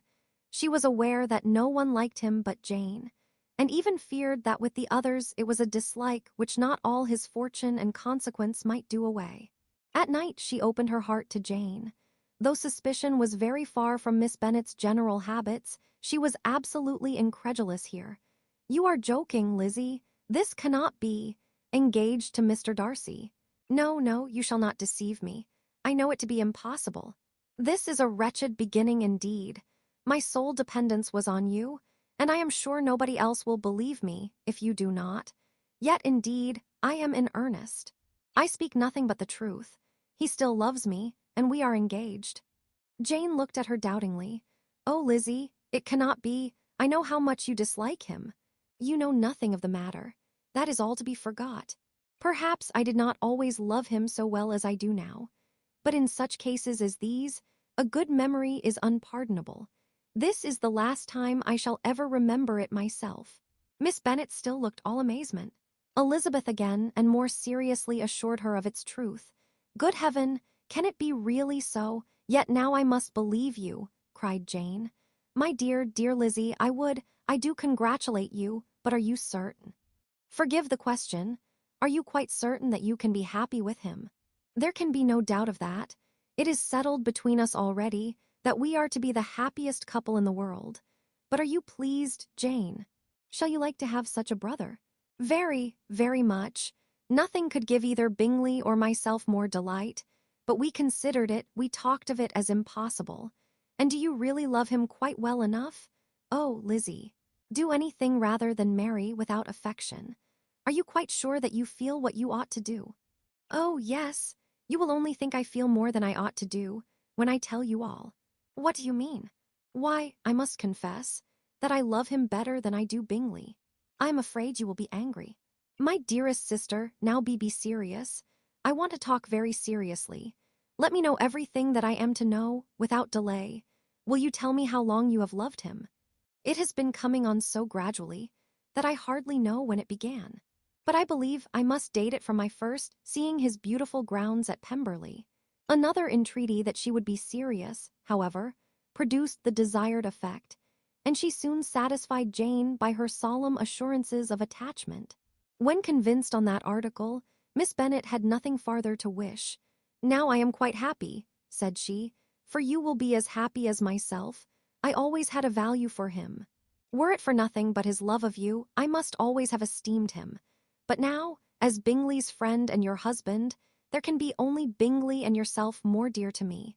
But Lizzie, you have been very sly, very reserved with me. How little did you tell me of what passed at Pemberley and Lambton? I owe all that I know of it to another, not to you." Elizabeth told her the motives of her secrecy. She had been unwilling to mention Bingley, and the unsettled state of her own feelings had made her equally avoid the name of his friend. But now she would no longer conceal from her his share in Lydia's marriage. All was acknowledged, and half the night spent in conversation. "Good gracious!" cried Mrs. Bennet, as she stood at a window the next morning. "If that disagreeable Mr. Darcy is not coming here again with our dear Bingley, what can he mean by being so tiresome as to be always coming here? I had no notion but he would go a-shooting, or something or other, and not disturb us with his company. What shall we do with him? Lizzie, you must walk out with him again, that he may not be in Bingley's way." Elizabeth could hardly help laughing at so convenient a proposal, yet was really vexed that her mother should be always giving him such an epithet. As soon as they entered, Bingley looked at her so expressively, and shook hands with such warmth, as left no doubt of his good information, and he soon afterwards said aloud, "Mr. Bennet, have you no more lanes hereabouts in which Lizzie may lose her way again today?" "I advise Mr. Darcy and Lizzie and Kitty," said Mrs. Bennet, "to walk to Oakham Mount this morning. It is a nice long walk, and Mr. Darcy has never seen the view." "It may do very well for the others," replied Mr. Bingley, "but I am sure it will be too much for Kitty. Want it, Kitty?" Kitty owned that she had rather stay at home. Darcy professed a great curiosity to see the view from the Mount, and Elizabeth silently consented. As she went upstairs to get ready, Mrs. Bennet followed her, saying, "I am quite sorry, Lizzie, that you should be forced to have that disagreeable man all to yourself. But I hope you will not mind it. It is all for Jane's sake, you know, and there is no occasion for talking to him, except just now and then. So do not put yourself to inconvenience." During their walk, it was resolved that Mr. Bennet's consent should be asked in the course of the evening. Elizabeth reserved to herself the application for her mother's. She could not determine how her mother would take it, sometimes doubting whether all his wealth and grandeur would be enough to overcome her abhorrence of the man. But whether she were violently set against the match, or violently delighted with it was certain that her manner would be equally ill adapted to do credit to her sense, and she could no more bear that Mr. Darcy should hear the first raptures of her joy than the first vehemence of her disapprobation. In the evening, soon after Mr. Bennet withdrew to the library, she saw Mr. Darcy rise also and follow him, and her agitation on seeing it was extreme. She did not fear her father's opposition, but he was going to be made unhappy, and that it should be through her means, that she, his favorite child, should be distressing him by her choice, should be filling him with fears and regrets in disposing of her, was a wretched reflection, and she sat in misery till Mr. Darcy appeared again, when, looking at him, she was a little relieved by his smile. In a few minutes he approached the table where she was sitting with Kitty, and, while pretending to admire her work, said in a whisper, "Go to your father, he wants you in the library." She was gone directly. Her father was walking about the room, looking grave and anxious. "Lizzie," said he, "what are you doing? Are you out of your senses to be accepting this man? Have not you always hated him?" How earnestly did she then wish that her former opinions had been more reasonable, her expressions more moderate. It would have spared her from explanations and professions which it was exceedingly awkward to give, but they were now necessary, and she assured him with some confusion of her attachment to Mr. Darcy. "Or, in other words, you are determined to have him. He is rich, to be sure, and you may have more fine clothes and fine carriages than Jane, but will they make you happy? "Have you any other objection?" said Elizabeth. "Than your belief of my indifference?" "None at all. We all know him to be a proud, unpleasant sort of man. But this would be nothing if you really liked him." I do like him," she replied, with tears in her eyes. "I love him. Indeed, he has no improper pride. He is perfectly amiable. You do not know what he really is. Then pray do not pain me by speaking of him in such terms." "Lizzie," said her father, "I have given him my consent. He is the kind of man, indeed, to whom I should never dare refuse anything which he condescended to ask. I now give it to you, if you are resolved on having him. But let me advise you to think better of it. I know your disposition, Lizzie. I know that you could be neither happy nor respectable unless you truly esteemed your husband, unless you looked up to him as a superior. Your lively talents would place you in the greatest danger in an unequal marriage. You could scarcely escape discredit and misery. My child, let me not have the grief of seeing you unable to respect your partner in life. You know not what you are about." Elizabeth, still more affected, was earnest and solemn in her reply, and at length, by repeated assurances that Mr. Darcy was really the object of her choice, by explaining the gradual change which her estimation of him had undergone, relating her absolute certainty that his affection was not the work of a day, but had stood the test of many months' suspense, and enumerating with energy all his good qualities, she did conquer her father's incredulity and reconcile him to the match. "Well, my dear," said he, when she ceased speaking, "I have no more to say. If this be the case, he deserves you. I could not have parted with you, my Lizzie, to anyone less worthy." To complete the favorable impression, she then told him what Mr. Darcy had voluntarily done for Lydia. He heard her with astonishment. This is an evening of wonders, indeed. And so, Darcy did everything, made up the match, gave the money, paid the fellow's debts, and got him his commission. So much the better. It will save me a world of trouble and economy. Had it been your uncle's doing, I must and would have paid him. But these violent young lovers carry everything their own way. I shall offer to pay him tomorrow. He will rant and storm about his love for you, and there will be an end of the matter." He then recollected her embarrassment a few days before, on his reading Mr. Collins's letter, and after laughing at her some time, allowed her at last to go, saying, as she quitted the room, "If any young men come for Mary or Kitty, send them in, for I am quite at leisure." Elizabeth's mind was now relieved from a very heavy weight, and after half an hour's quiet reflection in her own room, she was able to join the others with tolerable composure. Everything was too recent for gaiety, but the evening passed tranquilly away. There was no longer anything material to be dreaded, and the comfort of ease and familiarity would come in time. When her mother went up to her dressing room at night, she followed her and made the important communication. Its effect was most extraordinary, for on first hearing it, Mrs. Bennet sat quite still and unable to utter a syllable. Nor was it under many, many minutes that she could comprehend what she heard. Though not in general backward to credit what was for the advantage of her family, or that came in the shape of a lover to any of them, she began at length to recover, to fidget about in her chair, get up, sit down again, wonder and bless herself. Good gracious, Lord bless me, only think, dear me, Mr. Darcy, who would have thought it? And is it really true? Oh, my sweetest Lizzie, how rich and how great you will be, what pin money, what jewels, what carriages you will have. Jane's is nothing to it, nothing at all. I am so pleased, so happy. Such a charming man, so handsome, so tall. Oh, my dear Lizzie, pray apologize for my having disliked him so much before. I hope he will overlook it.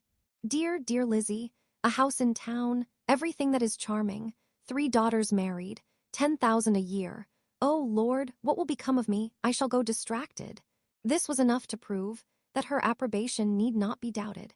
And Elizabeth, rejoicing that such an effusion was heard only by herself, soon went away. But before she had been 3 minutes in her own room, her mother followed her. "My dearest child," she cried, "I can think of nothing else. 10,000 a year, and very likely more. Tea's as good as a lord, and a special license. You must and shall be married by a special license. But my dearest love, Tell me what dish Mr. Darcy is particularly fond of, that I may have it tomorrow." This was a sad omen of what her mother's behavior to the gentleman himself might be. And Elizabeth found that though in the certain possession of his warmest affection and secure of her relations' consent, there was still something to be wished for. But the morrow passed off much better than she expected. For Mrs. Bennet luckily stood in such awe of her intended son-in-law that she ventured not to speak to him, unless it was in her power to offer him any attention or mark her deference for his opinion. Elizabeth had the satisfaction of seeing her father taking pains to get acquainted with him, and Mr. Bennet soon assured her that he was rising every hour in his esteem. "I admire all my 3 sons-in-law highly," said he. "Wickham, perhaps, is my favorite, but I think I shall like your husband quite as well as Jane's." Chapter 18. Elizabeth's spirits soon rising to playfulness again, she wanted Mr. Darcy to account for his having ever fallen in love with her. "How could you begin?" said she. "I can comprehend your going on charmingly when you had once made a beginning, but what could set you off in the first place? I cannot fix on the hour, or the spot, or the look, or the words, which laid the foundation. It is too long ago. I was in the middle before I knew that I had begun. My beauty you had early withstood, and as for my manners, my behavior to you was at least always bordering on the uncivil, and I never spoke to you without rather wishing to give you pain than not. Now be sincere. Did you admire me for my impertinence? For the liveliness of your mind? I did. You may as well call it impertinence at once. It was very little less. The fact is that you were sick of civility, of deference, of officious attention. You were disgusted with the women who were always speaking and looking, and thinking for your approbation alone. I roused and interested you because I was so unlike them. Had you not been really amiable, you would have hated me for it, but in spite of the pains you took to disguise yourself, your feelings were always noble and just. And in your heart, you thoroughly despised the persons who so assiduously courted you. There, I have saved you the trouble of accounting for it, and really, all things considered, I begin to think it perfectly reasonable. To be sure, you knew no actual good of me, but nobody thinks of that when they fall in love. Was there no good in your affectionate behavior to Jane, while she was ill at Netherfield? Dearest Jane, who could have done less for her? But make a virtue of it by all means. My good qualities are under your protection, and you are to exaggerate them as much as possible. And, in return, it belongs to me to find occasions for teasing and quarreling with you as often as may be. And I shall begin directly by asking you what made you so unwilling to come to the point at last. What made you so shy of me when you first called and afterwards dined here? Why, especially, when you called, did you look as if you did not care about me? Because you were grave and silent and gave me no encouragement. But I was embarrassed, and so was I. You might have talked to me more when you came to dinner. A man who had felt less might. How unlucky that you should have a reasonable answer to give, and that I should be so reasonable as to admit it. But I wonder how long you would have gone on if you had been left to yourself. I wonder when you would have spoken if I had not asked you. My resolution of thanking you for your kindness to Lydia had certainly great effect. Too much, I am afraid, for what becomes of the moral if our comfort springs from a breach of promise? For I ought not to have mentioned the subject. This will never do. You need not distress yourself. The moral will be perfectly fair. Lady Catherine's unjustifiable endeavors to separate us were the means of removing all my doubts. I am not indebted for my present happiness to your eager desire of expressing your gratitude. I was not in a humor to wait for any opening of yours.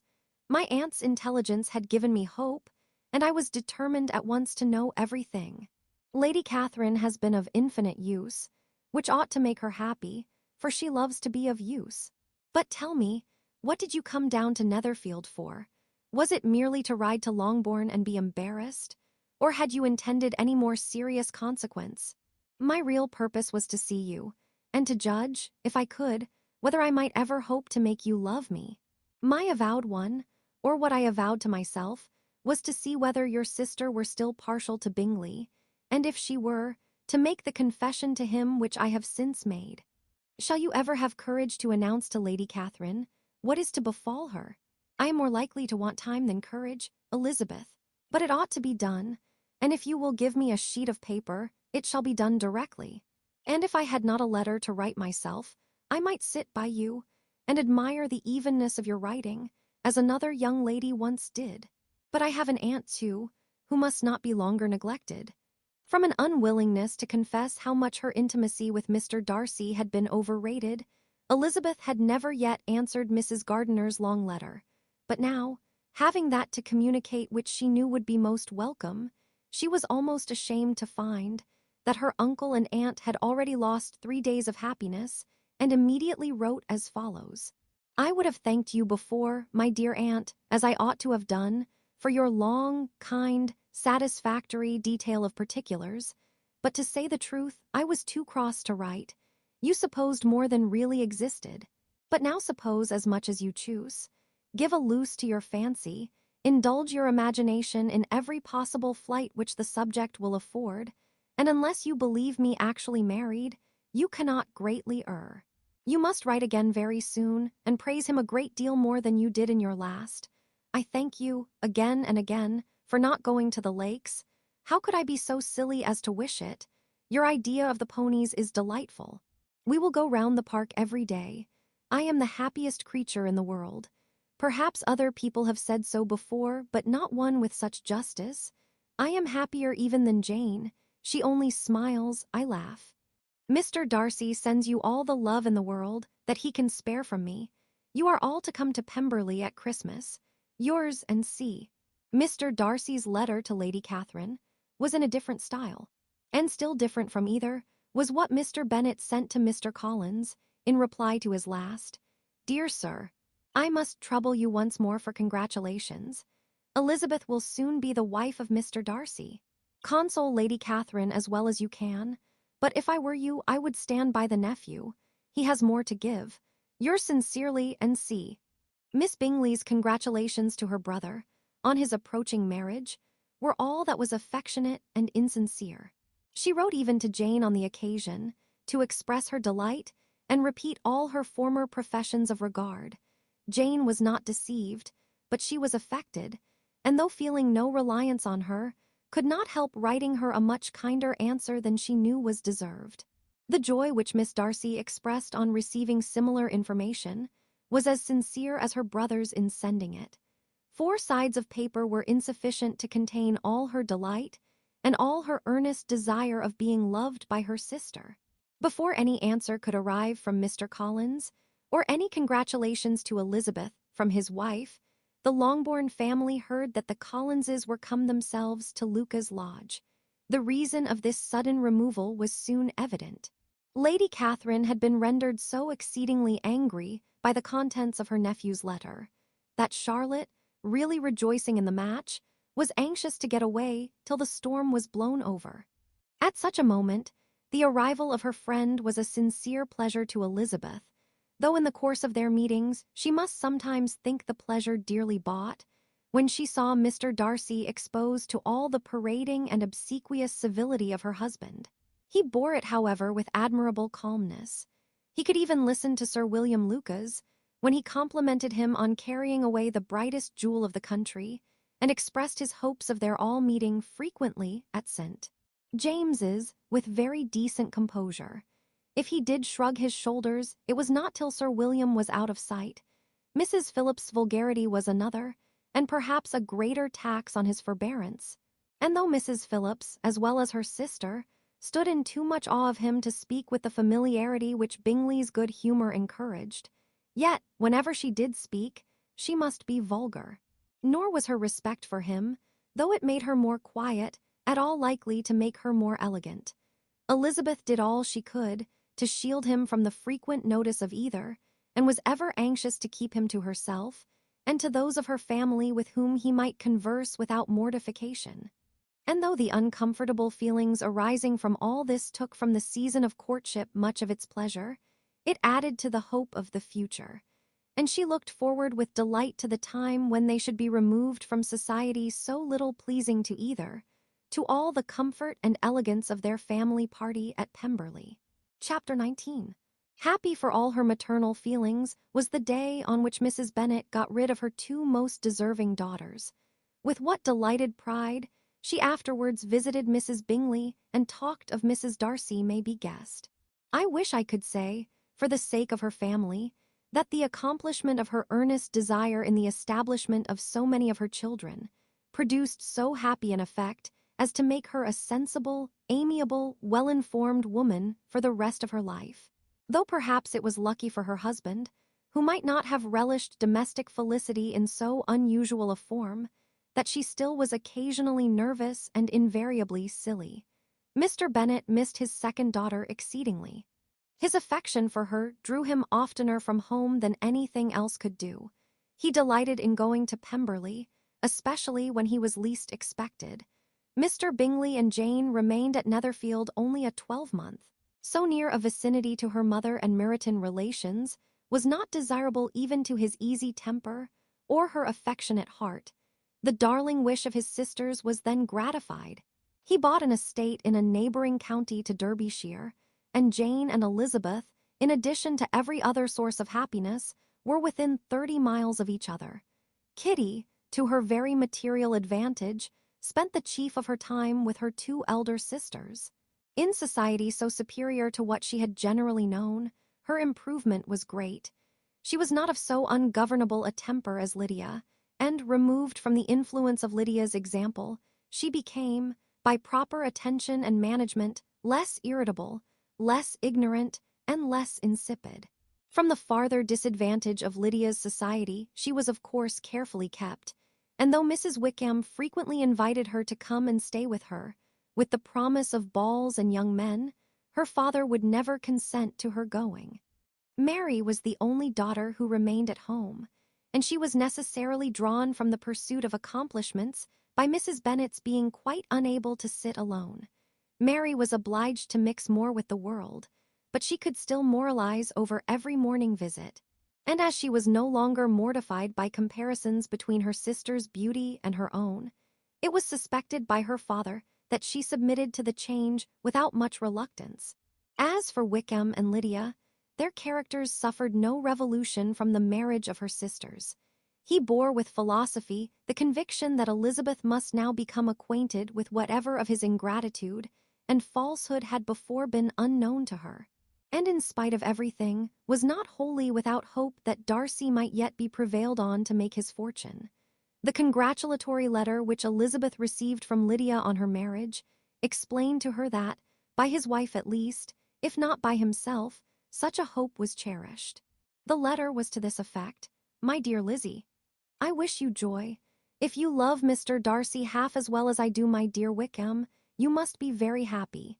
It is a great comfort to have you so rich, and when you have nothing else to do, I hope you will think of us. I am sure Wickham would like a place at court very much, and I do not think we shall have quite money enough to live upon without some help. Any place would do, of about 300 or 400 a year. But however, do not speak to Mr. Darcy about it, if you had rather not. Yours and C." As it happened that Elizabeth had much rather not, she endeavoured in her answer to put an end to every entreaty and expectation of the kind. Such relief, however, as it was in her power to afford, by the practice of what might be called economy in her own private expenses, she frequently sent them. It had always been evident to her that such an income as theirs, under the direction of two persons so extravagant in their wants and heedless of the future, must be very insufficient to their support. And whenever they changed their quarters, either Jane or herself were sure of being applied to, for some little assistance towards discharging their bills. Their manner of living, even when the restoration of peace dismissed them to a home, was unsettled in the extreme. They were always moving from place to place in quest of a cheap situation, and always spending more than they ought. His affection for her soon sunk into indifference. Hers lasted a little longer, and in spite of her youth and her manners, she retained all the claims to reputation which her marriage had given her. Though Darcy could never receive him at Pemberley, yet, for Elizabeth's sake, he assisted him farther in his profession.